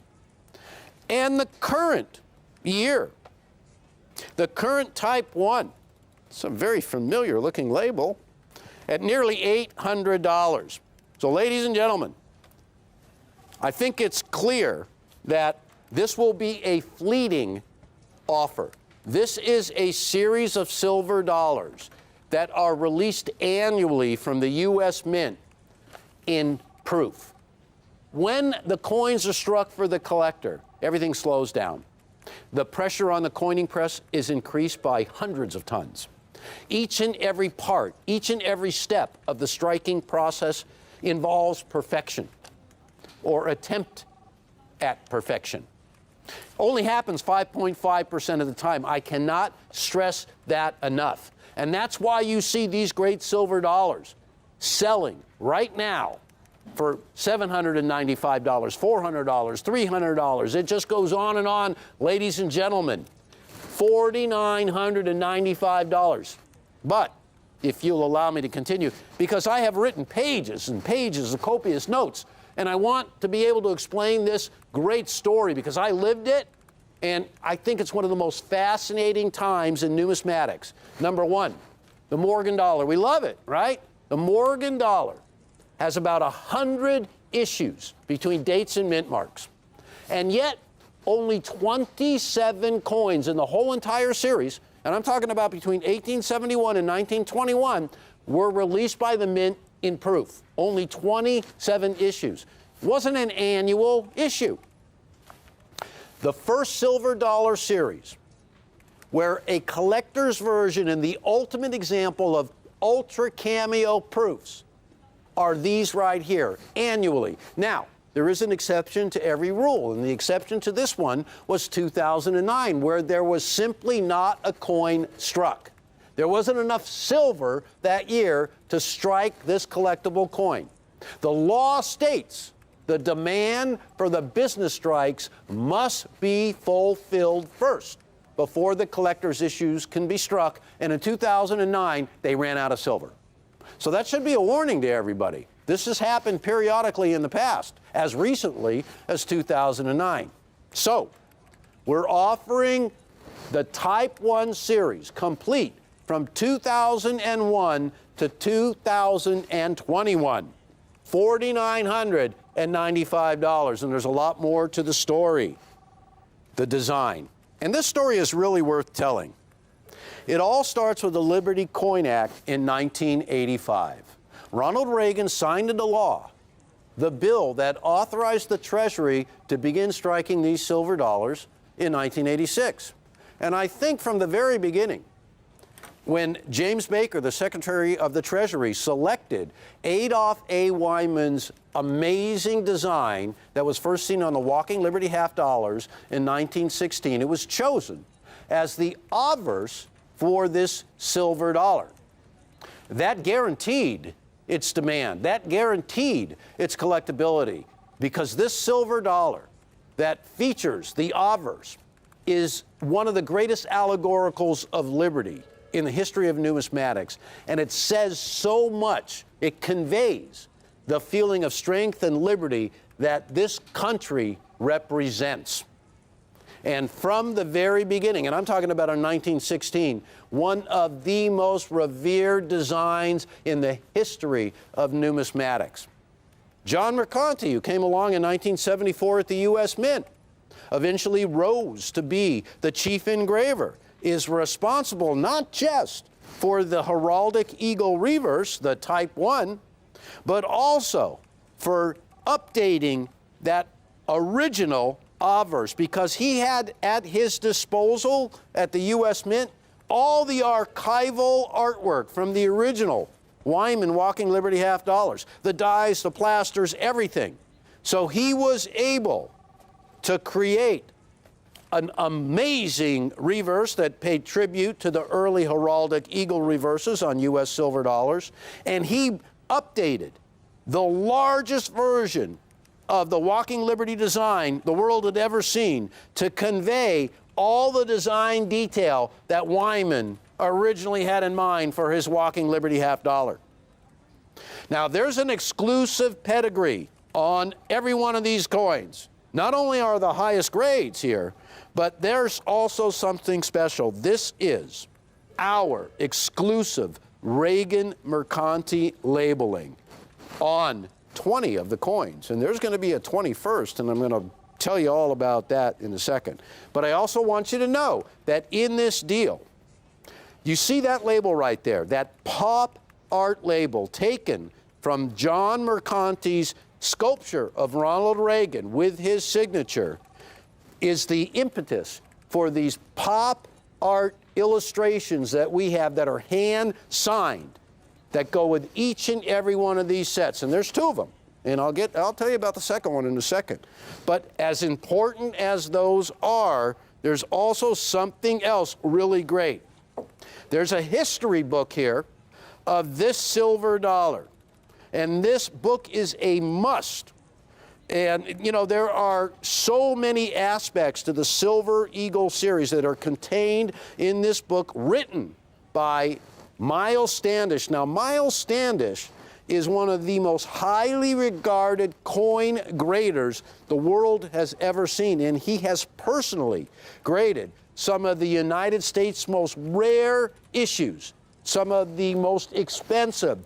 So his knowledge of coins is extensive and respected. And he authored this book all about the greatest silver dollar issue the world has ever seen, the American Silver Eagle.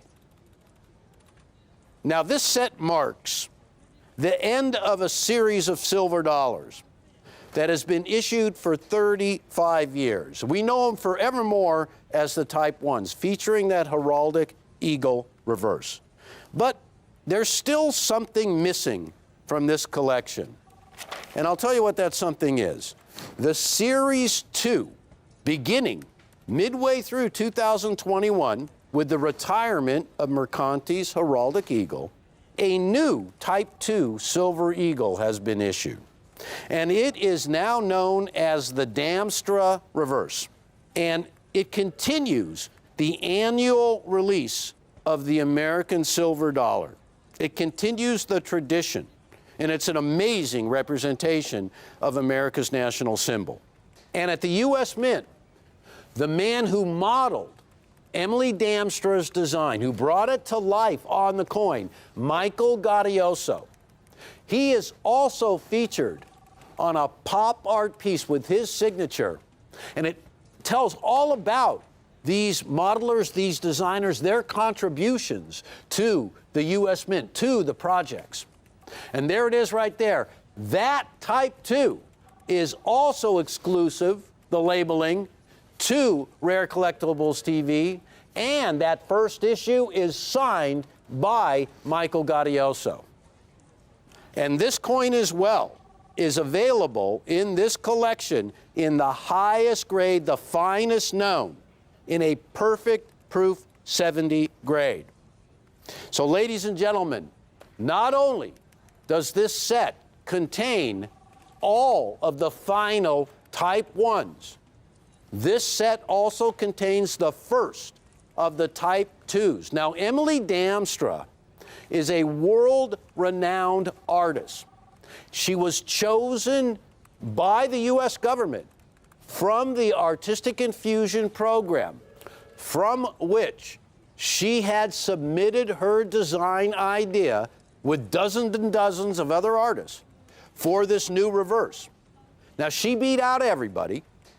Her representation is now part of numismatic history, her American Eagle.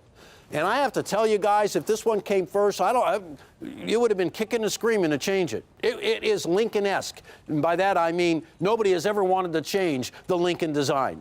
And I think that eagle right there, which represents the strength and the family of the eagles, because, you know, eagles are known for breeding for life and returning to the same spot every year to rear their young. And this representation is the eagle with the oak branch in its talons coming in for a landing to continue constructing the nest. And it so really illustrates the power of the cohesiveness of the United States of America. And I'm talking about the Union of the 50 States. I'm talking about every bit of our history, what led to this moment in time.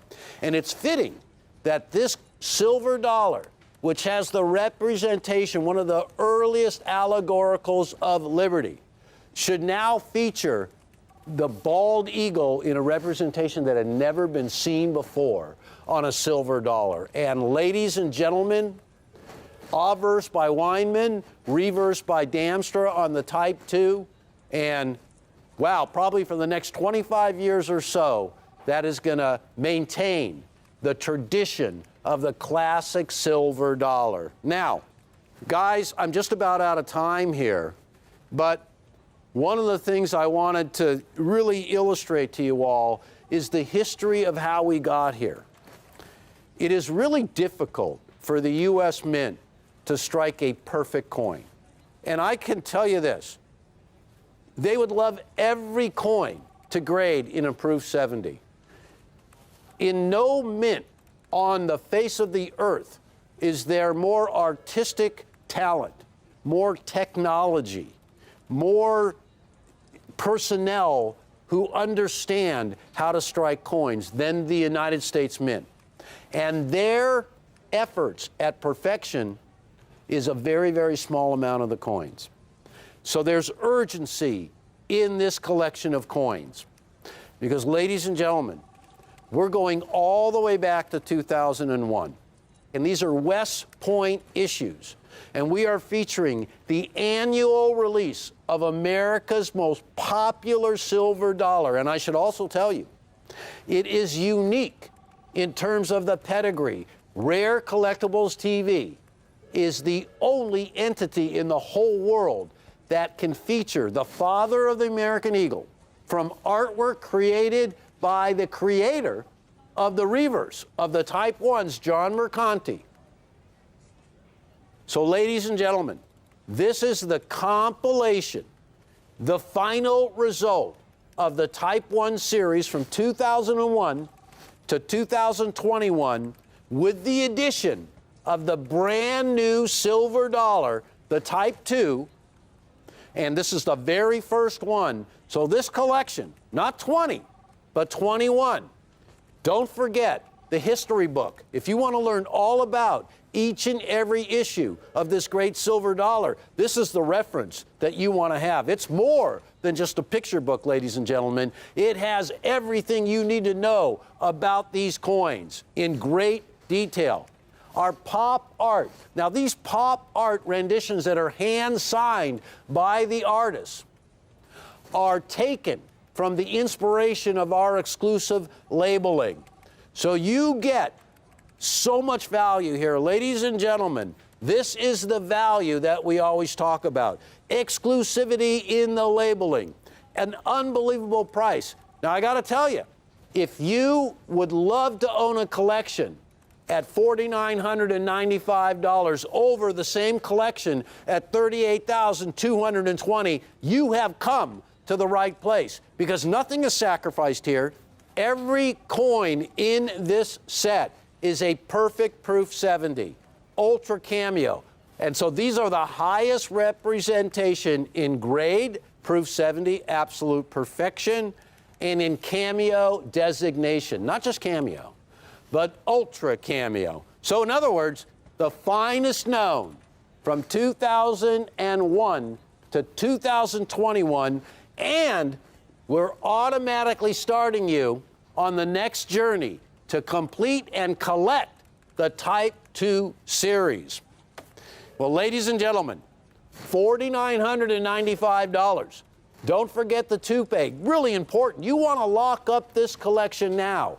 When you start looking at the amount of coins that have been graded throughout the history of this series, and the fact that less than 6%, 5.5% historically as a series, these coins will grade in a perfect grade as a percentage of the mintage. You are up against a mountain. This is tough to climb. We have done it. This was hard work. This is one of the most amazing silver dollar collections we've ever been able to feature. Let's take a look one last time at everything you get. The history book, the art, the coins, of course, with our exclusive labeling, each and every one hand-signed. So don't forget, this is where perfection lives. This is where history lives. And this right here, ladies and gentlemen, is the ultimate collection of United States silver dollars, featuring the date run of the Type 1 series from 2001 to 2021, and the first Type 2 with a new reverse. That's right, for $4,995. Now, ladies and gentlemen, in case you can't tell, I love silver dollars, and this is the reason why. The quest for the ultimate silver dollar. Now, for most of us, to own a United States silver dollar struck as a proof, struck for the collector with those tiny mintages, is a dream come true. If you're a serious collector, you already own this collection. You've already called. If you're sitting on the fence, it can't possibly be true, right? Because this deal cannot be replicated. Absolutely not. Not for $4,995. So, ladies and gentlemen, no spots, no dots, absolute perfection, the ultimate exclusive labeling, each one hand-signed, the future rarities of the Type 2 in this deal. So, folks, I got to wrap it up. I want to thank you all for watching. This is the ultimate silver dollar collection in the ultimate grade and history in the making. $4,995. And don't forget the toupee. Thank you so much for watching this presentation of 21 perfect proof silver dollars. I'll see you soon.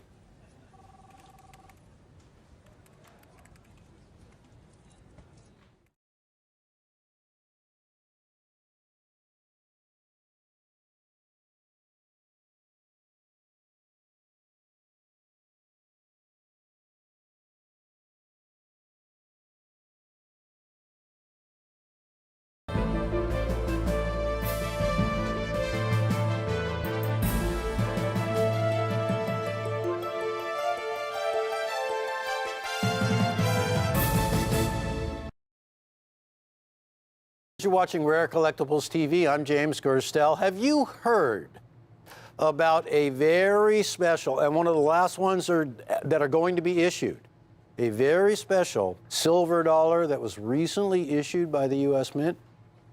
This silver dollar is up there in terms of record breakers for quickest sellouts.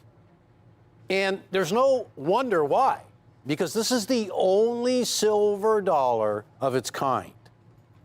Now, we've all heard of the American Eagle silver dollar, the largest silver dollar the U.S. has ever produced, larger in weight, larger in diameter than a Morgan dollar or a peace dollar. What has become the most popular and collected silver dollar the U.S. has ever struck. Now, this is a coin that dates back to 1986. Ronald Reagan was the President of the United States in 1985. It was his second term. And Ronald Reagan was a pretty smart guy.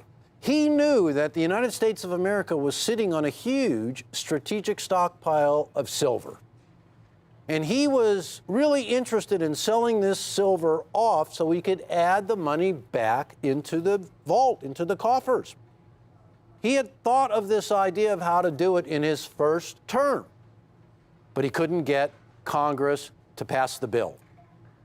But in his second term, in 1985, a bill was proposed called the Liberty Coin Act. Now, this bill authorized the United States government to start issuing a new silver dollar in 1986. And Ronald Reagan signed into law this bill, the Liberty Coin Act, in 1985. And at the end of 1986, in November, the U.S. Mint began striking a brand new silver dollar. Now, what was unusual about this silver dollar was that it bore the design of one of the most popular half dollars and one of the greatest examples of an allegorical of liberty, a representation that was conceived of in Adolph A. Wyman's mind. An allegorical of liberty that graced the walking liberty half dollar from 1916 to 1947. This design was chosen as the obverse of this brand new silver dollar. It was an opportunity to see this representation of liberty like you had never seen it before, with detail that never appeared on a walking liberty half dollar, no matter what grade it was in. And the reverse of the coin was contributed and designed by John Mercanti. John Mercanti was just the 12th chief engraver of the United States Mint. John Mercanti joined the U.S. Mint in 1974. He immediately, upon learning that he would be the designer to create this new silver dollar, set about the task of honoring the very first heraldic eagle designs on the very earliest American silver dollars. That design you see right there. Now, something historic is happening, ladies and gentlemen. What you're looking at right there, not only is it the only one of its kind, and I'll get to that in a second, but it's going away. This coin with this reverse, which has graced this silver dollar since 1986, will very, very shortly be replaced by a brand new design. But something even more spectacular is going on here. This is a silver dollar that was struck by the United States of America to honor the 75th anniversary of the victory of World War II. And to honor that event, the first ever and only one United States American Silver Eagle dollar to contain a privy mark was issued. Now, take a look, because you are about to see something that has never been done before. And I will tell you, there are hundreds of millions of American Silver Eagle dollars, but only one privy mark. And you can see it there off to the right in the field with the letter V for victory and the number 75. This silver dollar honors the more than 16 million Americans who served in World War II, and the more than 2 million Americans who served as soldiers in World War II, and the more than 400,000 who died. This had never been done before. We all know the American Silver Eagle dollar has some very famous and rare coins in its arsenal, in the series. Let's take a look at some of the most famous of them. In 2012, to honor the 75th anniversary of the San Francisco Mint, a 2-coin set was made, and the mintage was over 281,000. Next, the 20th anniversary set. It was a 3-coin set, mintage there, 248,000. West Point was honored in 2013 with a 75th anniversary set of over 235,000 minted. In 2011, to honor the 25th anniversary of the program, a 5-coin set was issued with a really low mintage of just a tick below 100,000, 99,882. And then in red right there is the 3rd rarest of all of the Silver Eagle dollars. It's really kind of the rarest in a way because it is the only American Silver Eagle dollar with a privy mark. So it's no surprise that this coin became unavailable the first day that the Mint issued it. Next on the list is the 1995. Now, this coin was issued to honor the 10th anniversary of the Eagle program, and a mere 30,125 were issued. And then in 2019, a reverse enhanced proof with an even lower mintage of 30,000. But none of those issues on that table right there is a privy marked coin. We have this silver dollar in the absolute highest grade attainable, a Proof 70 Ultra Cameo. When it comes to numeric grades of coins, Proof 69 virtually as struck, but not perfect, because imperfections can be detected on the surface of the coin when it is under at least 5 times magnification. But the coin I'm holding in my hand is an absolute perfect example. A Proof 70 Ultra Cameo, and that means this coin is not only perfect to the naked eye, but under magnification displays or exhibits not a single flaw. And that is the criteria by which this coin was graded. Of a mintage of 75,000, both PCGS and NGC have managed to only grade 8,156 coins in the highest grades known to man. And as a percentage of the mintage certified in high grade, it's not even 11%. And I'm saying this because when you own this coin, you're not going to be able to submit a single coin and count on that grade. Multiple coins have got to be submitted. Now, what's happened here, ladies and gentlemen, we've done all that legwork. We have hunted these coins down.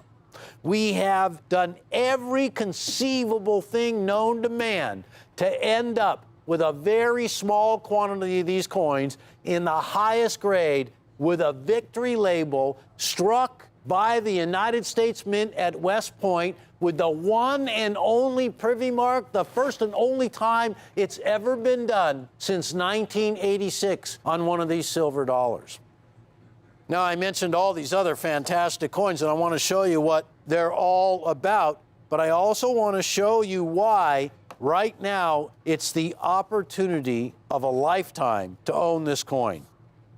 Because like I said, everybody wanted one of these. Over 16 million Americans participated, fought the war, World War II, and over 2 million soldiers alone. And the reason I say that is, known as the greatest generation, few are left, but their sons and daughters and nephews and relatives, family members, number in the millions and millions. And that is why this coin, which honored all of those great Americans 75 years ago, managed with all the organization and all the industrial might and all the strategic ability of a country that was ambushed in 1941 to put together a war effort against one of the biggest fascist empires that had ever been built and had been building up for decades. But this country managed to mobilize every citizen, to send millions of soldiers to the European theater and to the South Pacific, and fought a war that 75 years ago ended with victory for the United States. World War II changed the world, made the US of A the superpower it is today, the most respected nation on earth. And because of that V for victory, because of this privy mark, here's what you are looking at with this coin. Folks, this is a call to action to everybody. If you want to own one of these great silver dollars like there has never been one before, in the highest grade known, this is your opportunity. Don't let this ship sail. Look at that coin in a Proof 70 deep cameo with the privy mark, almost $3,000. And let me caution you, ladies and gentlemen, if you find that coin or another one like it, I want you to notice one thing. There's no making an offer. It's buy it or forget it or keep going. Almost $3,000. Rare Collectibles TV. We have this coin in the highest grade, not for $3,000. And if you've seen it at $5,000, forget it. Not here. For $1,495. You get the third rarest by mintage, but you get the only privy mark. This great silver dollar that has so many collectors out there. This great series of silver dollars. That reverse that you see right there, that was created by John Mercanti. Now, the obverse was the original design of the Walking Liberty half dollar. But the reverse is John Mercanti's tribute to the original Heraldic Eagle silver dollars is going away, is momentarily to be replaced. Now, if that isn't reason enough to own a coin like this, a privy marked Silver Eagle dollar has never been issued. I asked the guys if they could print up a list for me that had all of the issues of the Silver Eagle dollar from the beginning of 1986. And if we could show everybody, because you know hundreds of millions of these Silver Eagle dollars were struck and are collected. And it's one of the most collected of all the silver dollars. People put them in date-run sets. We do it all the time. There are thousands and thousands of people own these great sets, where one from every year in a like grade. In fact, in the highest grade attainable, some of these sets can go to $50,000 and $60,000. 1986, they only struck the coin for 1 month. 5.3 million coins were issued. Every one of these silver dollars were shipped from the mint. They're no longer there. They're not sitting on shelves or locked away in vaults waiting for somebody to discover them. They were struck and shipped out during the year that they were issued. As the popularity of the Silver Eagle dollar grew and grew, so did the mintages. 2015, the highest recorded year for mint state Silver Eagles, 47 million coins. And these silver dollars, when they get into spectacular grade, are worth a king's ransom. As you can see, when you get to the bottom of this list, you see the coin in red that we are featuring right now. This coin is only bested by a 1995 and the 2019. But even those coins cannot say that they are privy marked, because they're not. So here's a 1995 in a perfect Proof 70 grade. This is why everybody wants a Silver Eagle dollar. That coin brought over $80,000 at auction. The winning bid alone was almost $79,000. Now here's one that I found, earlier version, over $30,000. Now, I know everybody is really asking the question, what the heck is a privy mark? Never heard of one before. It's likely you never have, because there's never been a privy mark before on an American Silver Eagle dollar. Let me read to you the numismatic definition. It's straight from the U.S. Mint. It says here, a privy mark in general terms is a symbol that communicates information about a coin's production. Now, in this case, this privy mark on this coin is something special. The outline of this privy mark is meant to reflect the aerial view of the World War II memorial in Washington, D.C., a view from the air. So the outline that you see the privy mark within is known as the ellipse of this memorial. So it has a lot of meaning to a lot of people. Millions of people go to Washington, D.C. every year to pay their respects. Millions of people had somebody serve in World War II. And I got to tell you, with only 75,000 of these coins available and less, now, you know, ladies and gentlemen, less than 10,000 of these coins have been graded by both of the major grading services in the highest grades attainable. Out of the 75,000 mintage, that's less than 11%. I noticed that the United States is going to be issuing circulating silver quarters with this privy mark on it. And once I saw that, I understood why the demand for this coin had increased so much, because when collectors saw that press release, they knew they had to have a silver coin with that Victory privy mark, the only one ever issued. With a mintage of 75,000 for a United States Silver Eagle dollar, it's lower than an 1893 S, the king of all the silver dollars.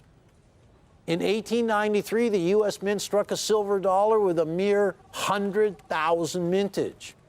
And that coin of absolute rarity, well, reminds me that this coin, absolute rarity. No matter what condition you're ever lucky enough to find this coin in, it is absolutely rare, and you just be prepared. It's a rarity. This is a chance to own this coin at $1,495 in the highest grade attainable. Now, this will only happen once. It's never going to happen again. And I want to show you why I think it's an amazing opportunity. I'm holding in my hand a 1999 Silver Eagle in an absolute perfect grade. Now, the mintage was really high on the 1999. If memory serves me correct, it was over 10 million. But take a look what rarity, or when you cannot get your hands on something because it is dispersed, where collectors are holding everything, that coin right there has a value of nearly $12,000. 1996, a proof Silver Eagle with a mintage of about 372,000. Not 75,000, over 300,000 more than this Victory coin, but no privy mark. That coin sold in an identical grade for over $41,000. Now, the rarest of all the United States Mint State Silver Eagles is the 1996. The mintage is 3.6 million, but they're hard to get. Imagine how hard a coin is to get with a mintage of 75,000. That coin right there with a mintage of 3.6 million has a value at nearly $5,000. Now, here's the other thing. The U.S. Mint recently announced that the heraldic eagle reverse that was designed by John Mercanti in 1986, that had been featured on the American Silver Eagle dollar forever up until, well, right now. This is one of the last ones you will ever get the opportunity to own, because this design is going away, and it's going to be very quick. You're looking at one of the last ones. And still, the only one with a privy mark. The use of privy marks over the years is really famous. In the early 1850s, when the U.S. Mint changed the purity of the silver on the seated Liberty half dollars, they put a privy mark, well, actually, I should say privy marks of arrows to communicate to everybody that there had been a change in the production of the coin. So a privy mark can be done in many forms. And here is one of the earliest versions. You see the arrows on each side of the date. Those are indicative of the change to the coin. And thus, everybody knew, well, the half dollar with the arrows, different composition. Many times you'll see silver dollars that have been to Asia that come back to the United States of America, and they have certain kinds of privy marks on them. And these privy marks were generally the initials of local merchants in Asia that verified the validity or the purity of the coins. So that once their privy mark, their initials, was also known as a chop mark, was placed on that coin, everybody knew that it was something special. For the 75th anniversary of the United States of America's victory in World War II, the U.S. has issued a silver dollar with a privy mark, and this had never been done before. Now, in addition to offering this coin at $1,495, we're offering an opportunity to split the payment into two equal payments of $747.50. So give us a call right away. A coin or coins will be locked up for you with your name on it.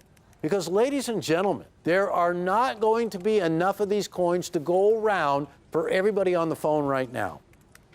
So it's a race against time. It's a race against your fellow collectors. It's an opportunity to own something really rare. And it's the only one. And if that don't beat all, let me tell you what does. The highest grade attainable, the highest quality. And when you take a look at these coins, at the strike of the obverse with a striding liberty, and this is a Renaissance design. When you take a look at that reverse, that heraldic eagle reverse of John Mercanti's, that, ladies and gentlemen, that design dates back to when the United States of America first became a country. And that reverse is going away. But let me tell you, when you get one of these coins with a privy mark on it, honoring the 75th anniversary of the end of World War II, with a mintage of only 75,000, you have a unique United States silver dollar in the highest grade. So one last time, $1,495. You can split the payment into two equal payments of $747.50. Please ask your representative for the details, and you will own what everybody wanted, but hardly anybody was able to get. You're watching Rare Collectibles TV, where we bring you really rare stuff. Thank you so much, and please stay tuned.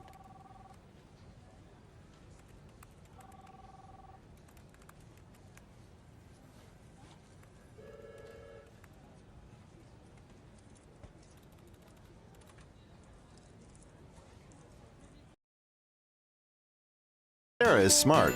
She stays connected with Rick's U.S. Coin Show because she signed up for our weekly email update. She gets the latest info on Rick's picks, Jack's coin suggestions, videos, numismatic fun facts, and more.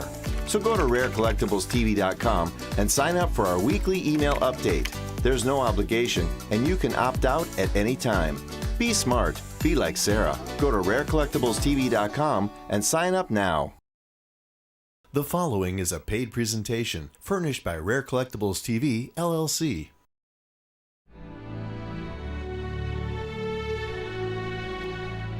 Our country was founded on life, liberty, and the pursuit of happiness. Representing this idealism is our American Eagle. The bald eagle was chosen in 1782 to represent the United States because of its long life, majestic looks, and great strength. The eagle has since become part of our country's national emblem. In 1986, the U.S. Mint had a large surplus of silver, and President Reagan signed a bill to produce a new silver dollar. It was called the American Silver Eagle. The obverse design for the American Silver Eagle was adapted from one of the most beloved U.S. coin designs, the Walking Liberty Half Dollar, designed by Adolph Weinman and minted from 1916 to 1947. The obverse of the coin portrays Lady Liberty striding towards the sun. This represents a new day, hope, and prosperity. Liberty is draped in the American flag, flowing from behind her and wrapping around to her feet. Her right arm is outstretched as an open, helping hand. In her left hand, she holds branches of laurel and oak, symbolic of civil and military glory. The obverse also features the word liberty that's